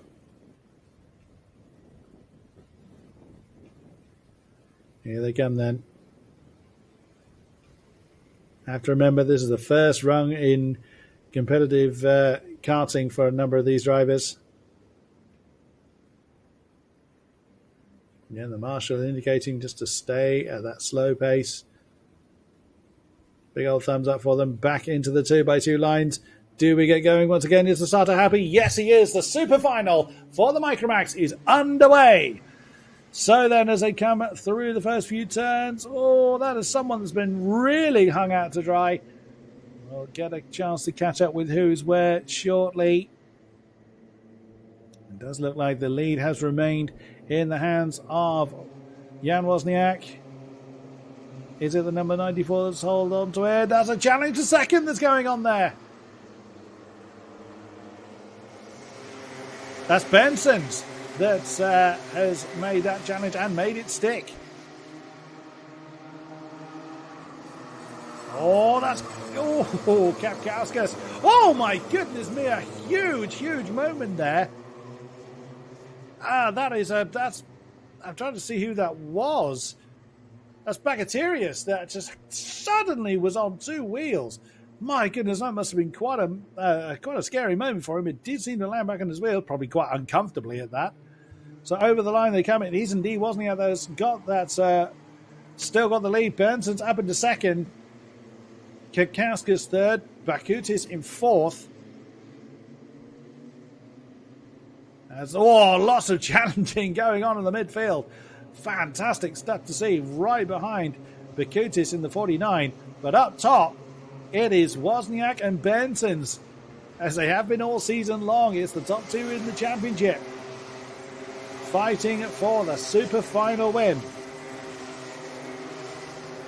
Oh, and already Jan Wozniak keeping that defensive posture coming up into turn 13. Benson's thinks about that outside maneuver, does not make it stick. Kapkauskas watching on. Still very much in contention, though, is Emilius Kapkauskas. Straight to the defensive line for Jan Wozniak. Not prepared to just let Carlos Benson's waltz off. But every point matters. As I say, there have been different winners in the different races this weekend for the Micro Max class. So no one wants to be giving anyone any kind of advantage whatsoever. Now Kapkauskas starting to close back in again. Fastest lap going to Oskaros Bakutis. He's in fourth.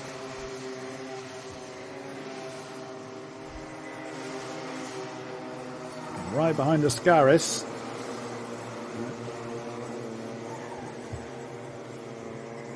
Well, lovely duel forming there, but still up top.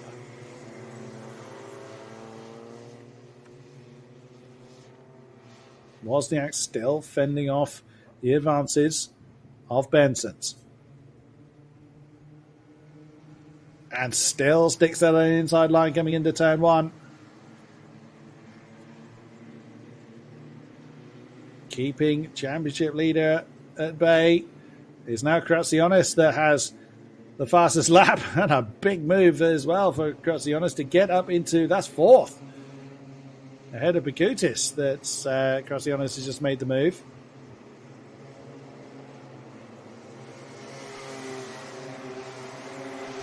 And Benson's not giving any quarter whatsoever to Wozniak. Wozniak going very, very defensive up into the hairpin. Benson's is trying every possible way to gain any advantage, and Wozniak is slamming the door.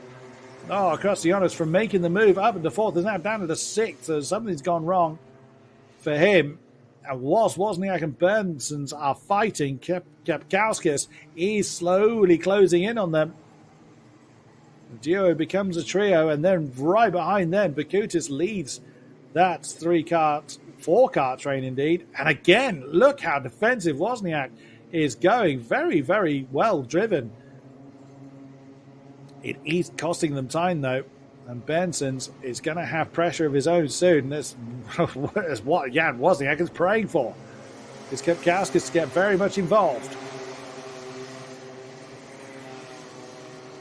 Oh, goodness me. Benson's trying the racing line, but Wozniak is keeping that defensive posture. Trying to throw Benson's off his rhythm. Benson's is having none of it. But here comes Kapkauskas now. Now the number 3 has got to look forward and aft. Can't just concentrate on the offensive moves he's doing. And again, Wozniak glues himself straight to that defensive line. Oh, Kepkauskas tried to get the momentum on the outside of Carlos Benson's. Didn't quite come off this time.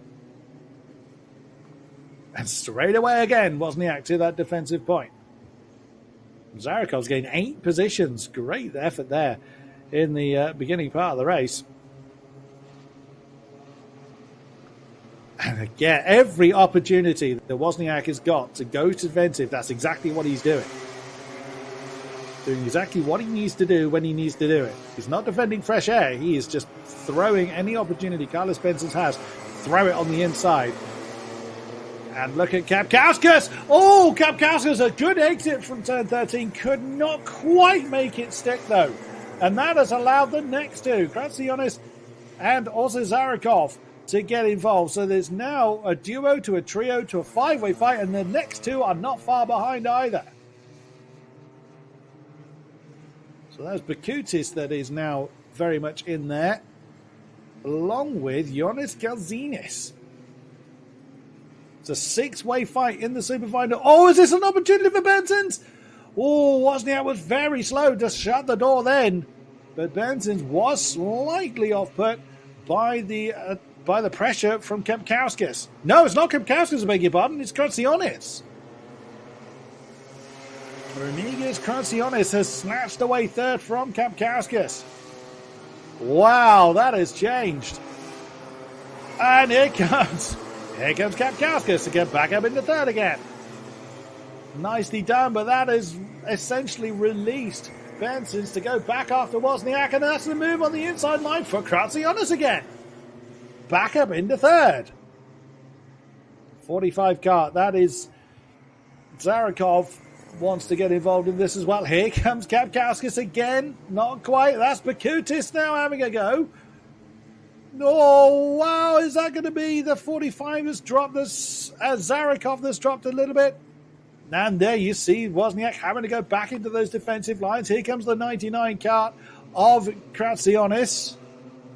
That's a fabulous scrap for third. Benson's is back on the offensive again. It didn't take him long to close back in on the Polish driver of Jan Wozniak. 1.5 minutes plus 1 lap to go in this fabulous super final from the Micromax division. Yet again, Wozniak just going every single defensive posture he can.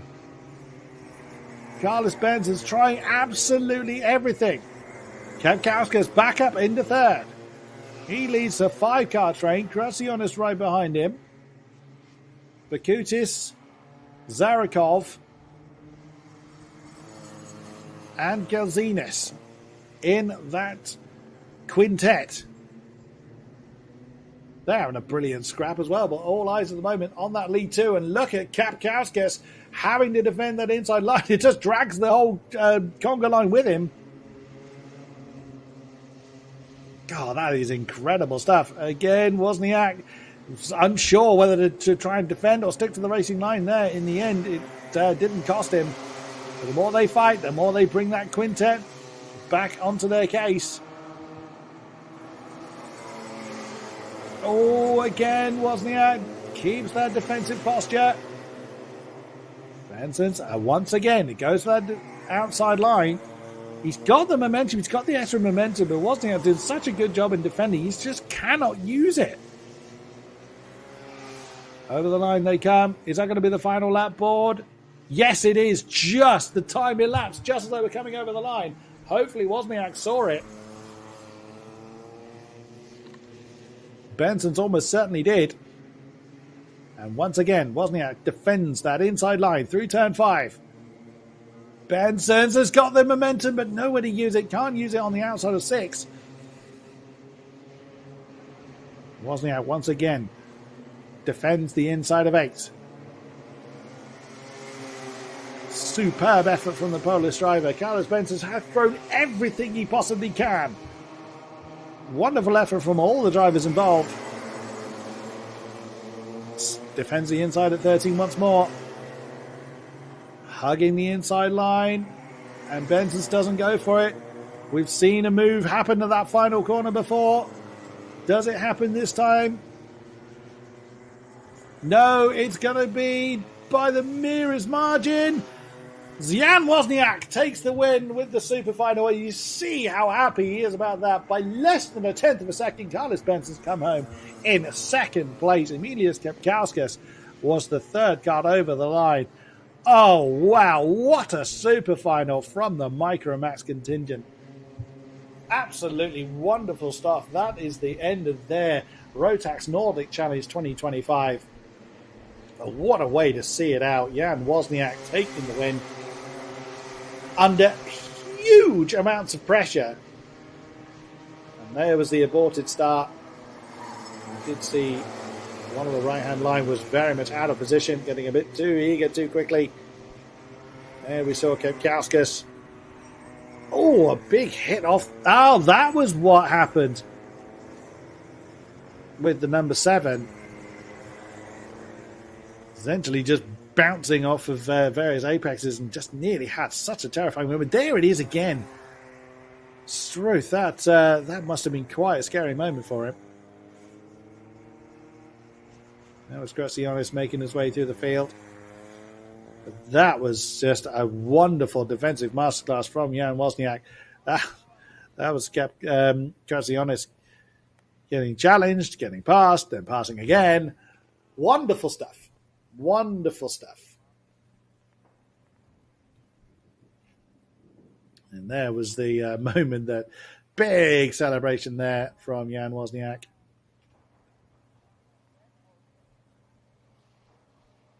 And someone else enjoying the sun with some motorized fun, but no wheels to be found on that one. Out in the water. Why not? Don't blame you at all. That is it for the Micro Max class. The Mini Max will now take to the field.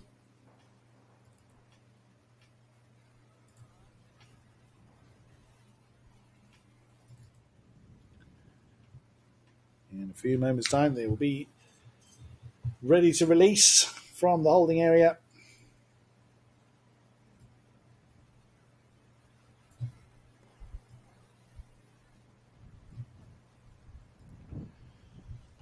Up to nearly 20 degrees C out there, which is pretty comfortable when you're not in a race suit. The wind continuing to ease off as the day has gone on.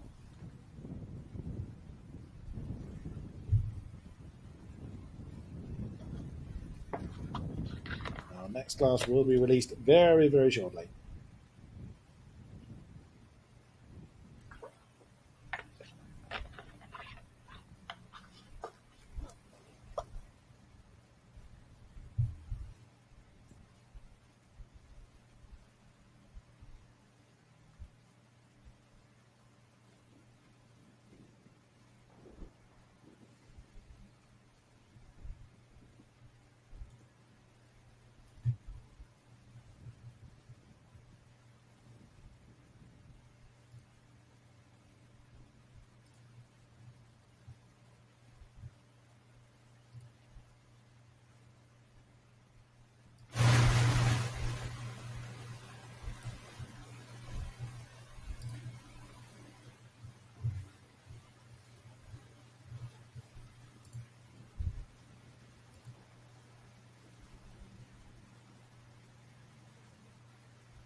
On to the field for their super final race is now the Mini Max contingent. Kubish Vashkelis was leading the way coming into the championship from Mikkel Grantins.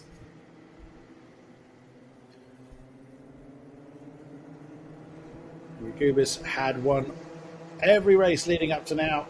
And this weekend we did see a new winner at the top step of the Mini-Max podium. So it is a 10-minute race for the Mini-Max contingent. 10 minutes plus 1 lap.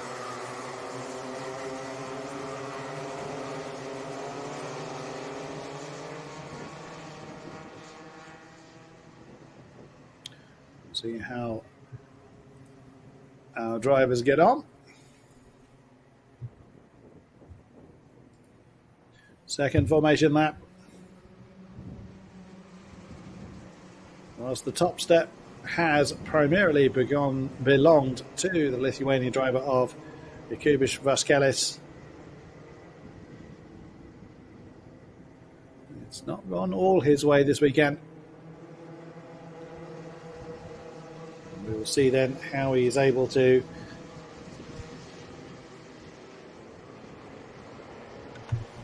indeed how all of the drivers are able to press on in this final race of the day of the Mini-Max class. And they are forming up now by turn 11.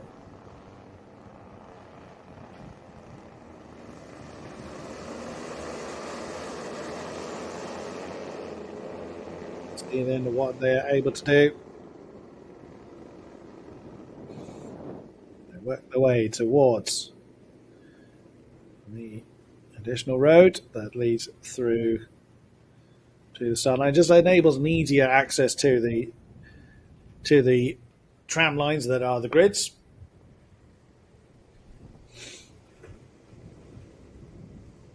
There's Grantins, you see on the outside line. He'll be wanting to sweep across as early as he can. And building up the speed. The starter happy. He is indeed. We are racing then with the Mini-Max for the super final. Is a bit of a bounce off the curb for around about 4th or 5th place. Oh, again, you see lots of people just losing out just through unfortunate positioning. I actually think that was Vaskelis that has fallen down through the field. Well, we will see when they come back through. Oh, that's someone in trouble. So a very, very slow car towards the back end. Oh, that's a big move there for the lead. The lead has now changed hands before we've even got to the end of the first lap. Let's see then how that has shaken down. Top 5, top 6 have broken away quite conclusively. Let's see then who is where. Still looking to change. Oh, challenge for 3rd, didn't quite come off.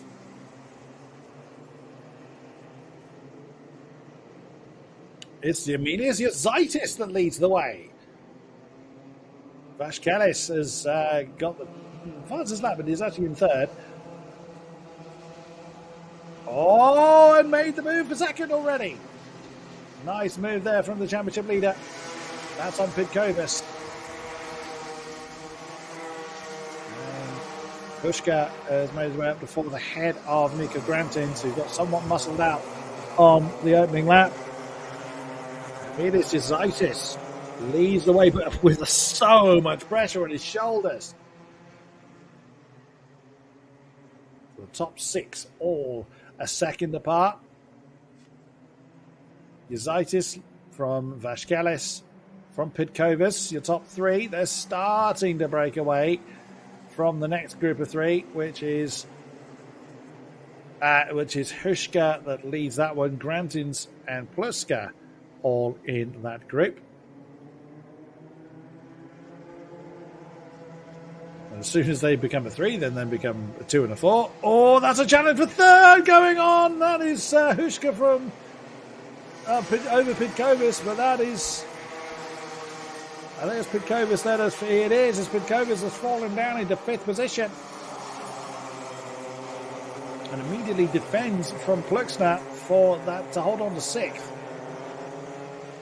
But up top though, still Emilius Zaitis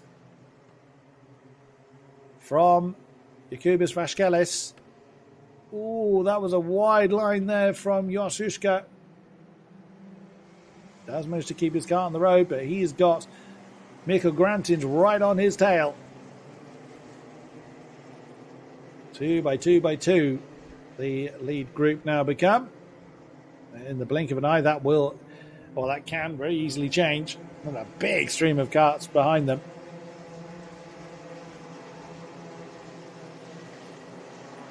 As you can see, Hirschka is closing in to that lead pair. Dragging along his dance partner of Mikko Grantins as well.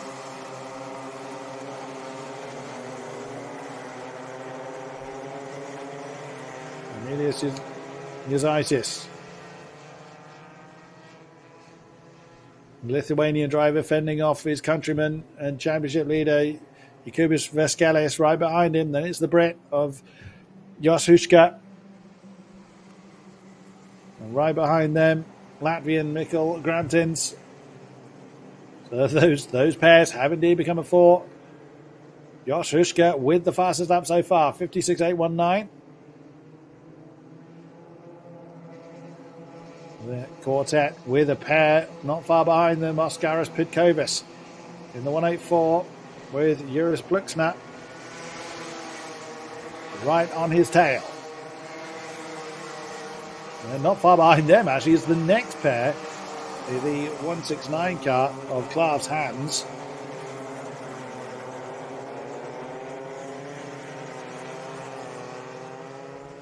With Elliot Travis right on his tail. Vaskelis has taken the lead though. No, Yazaitis got a bit uncomfortable on the exit of that final turn. Is he going to be able to challenge into turn one? Not quite. Vaskelis now leads the quartet up front. Wow, a sudden move from Hushka. Very big, decisive move. Very, very late as well into turn 5. But Jos Hushka managed to make it stick. That was a very, very late move, but very well executed. Is he going to have a go at the top of 13? Yes, he is. Oh, is Vaskelis going to lose too? Not quite. Yazaitis couldn't quite capitalise on that. Oh, and then is attacked in turn by Mikko Grantins. Very, very well timed from the third place championship rival.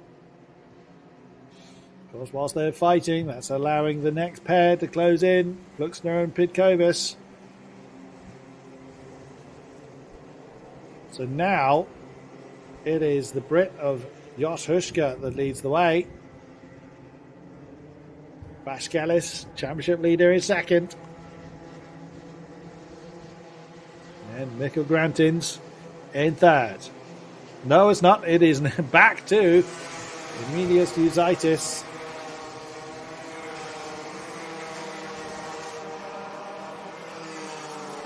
Oh, is that that's a defensive move there. Zaitis doing what he can to keep Grantins at bay. That group starting to fragment a little bit. We're back to 2 by 2 by 2. Hushka from Vaskelis over the line once more. Wonderful stuff. Who's gained the most? Vaskelis has gained the most. Travis as well. Both gaining 5. Hushka 3. Pictus 2. And Veit Koots in gaining 2 as well.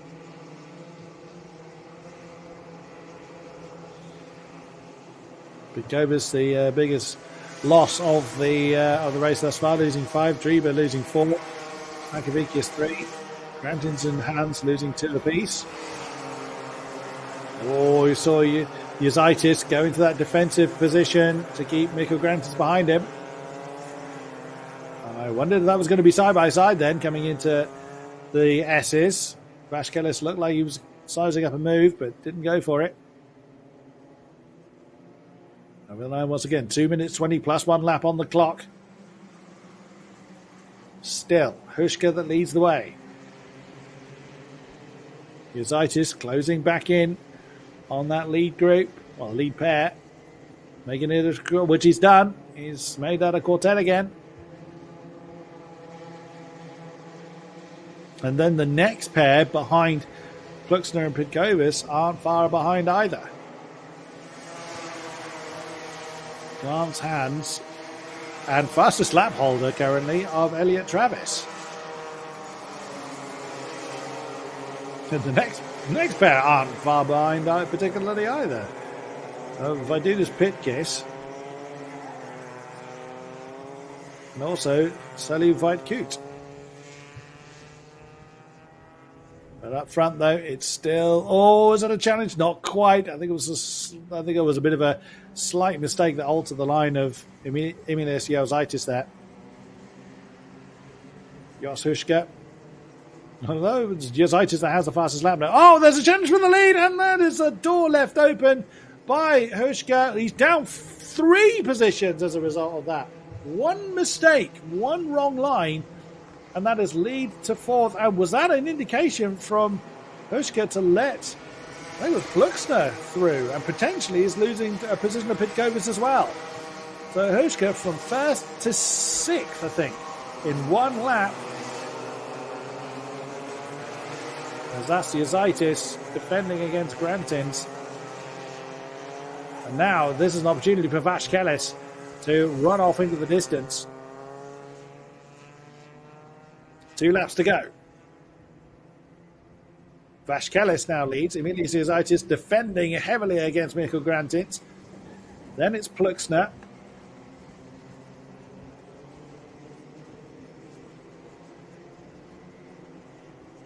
Oh, and that's a challenge for second. Grantins has banzaied the inside, but can't hold it though, can he?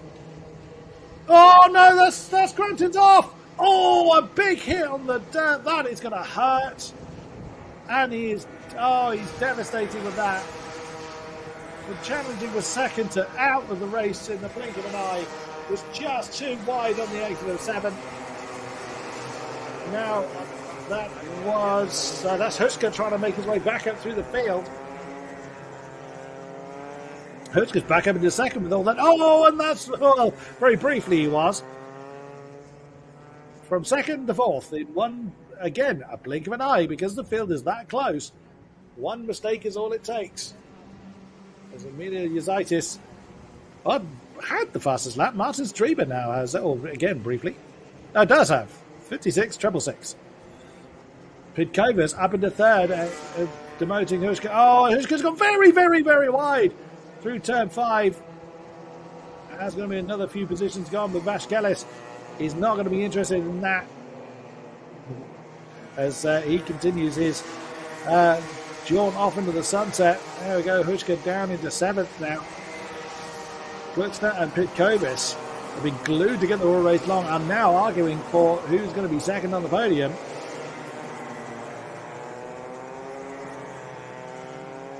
But it is going to be another win, another set of silverware for the 124 car. There it is. Jakubis Vashkelis takes the win in the Super Final 1. Happy he is with it as well. Pluxner takes 2nd and Pitkovis rounds out the podium 3. With Elliot Travis coming home in 4th place. And there it is. Confirmation then. Jakubis Vashkelis takes the win. Well deserved, and respect between the drivers. That was Pitkovis giving a fist bump then to the victor. Wonderful stuff from the Mini Max contingent. See a replay of the start. Such a violent jump over to the left from the right hand lane because they just don't want to be hung out to dry on that opening lap. Oh, that was Hushka getting up into 2nd. And then up into the lead. Only for it all then to really unwind.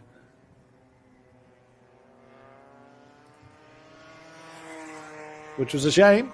Well, that is the nature of this round. And that is where the lead was lost by Huska, but it put him so wide. And he just plummeted through the field and then tried to make his way back through. That was Grantin's getting that inside line initially, but then just sliding off the road on the exit at 7, then bang, that big bump. That would have taken the wind out of you.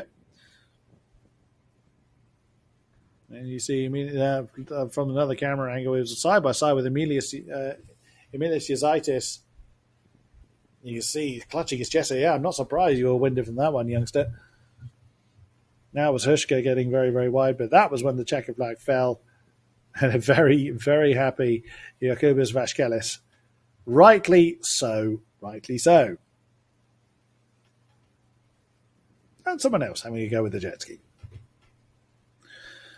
It's the turn of the juniors next.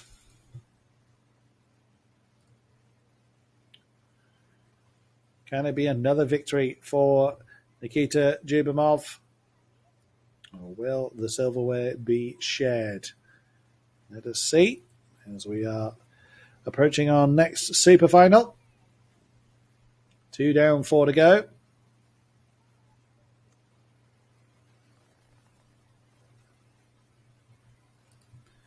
And I'll be right back with you when they are released from the holding area in the next few minutes.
category.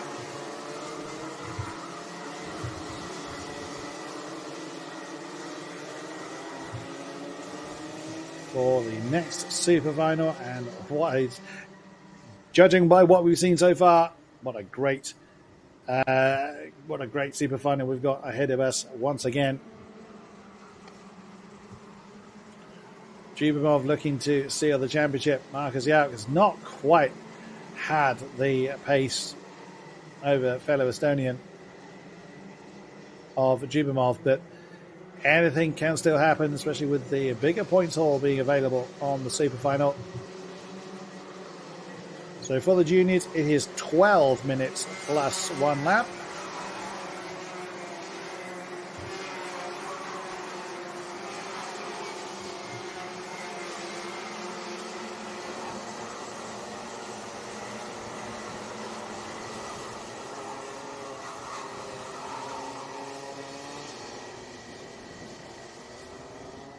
And now forming the 2x2 line. Oh, right at the back, giving it plenty of wiggle. Well, slow speed, I'm not really too sure that you're going to gain an awful lot by doing it, but oops, steady now. Again, it's Mazinis that getting a bit up close and personal with Jubimov.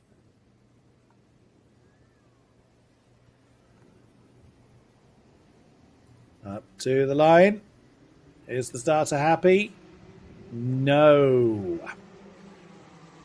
Not happy with that one. Shake of the head. Let's see what happened. Who was it? Ah, there it is. A big, big moment. Far too early to be breaking free. Now, when you're focused in the moment, when the adrenaline and nerves take over, it is all it takes to just break that concentration. So another formation lap then for our juniors.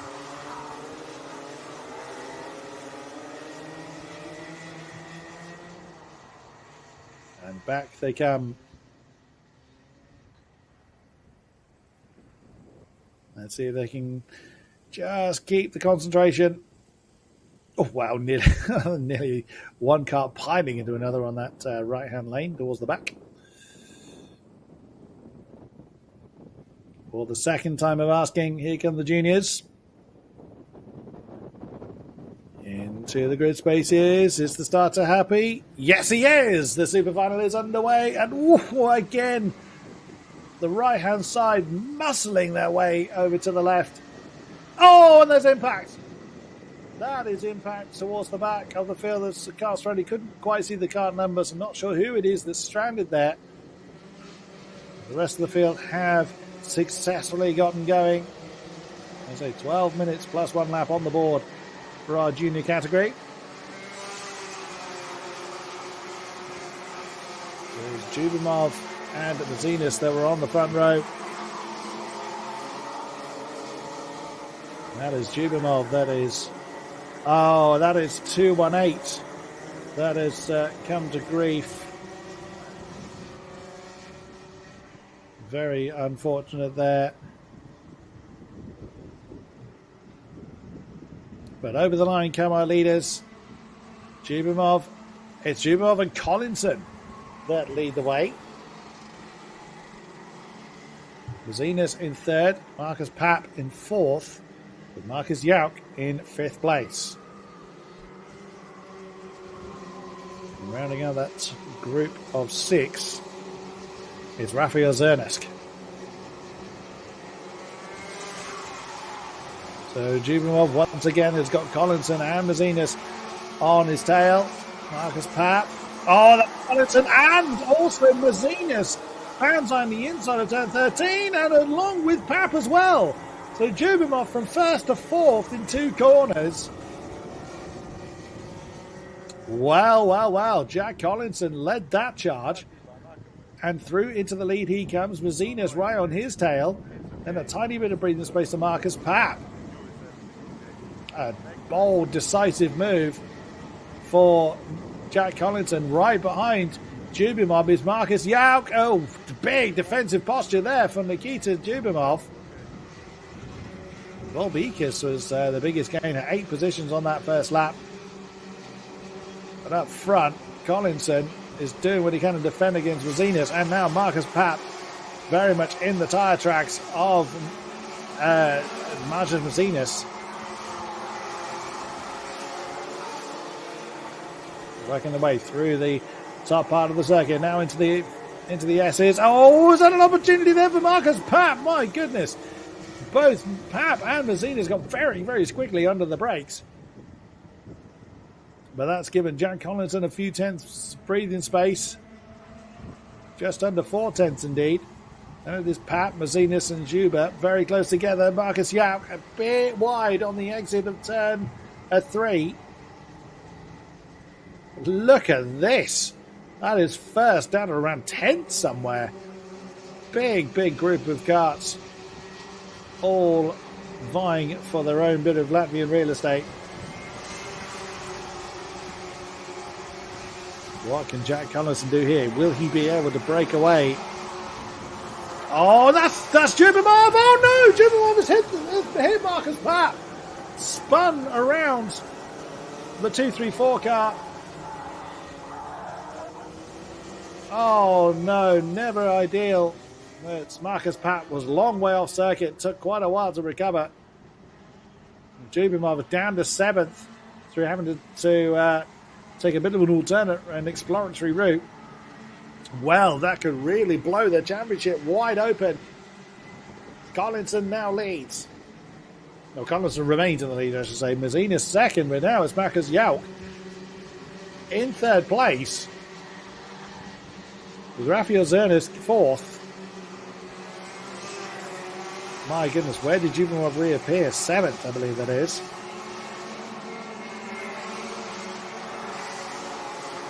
Oh, that's an inside maneuver on Marcus Yauk from Zernisk.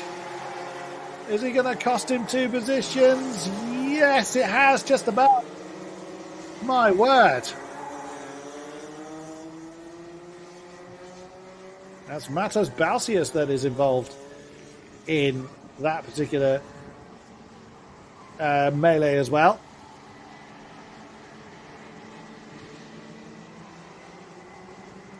Goodness me. Rodrigo Kakas with the fastest lap.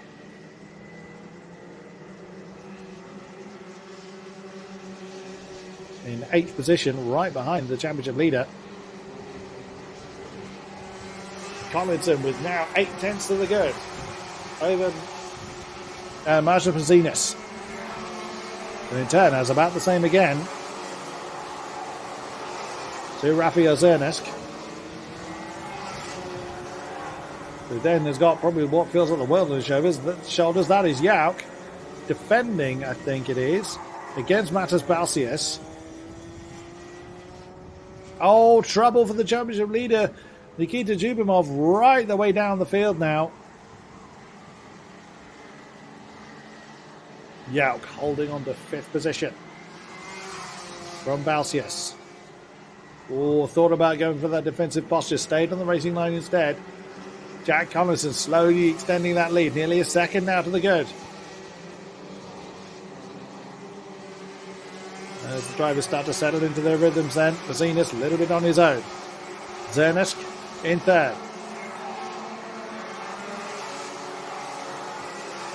Patrikas Josias in 4th, right on his tail.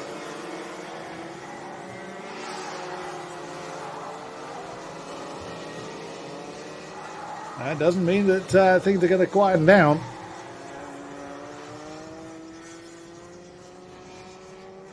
Five and a half minutes to go.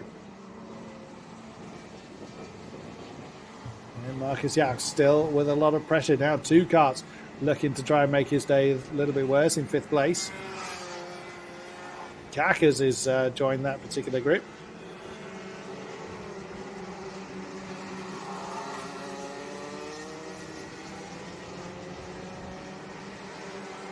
Collinson now has lost a little bit of that lead. Marcus Mazinas getting into the rhythm now. Oh, that's a slide there.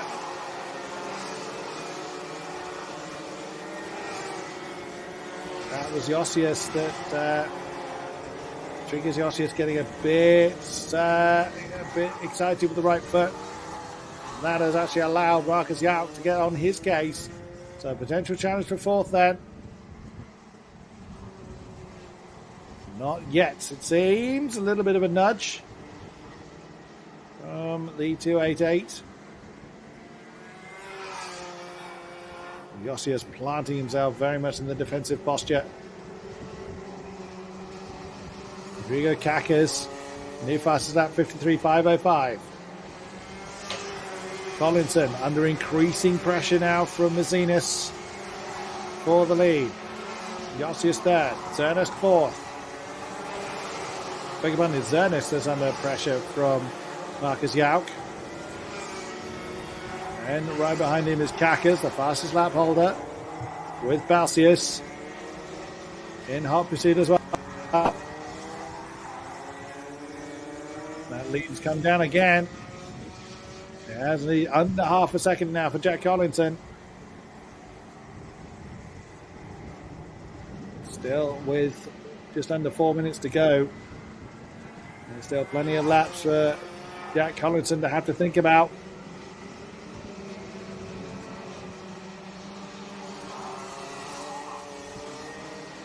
And then, of course, if the top two fight, that's going to allow Josias to get back involved. And then you've got what is a four-way argument then for fourth position that Zernest currently leads. Zernest, then Yauk, then Kakas, then Balsius. Oh, look at the gap up front. That has absolutely gone. It's Collinson and Mazinis. Barely more than 3/10 apart. That is not what Jack Collinson would have wanted.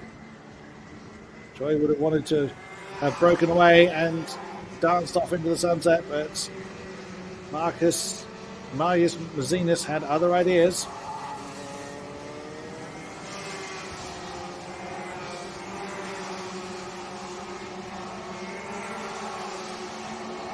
You've got this fascinating group of four. Oh, look, wow, the immediate defensive posture there from Zernest. He was not wanting any opportunity for anybody to try and bounce out the inside of the hairpin. Well, very much I think it's a 5-car group now. Collinson and Mazinis still glued together for the lead of the race. Less than 2 minutes to go now.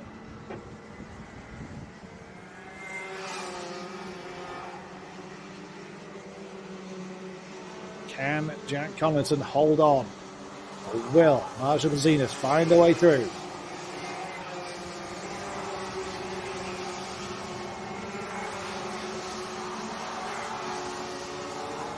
Both without a win so far in this challenge, in the Nordic Challenge of this year. Marshall Mazinis now with the fastest lap. 53.375. That is not going to be a good, pleasant reading for Jack Collinson. Kakas and Spike with the most positions gained. Volbeekis right behind them.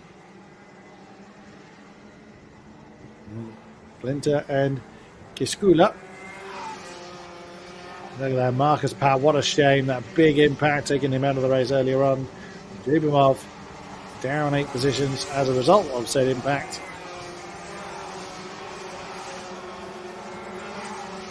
Neither still running.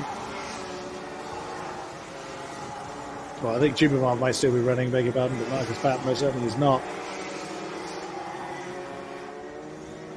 Dubimov is still running, beg your pardon, in 9th place. But at the top, though, even though the battle for the lead still rages on, they are still pulling away from Patricius Josias in 3rd place. And the time is about to elapse.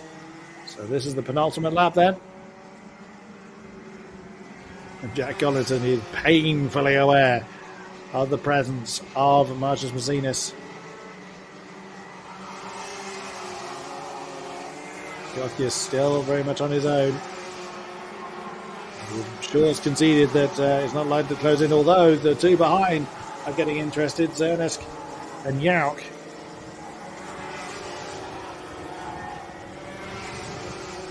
We could a challenge though for fourth before the checker flag falls. Final lap board being shown. It's now or never. Do or die, feast or famine. We've seen a few moves not quite go the way the drivers intended in this race. We'll see if the next moves are a little bit more successful. Can Jack Collinson just defend another few more corners? Or does Mazinis have the move in hand? Out towards the hairpin, and you see Jack Collinson, he knew that was where he was going to be most vulnerable and defended the inside line. Now the final S's. Oh, you saw Mazinis try it, but there was just not the grip there. And the win by a narrow margin goes to Jack Collinson. He is delighted with that. The super final win goes to Jack Collinson. Marcus Mazinis tried and almost got the overhaul there, but was held back into second place in the end. What a great duel up top. Jack Collinson taking the win. Excellent effort as the clean-up operation or recovery operation will now begin for those that were stranded still out on circuit.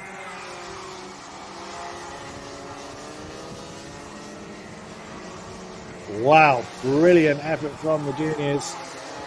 And that's where the first start went wrong.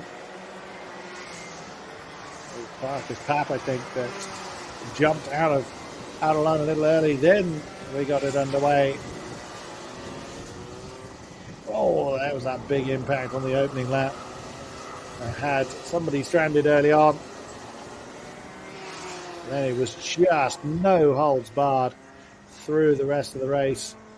That was Jack Collinson and Mazinis being sized up by Marcus Papp. This is where I think the impact with Dubov. Oh, such a heavy impact. It was indeed. Papp had no idea that Zubimov was there. That was Yauk defending that inside line up into the hairpin. The celebrations clear for all to see for Jack Collinson, and very rightly so. DD2 Masters next.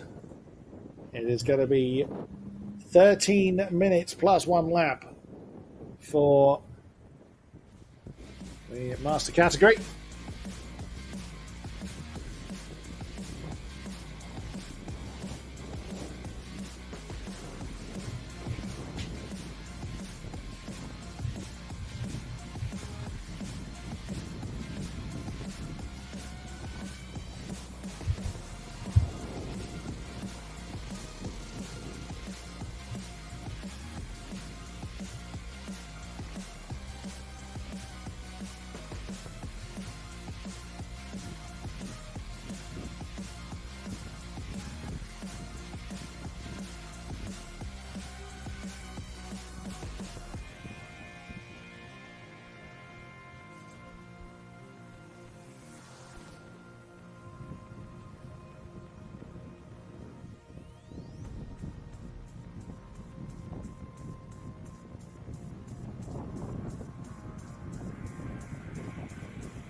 Out come the DD2 Masters then. Preet Sai has ruled this roost all season long. And looks set to complete the domination.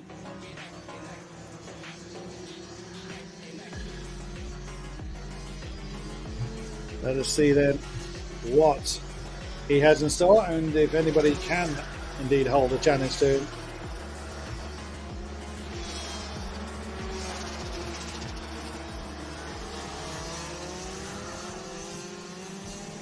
So, formation lap. First off.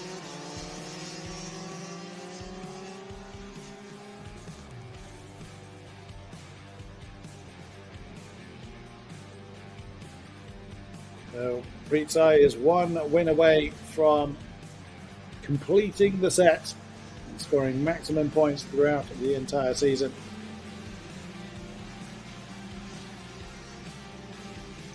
Odds are, the expectation is certainly on him to do it.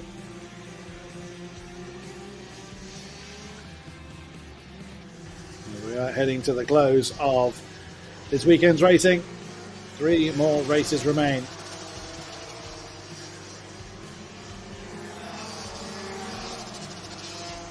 The 2x2 line will be formed again. They're going to have to really hold that up as their field is quite spread out.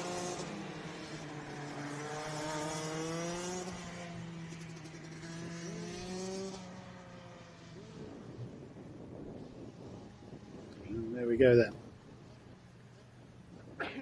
There's only 6 carts there, so one of our competitors has not reappeared.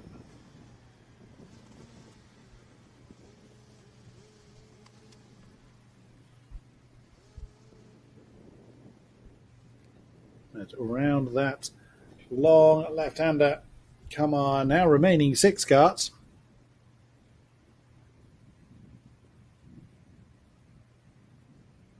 And Zelitis is on the outside line. And away they go. The starter is happy with that. 13 minutes plus 1 lap for our competitors to get the job done. I think Preet Sai was pretty quick to get that one underway. And you can't blame the Estonian for that.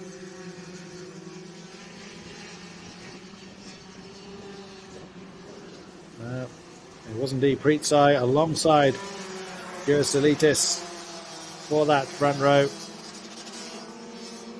And it is indeed those two that have slightly broken away at the top.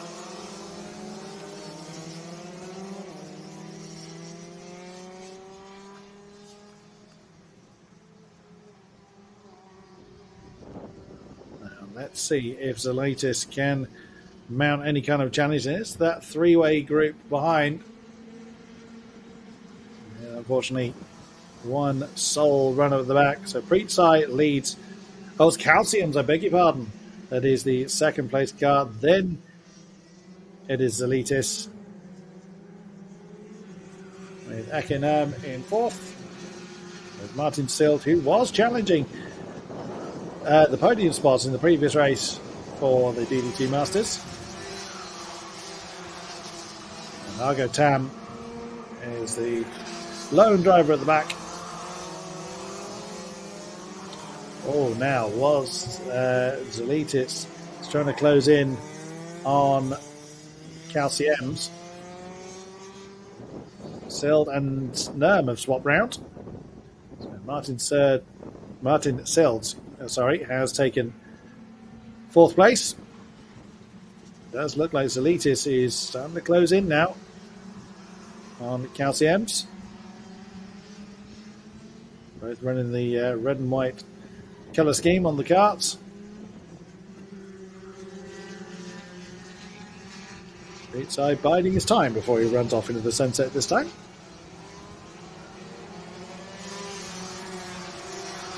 Although just as I say that, he starts to press on from the exit of turn 9.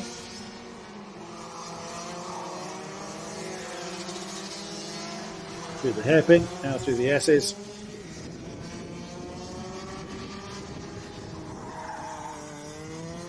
Calcians and Salitis getting quite close together for the battle for second. Pritsai now has started his quest off into the sunset. Now, he did build up a lead. He did sort of relinquish some of it in the previous race, but again, no such sign of that as he presses on. I mean, you could pretty much park up and let somebody else take top honours, and the championship could still well belong to him, as Ake Nam, his closest championship rival, is down in 5th at the moment. And of course he's not going to do that. Antians has started to put a bit of distance between himself and Eurosolitis, trying to close in on the championship leader. Sai is certainly knows something the rest don't. Has certainly been a master of his craft all season long.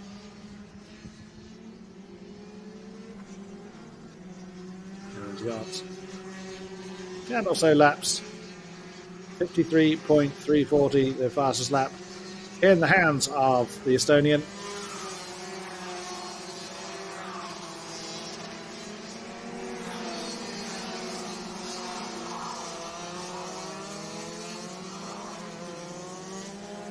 No one able to hold a candle to Pritsai.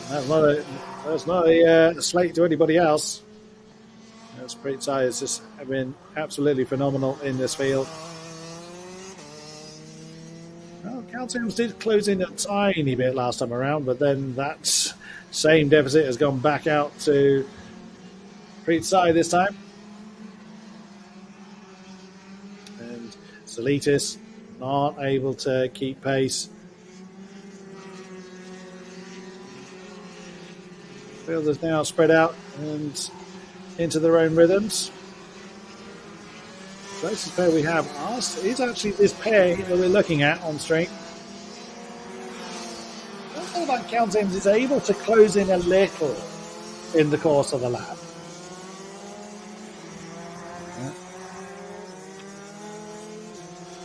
Seems to be this final section that Pritsai is just able to keep the pace a little bit higher than Calciums.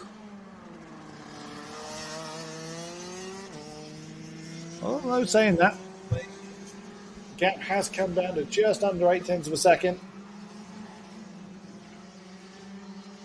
Calcium will be feeling the effect of a slipstream to a narrow degree.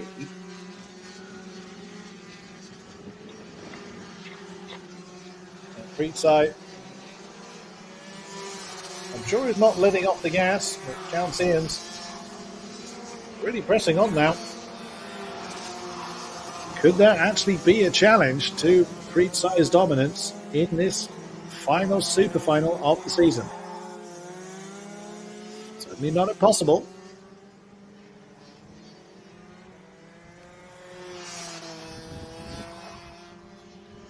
Let's see what, if anything, Calciums can do.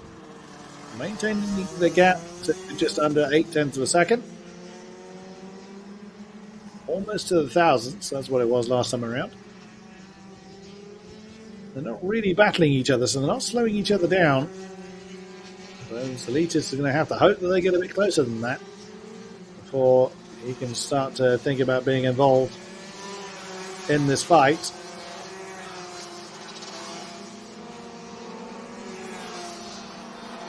In fairness, Calcium is doing exactly what he needs to do. Just slowly edging into that gap. But then, in fairness, Pritsai is doing exactly what he needs to do. Just doing exactly what he needs to get. Oh, Eurosolitis, 53 dead. Fastest lap has changed hands.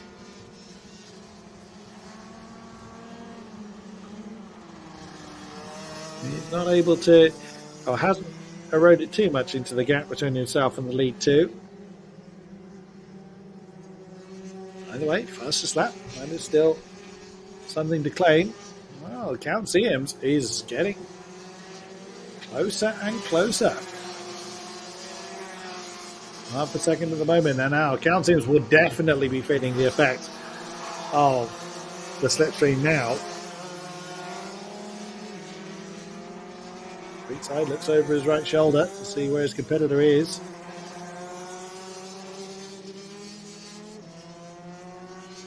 Now, how long is Preetsai going to toy with Count Sims for?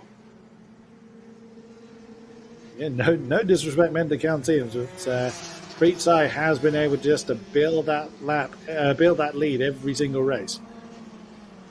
Or is Count Sims maybe fresher tyres on the car? Maybe it's a setup change that seems to be working well. Who knows? 4.5 minutes remaining. It is now Ricard's Count Sims, 52.681 with the fastest lap of the race. It could well be that Preetsai is going flat out. It could be that there is nothing left in the 519 other than what he's already giving.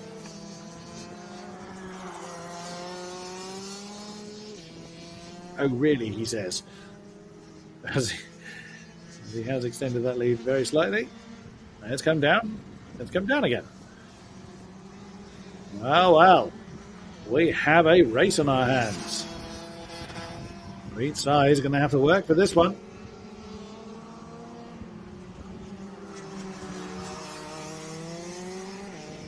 He's definitely going to have to work for it now.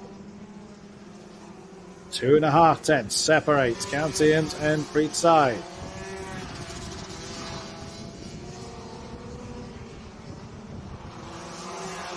It could be that Preetsai's not quite pushing as hard as he needs to. Could be just into bring it home mode. With 3 minutes left on the clock, still got a few laps to go. The racer in New Endeavour wants to do it.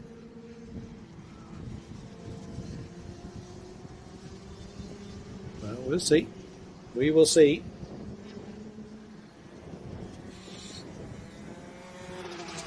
Here's Salitis not able to get on terms with the top two as far as pace is concerned. So unless they really start to fight, the 5-1 car is going to have to make do with being a spectator.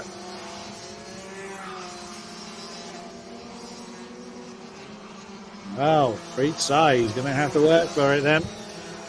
As Count Sims is definitely close enough to make the championship leader work for it.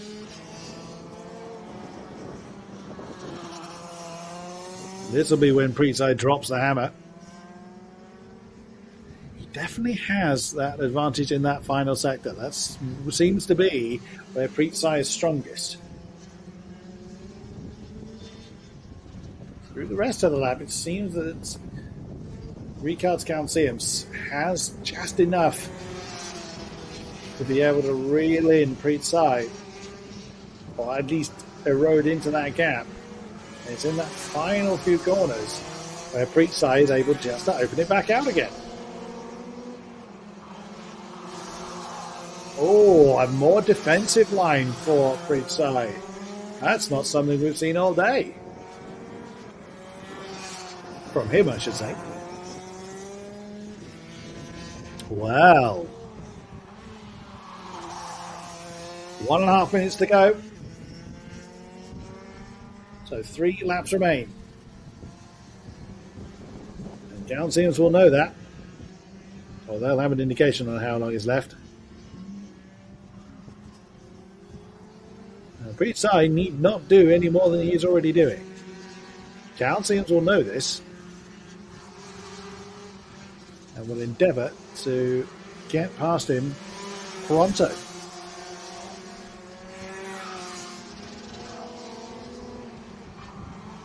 So one good catching someone. And he's passing them, that is the art. Looks like Argo Tam has retired their 567 car.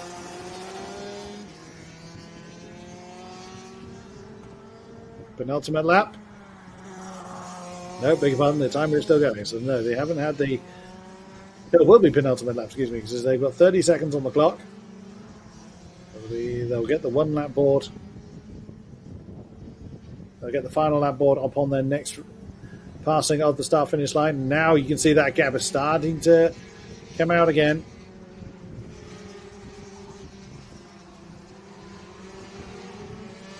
Pizza has decided that he's had enough toying with his opponents. Now, pressing on. He seems to prefer that tighter line through the hairpin.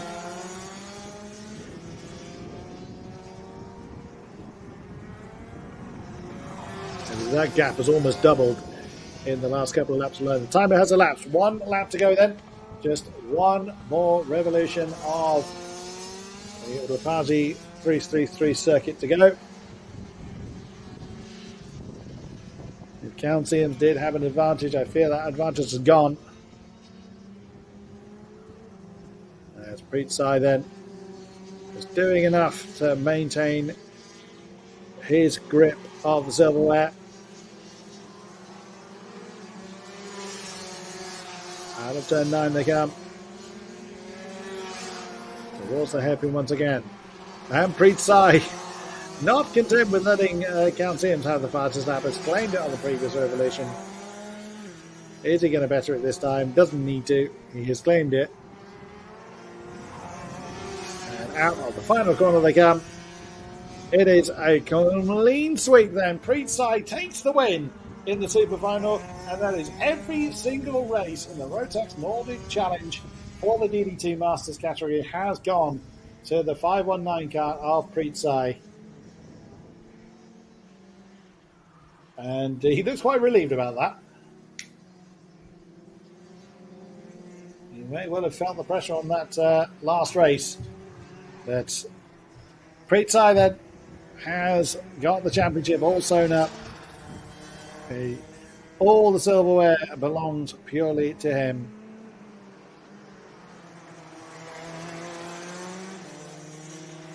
Well driven. And through he will claim.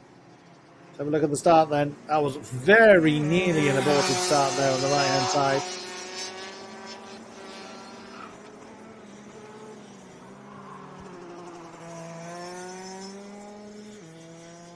But that is it for the DD2 Masters. And then it'll be the DD2 up next, the longest race of the weekend. It is 15 minutes plus 1 lap. And due to release from the holding area at 16:56 local time, I'll be right there to cover the action.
And away goes the DD2s. They have been released from the holding area. It is Ragnar Veris that leads the way in the championship, as we know. Although it has been Gustav Zusakovs who's had more of the rub of the green in this weekend's running for the DD2s. 12 drivers will take to the field.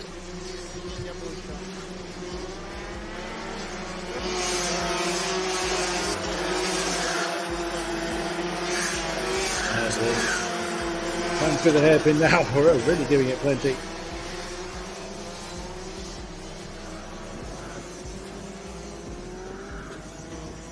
Come round into the S's to start the final formation lap.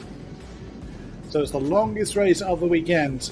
Belongs to our DD2s. 15 minutes plus 1 lap. And can Ragnar Veris, who has not been quite up to winning ways, take the championship, or will he be under pressure? Ragnar Veris took all the wins last time out at Aravete. Podium score at CLI, in fairness.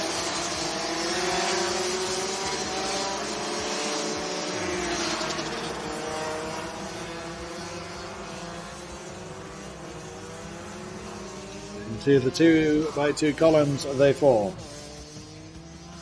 And still giving it plenty of weaving.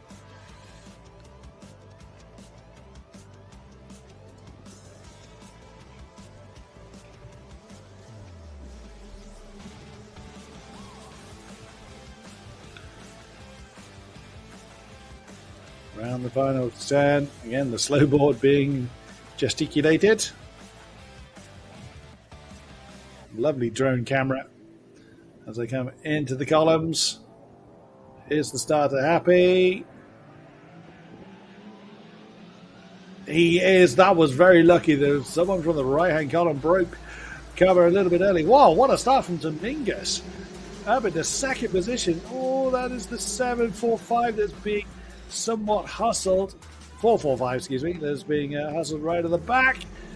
Lots of position changes, as you would imagine, in the opening laps. 15 minutes plus 1 lap of this circuit is what awaits DD2 contingent. Let's see then who has got what it takes to be towards the sharper end of this field. Through they come. Dominguez has made his way up into second position. That's Spruder in third. That's Usakovs once again that is leading the way by half a second from Dominguez. And Spruder in third.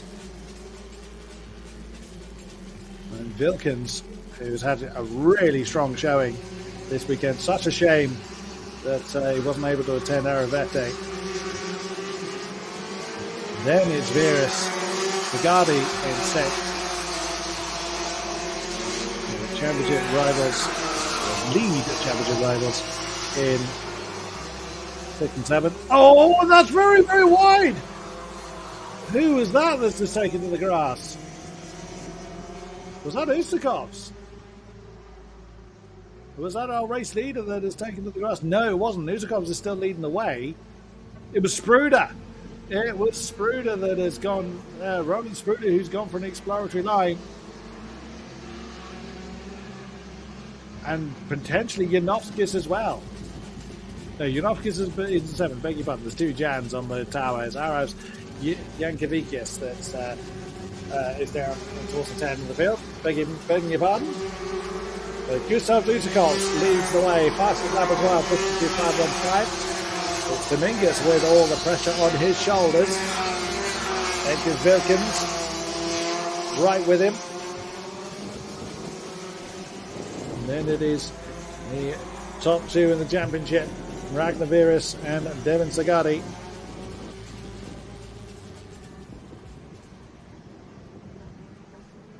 Janowskis up into 6th position.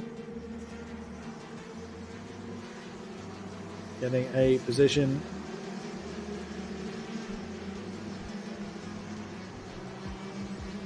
But I wouldn't want to be Dominguez right now. That is a lot of pressure on his shoulders. Uzakov's just doing what he needs to do. He is enjoying the 2-second lead he's got. Ruder is trying to make his way back up the field.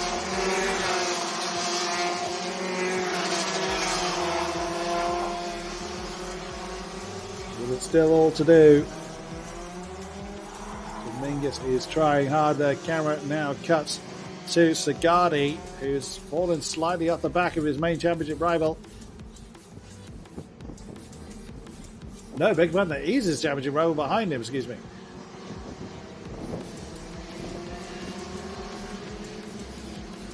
So Uzakovs leads. 2 seconds still to the good. Dominguez second. Wilkins third. Sagadi fourth. Veras fifth. Junovskis very, very close behind with the fastest lap as well.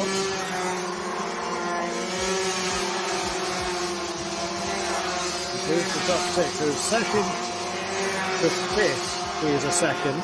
Oh, and that's a challenge for second. That's Wilkins. Fansize the inside of the hairpin, gets it done. And now Sagadi wants a bit of it. Can't quite get it done.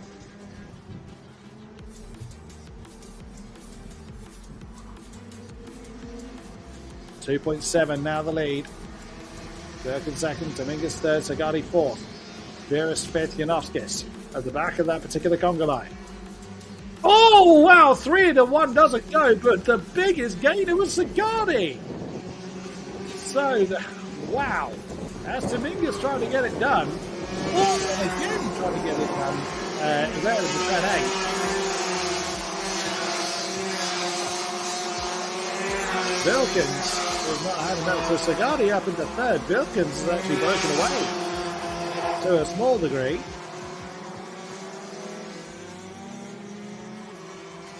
Well, that was a very sudden change. Sagadi is the biggest gainer so far, 4 positions up. Junovskis 3, with Kirillaitis and Yankovičius both gaining 1 apiece.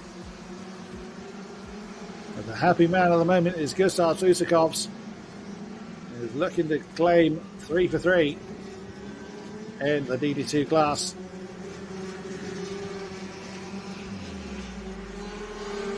But it is all happening in this battle for second.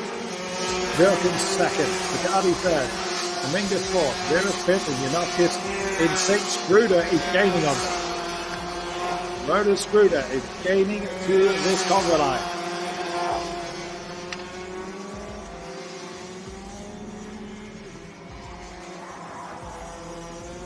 Well, well. It wasn't a good start to the race for Ronan Skruder, but has not given up on it, and nor should he so. Just under 9 minutes to go, plenty of time. Dominguez still under pressure, but now not for podium positions. Oh, and there was a challenge there. I think it was Veras. Did he get it done? Not quite. Tried to get that 4th position from Thomas Johannes Dominguez. It did not come off. And has actually lost out to Martin Junovskis. As is often the way, you make a move, if it doesn't stick, you're then open to challenge from those behind.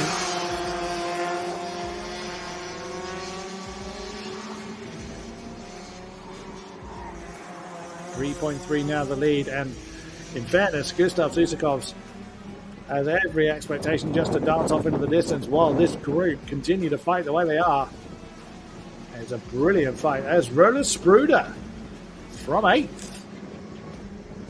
51.708. 7th, beg your pardon. As he's caught the back of this group.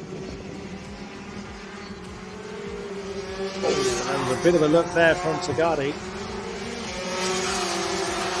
Wilkins was having none of that. There's a hairpin. Dominguez defending against Junovskis.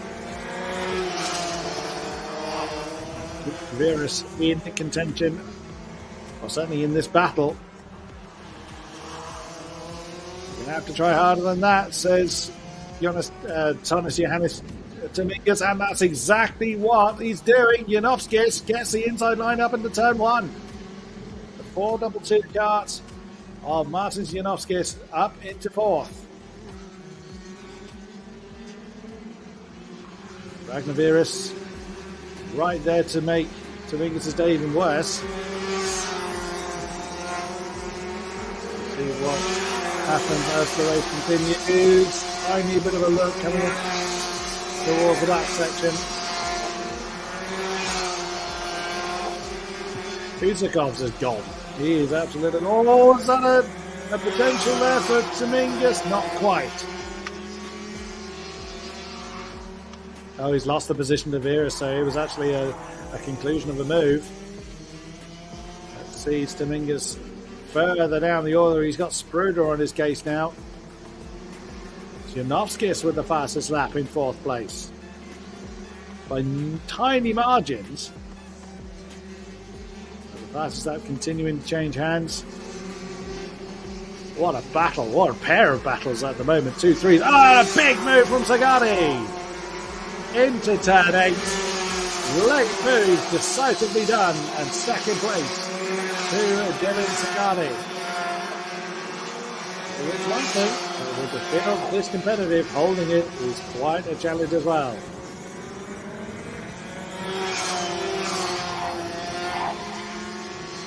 Most but no cigar. As the 2-3s could well become a 6 here.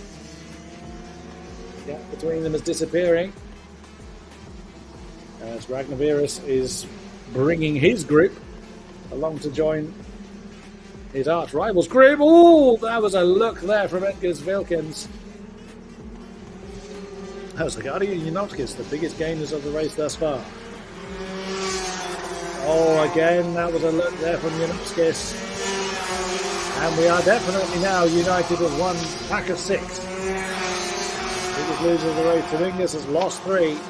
Spruder and Adari and Ukau have lost 2. Wilkins 1.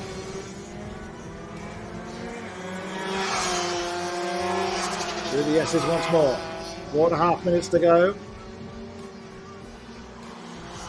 Still time for this group to completely chop and change, as I'm sure it will.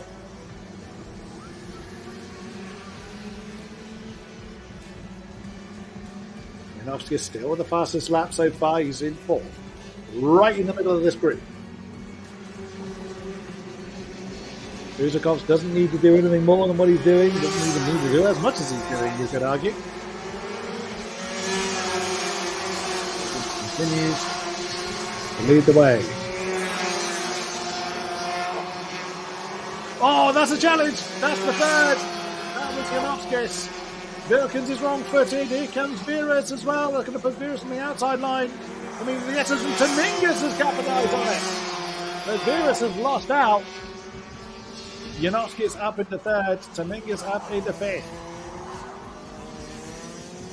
Gustav Kusakovs continues to lead. 4.3 his advantage now. Sagadi has a tiny bit of breathing space. 6 tenths or so over Martins Janowskis.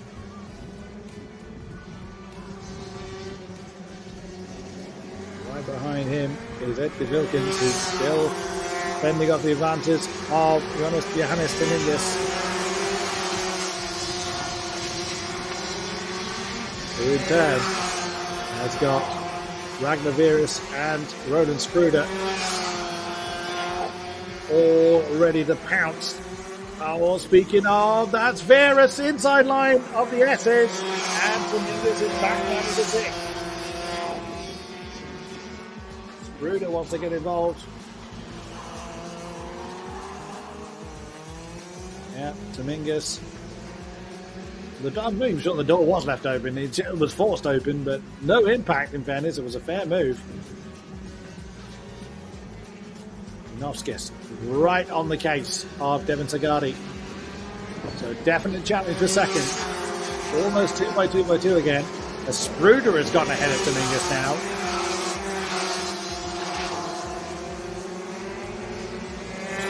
super final, definitely not going the way of Thomas Johannes Dominguez. As Janowskis has gotten his way ahead of Sagadi.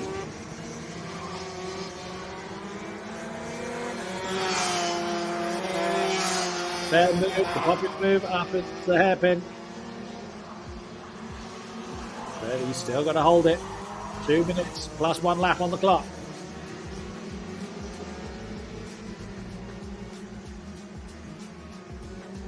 Such an amazing battle. As we're the longest one of the weekend. They'll definitely be feeling it by the end. Bearing in mind how many practice laps they've done this weekend. Qualifying, they've had the pre-final and the final already today. As the track and the air is at its hottest is when they have the longest race. What a fantastic race we're being treated to. We have one more after this with the seniors. You can see Janowski's really tucking in to decrease the aerodynamic impact. That lead between himself and Niskovs has come down slightly. With the fastest lap, that'll be why it's come down. Martin Janowskis, 51.555. Half a second between himself and Devin Sagadi. He's most certainly got to keep an ear out for Edgar Wilkins right behind him. In turn, has got Ragnar Virus very, very much on his case. And that's an inside maneuver coming into the S's. Yes, it is.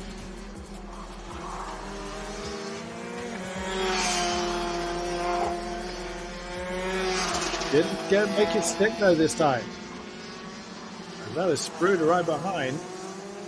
And Dominguez is falling off the back of this group. That is very surprising considering the pace we've seen from Thomas Yanis Dominguez throughout the course of the weekend. That is what's happening. Unfortunately, the timer has elapsed. The final lap board will be shown. 3.6 seconds, so Yutakov was just easing off now. Can't ease off too much. Yeah, could still be caught. He's easing off enough to bring his car home and get the final victory of the weekend for the DV2s. There it is, final lap board being shown. Janowskis, 6/10 to the good over Sagadi. The podium 3 may well be decided, but there is still plenty of fighting from 4th downwards. Ragnar Vera still with the fastest lap of the race in this group.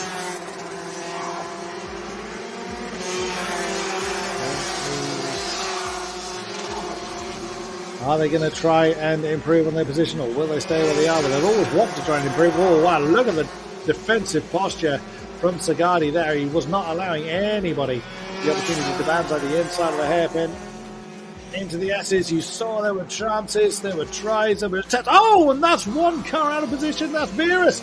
On the final lap, he loses his spot. The win goes to Gustav Suzakovs. That could be big for the championship, as Virus also on the line loses a spot to Dominguez. Oh my goodness me, Ragnar Virus losing right the way down to 7th at the death of the race. Wow, that was a very, very sudden turn of events. My goodness me. So, Gustav Suzakovs would not be beaten.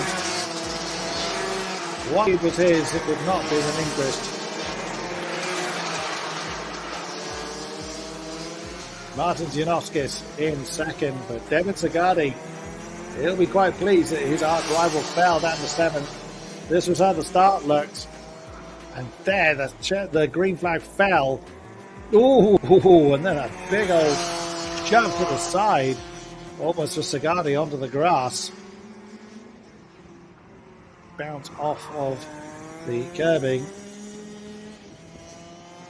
for Danny Lecco. Oh, and there was a trip over the grass. There we saw. And that was where the start of Dominguez's drop really came. Where he made the challenge there, but Sagadi was already in position. And then it was a bad day that got worse for Dominguez.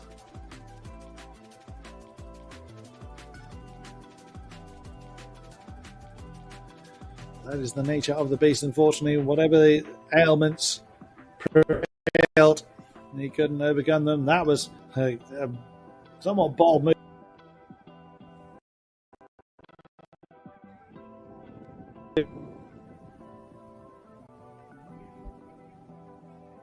Even right up to the end, there were moves being done. That was another loss for Dominguez. Ragnavirus getting that move done. That was Janovskis getting up into second. And a nudge there. Ragnavirus wasn't happy about that. Was that where the downfall of the last lap came from? One race to go. What a day of racing it has been. What a challenge it has been. It is the final super final race, 14 minutes plus 1 lap for our senior category, coming up next.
The final race of the day then has been let loose, and what a race it is going to be. It is our seniors, the biggest grid of the day. So big indeed, they needed 2 qualifying sessions to get everybody into the position they needed to be. Shame in a way that there'll be those that couldn't race, but we can't get everybody. We can't get everyone onto the field at one.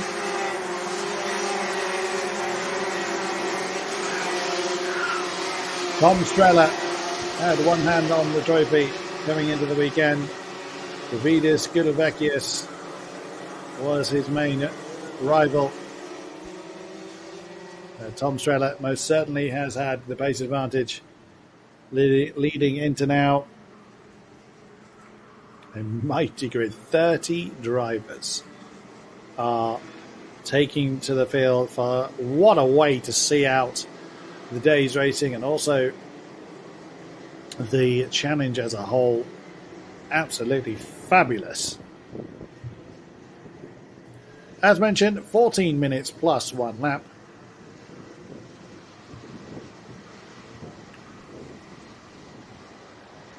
Let us see then how our drivers contend then.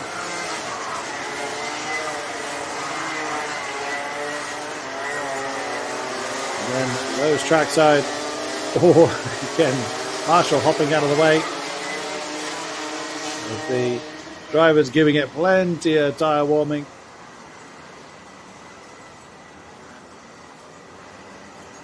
Huge thank you to all of the marshals and race officials that have kept everything on schedule, getting drivers where they need to be and keeping everybody safe and doing all the necessary duties. We thank you all very, very much. We couldn't do this without you. As the field now bunches up to get our final race of the weekend underway. Very late to the party, but just about getting there in time. The back of the field into the 2 columns. Is the starter happy? Oh, that's no, abandoned starts. Someone way too eager. Oh, that's the first restart for our senior category. See, it's not just the youngsters that get it wrong. The more experienced drivers among the field also make the mistake. Oh dear. So another formation lap then. Let's see it on the replay, and there it is. Around about the 5th row. Realised too late. Tried to jump back in line, but it was far too late by then. Also quite a gap on the 4th row.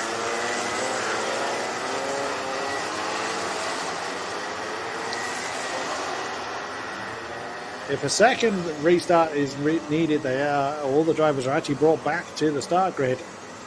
And then the driver or drivers that have caused the restarts are then spoken to by the marshals just to reiterate how the rules work. It's not common, and it does occasionally happen. Around for the second time of asking.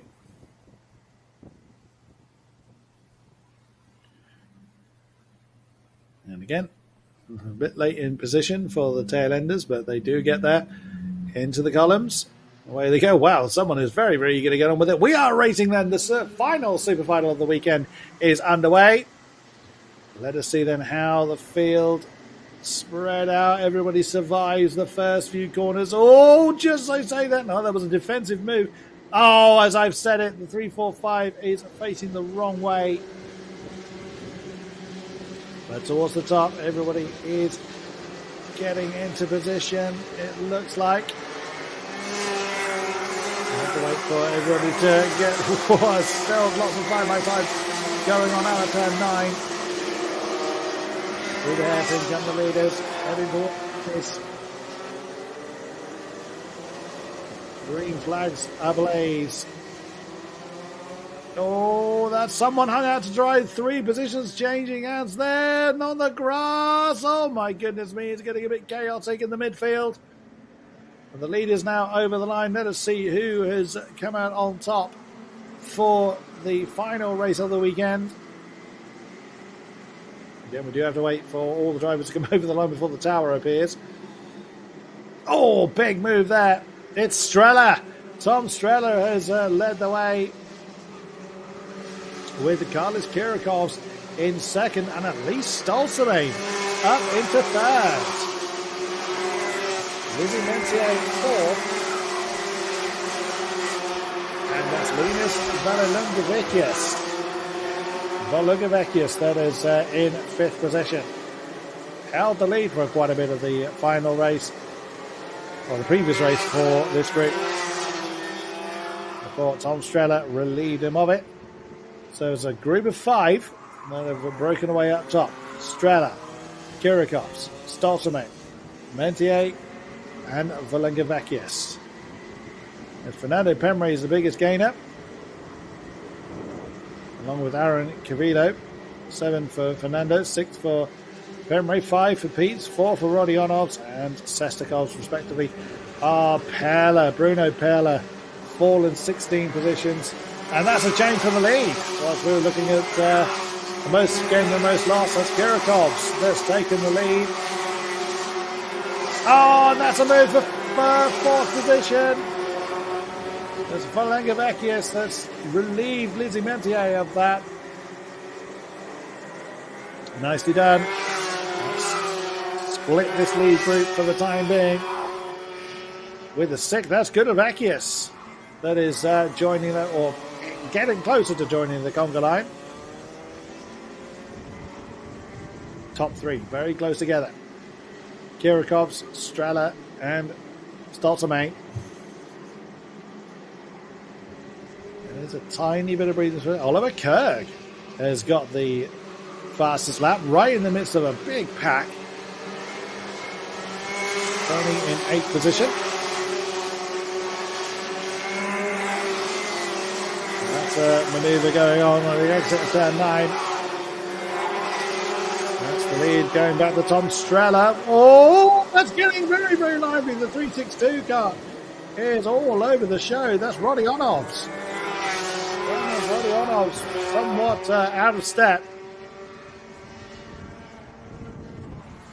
Kirikovs still ahead of Streller up top. The fastest lap is changing hands. Remaining at the moment with Davidis Gudovakius. Gap back from Stolzermain is evaporating. There we are, returning to a 6-kart conga line. Then there's a big gap between 6th place Davidis Gudovakius and Spike in 7th place. At the top of the moment, Tom Streller hustling Kirikovs for that race win, or the race lead at the present. Fantastic stuff. Kirikovs having to defend very, very hard. Really, really wants at least Stolzermain to get involved. At the moment, having to do the work himself.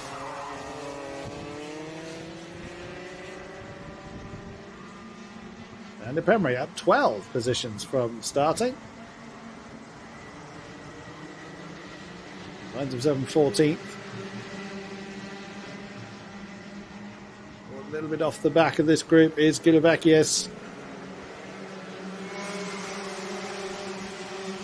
Carlos Kirikovs with all the pressure in the world. Linus Volungavekius now claiming the fastest lap.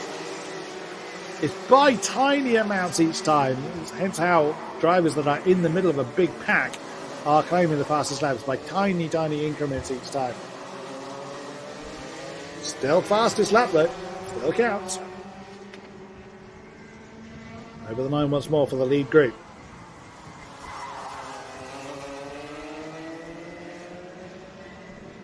Fatigue and heat will be playing the battle, though the air temperature not too much. Oh, there was that at least Stolzermain getting a bit crossed up coming into turn 5. Gudovakius needs to close in a bit more. He wants to be involved in this top group. It's far easier said than done.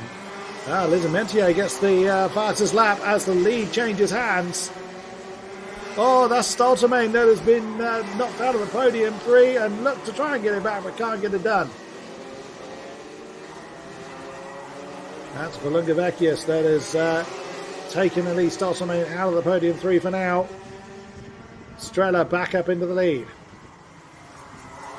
Kirikovs is not letting go of the championship leader. Oh, that's a change for 6th. Change for 5th, beg your pardon, from 6th place. Gedelevekius demoting Lizzie Mentier.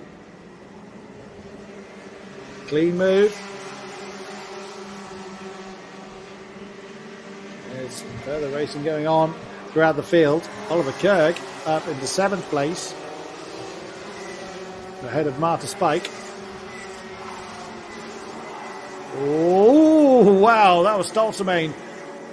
Yeah, back ahead of Valungavekius, but getting very, very crossed up into the top of the S's. The top 2 starting to break away now, but Strela is not breaking away from Kirikovs. At least Stolzman now leads that small line of 4. Oh, and there's a move.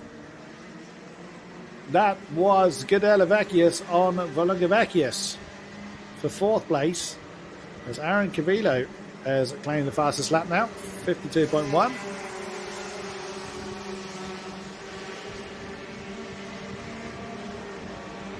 Oh, Tom Strela looks like he has going to have a tiny bit of breathing space now.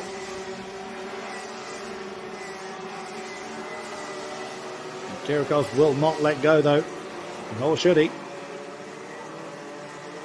There's a super final victory up for grabs. And Tom Strela is not out of the woods by any stretch.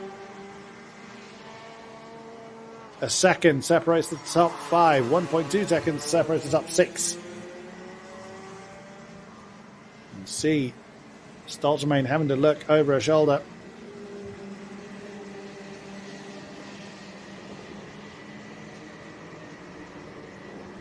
Big bottom is Gedelevekius that was looking over his shoulder at Stolzman. As that position has changed hands. Oh, that was a defensive posture there for Stolzman against Valungavekius. There now is a top. Oh, it's now a pair of 3s. There was a group of 2 and a group of 4. Now it's 2 groups of 3. Strela, Kirikovs and Gedelevekius in your lead group. Stolzman still driving the train, but is behind them. Oh no, she's been passed. That's Valungavekius that has that one now.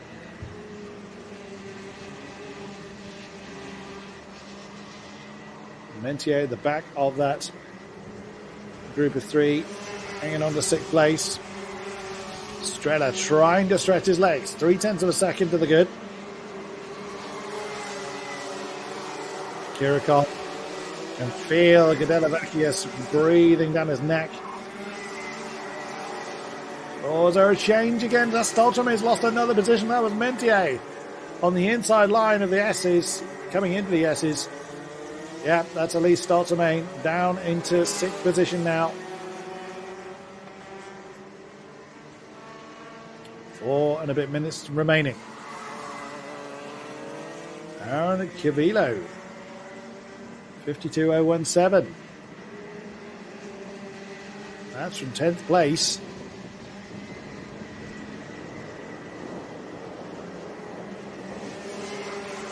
In his pursuit of Enriquez Klepikius.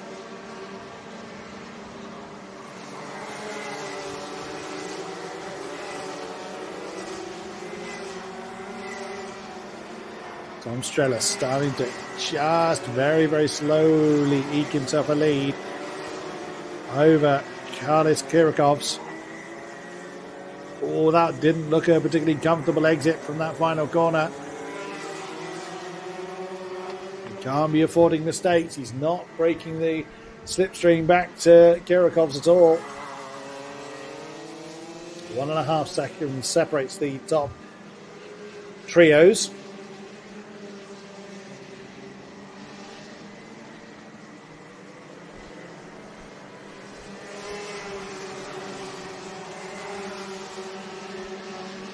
The Drivers just about settling into a rhythm, but you know they're all waiting for someone to make a mistake. Mistakes have not been too forthcoming from Tom Strella in particular. Kirikovs will be well aware of that.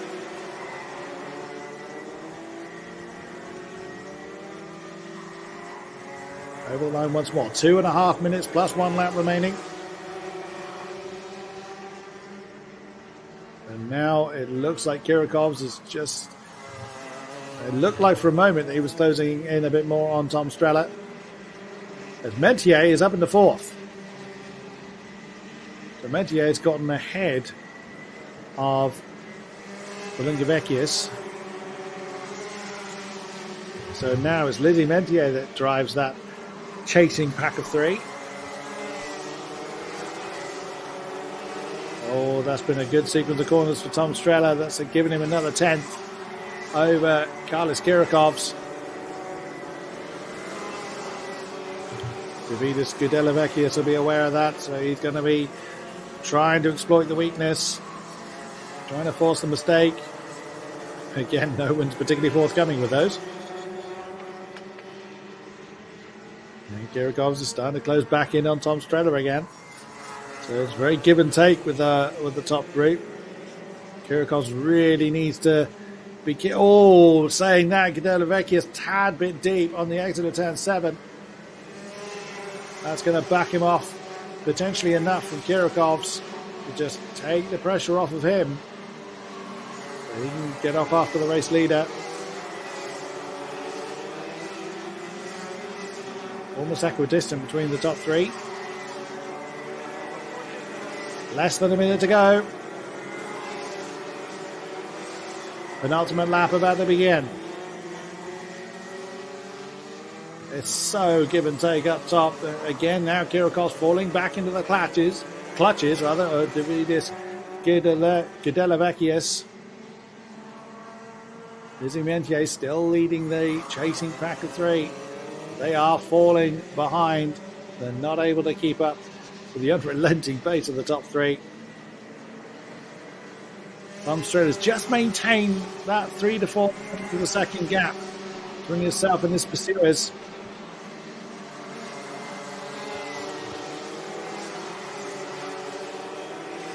Aaron Cavolo is up into 9th place, ahead of Henriques Lepeckius. There are still overtakes going on further down through the field. There's a lot of karts out there in this field. There's a challenge for second, as Gudelavecchius has forced his way through on the inside of turn 1, and that is Carlos Kirikovs demoted to 3rd. Final lap then.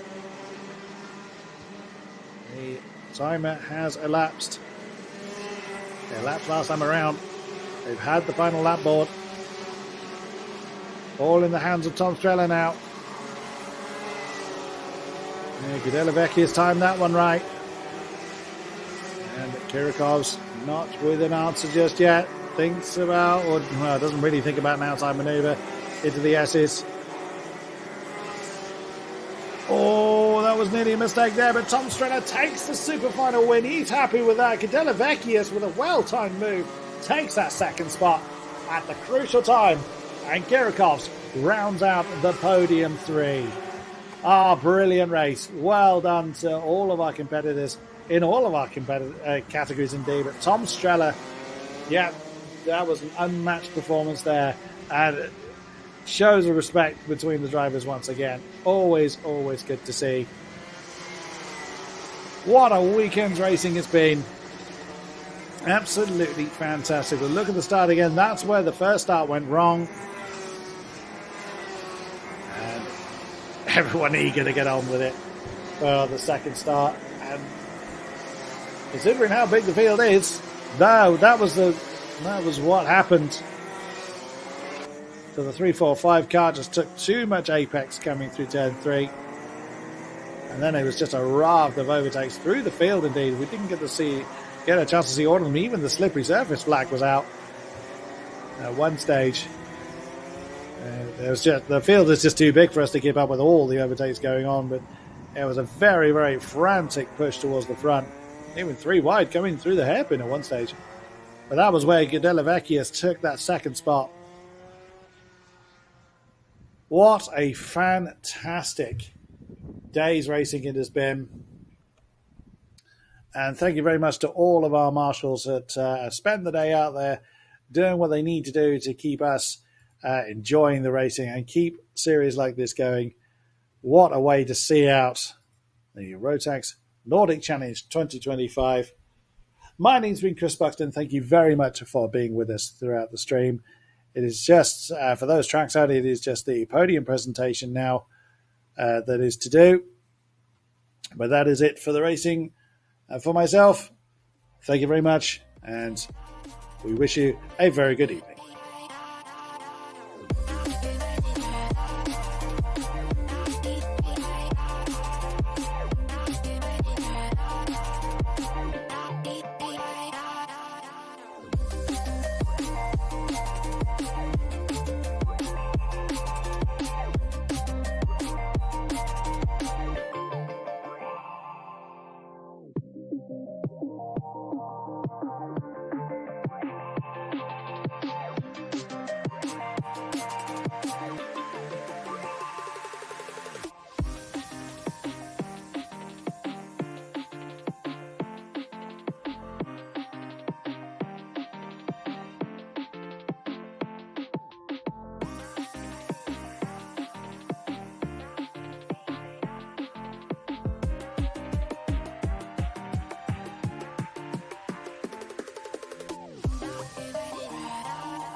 pasaki, uzliec tabuliņu, uzraksti 5 eiro, stāvēt priekšā kamerā. 10. 5 viņiem būs.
Ar lidojumā jau bija palēst, to viss jau bija jāizsauga.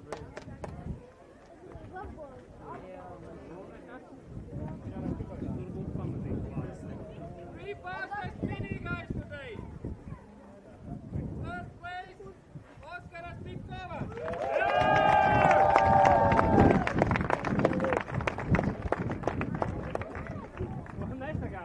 Second fastest spinning today, Juris Lūkstā.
Second place in DD2 Masters, Richard Galtian.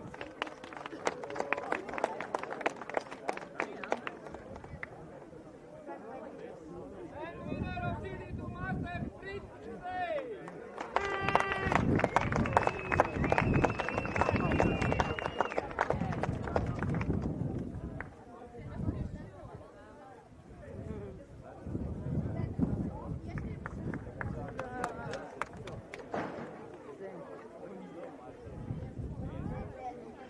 Okay, season overall for Nordic 2025. Let's start with last micro. Third place in overall in micro, Oscar Stakuti.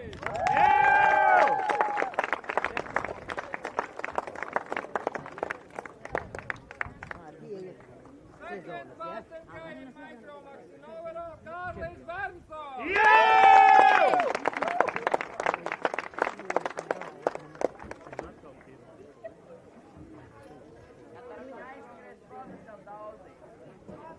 And winner of Micro Max and Grand Final tickets to Baltics, Jan Gordiak.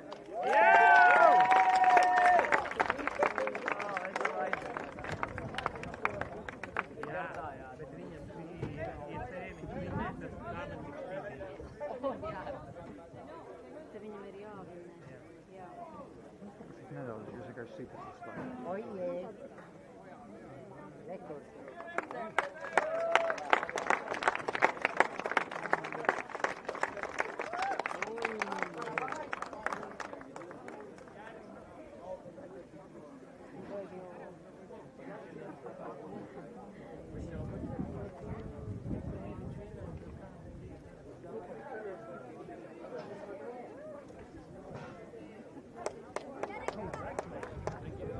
Okay, one also reminder, all Grand Final tickets are after photos of the ticket winners. Thank you.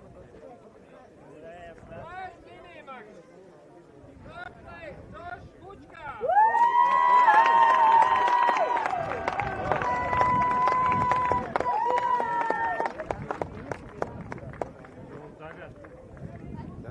Second place, Mikael Brandner.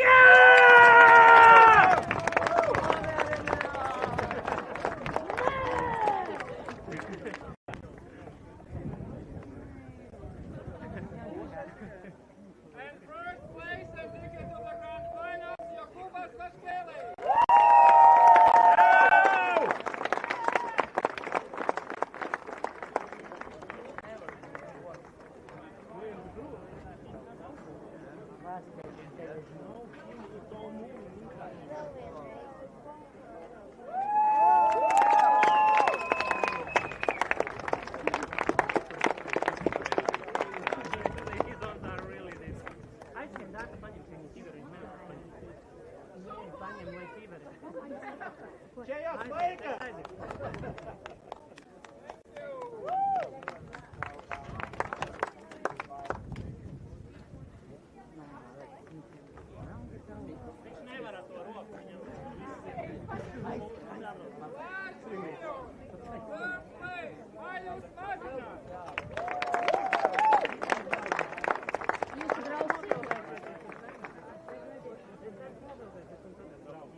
Man arī.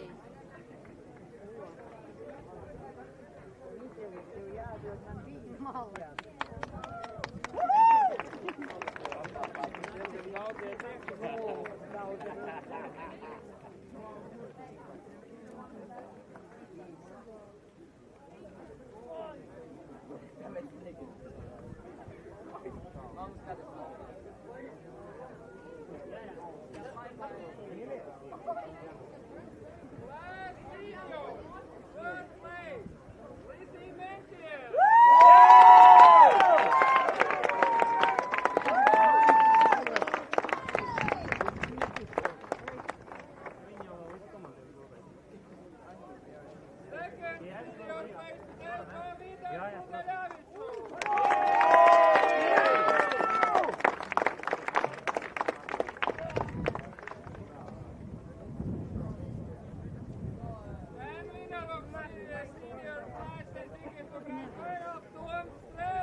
Palaidiet zemē, lejā tās biļetes.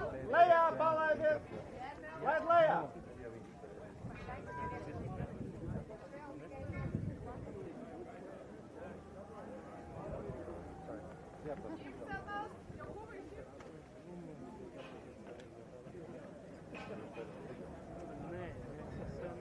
Well done.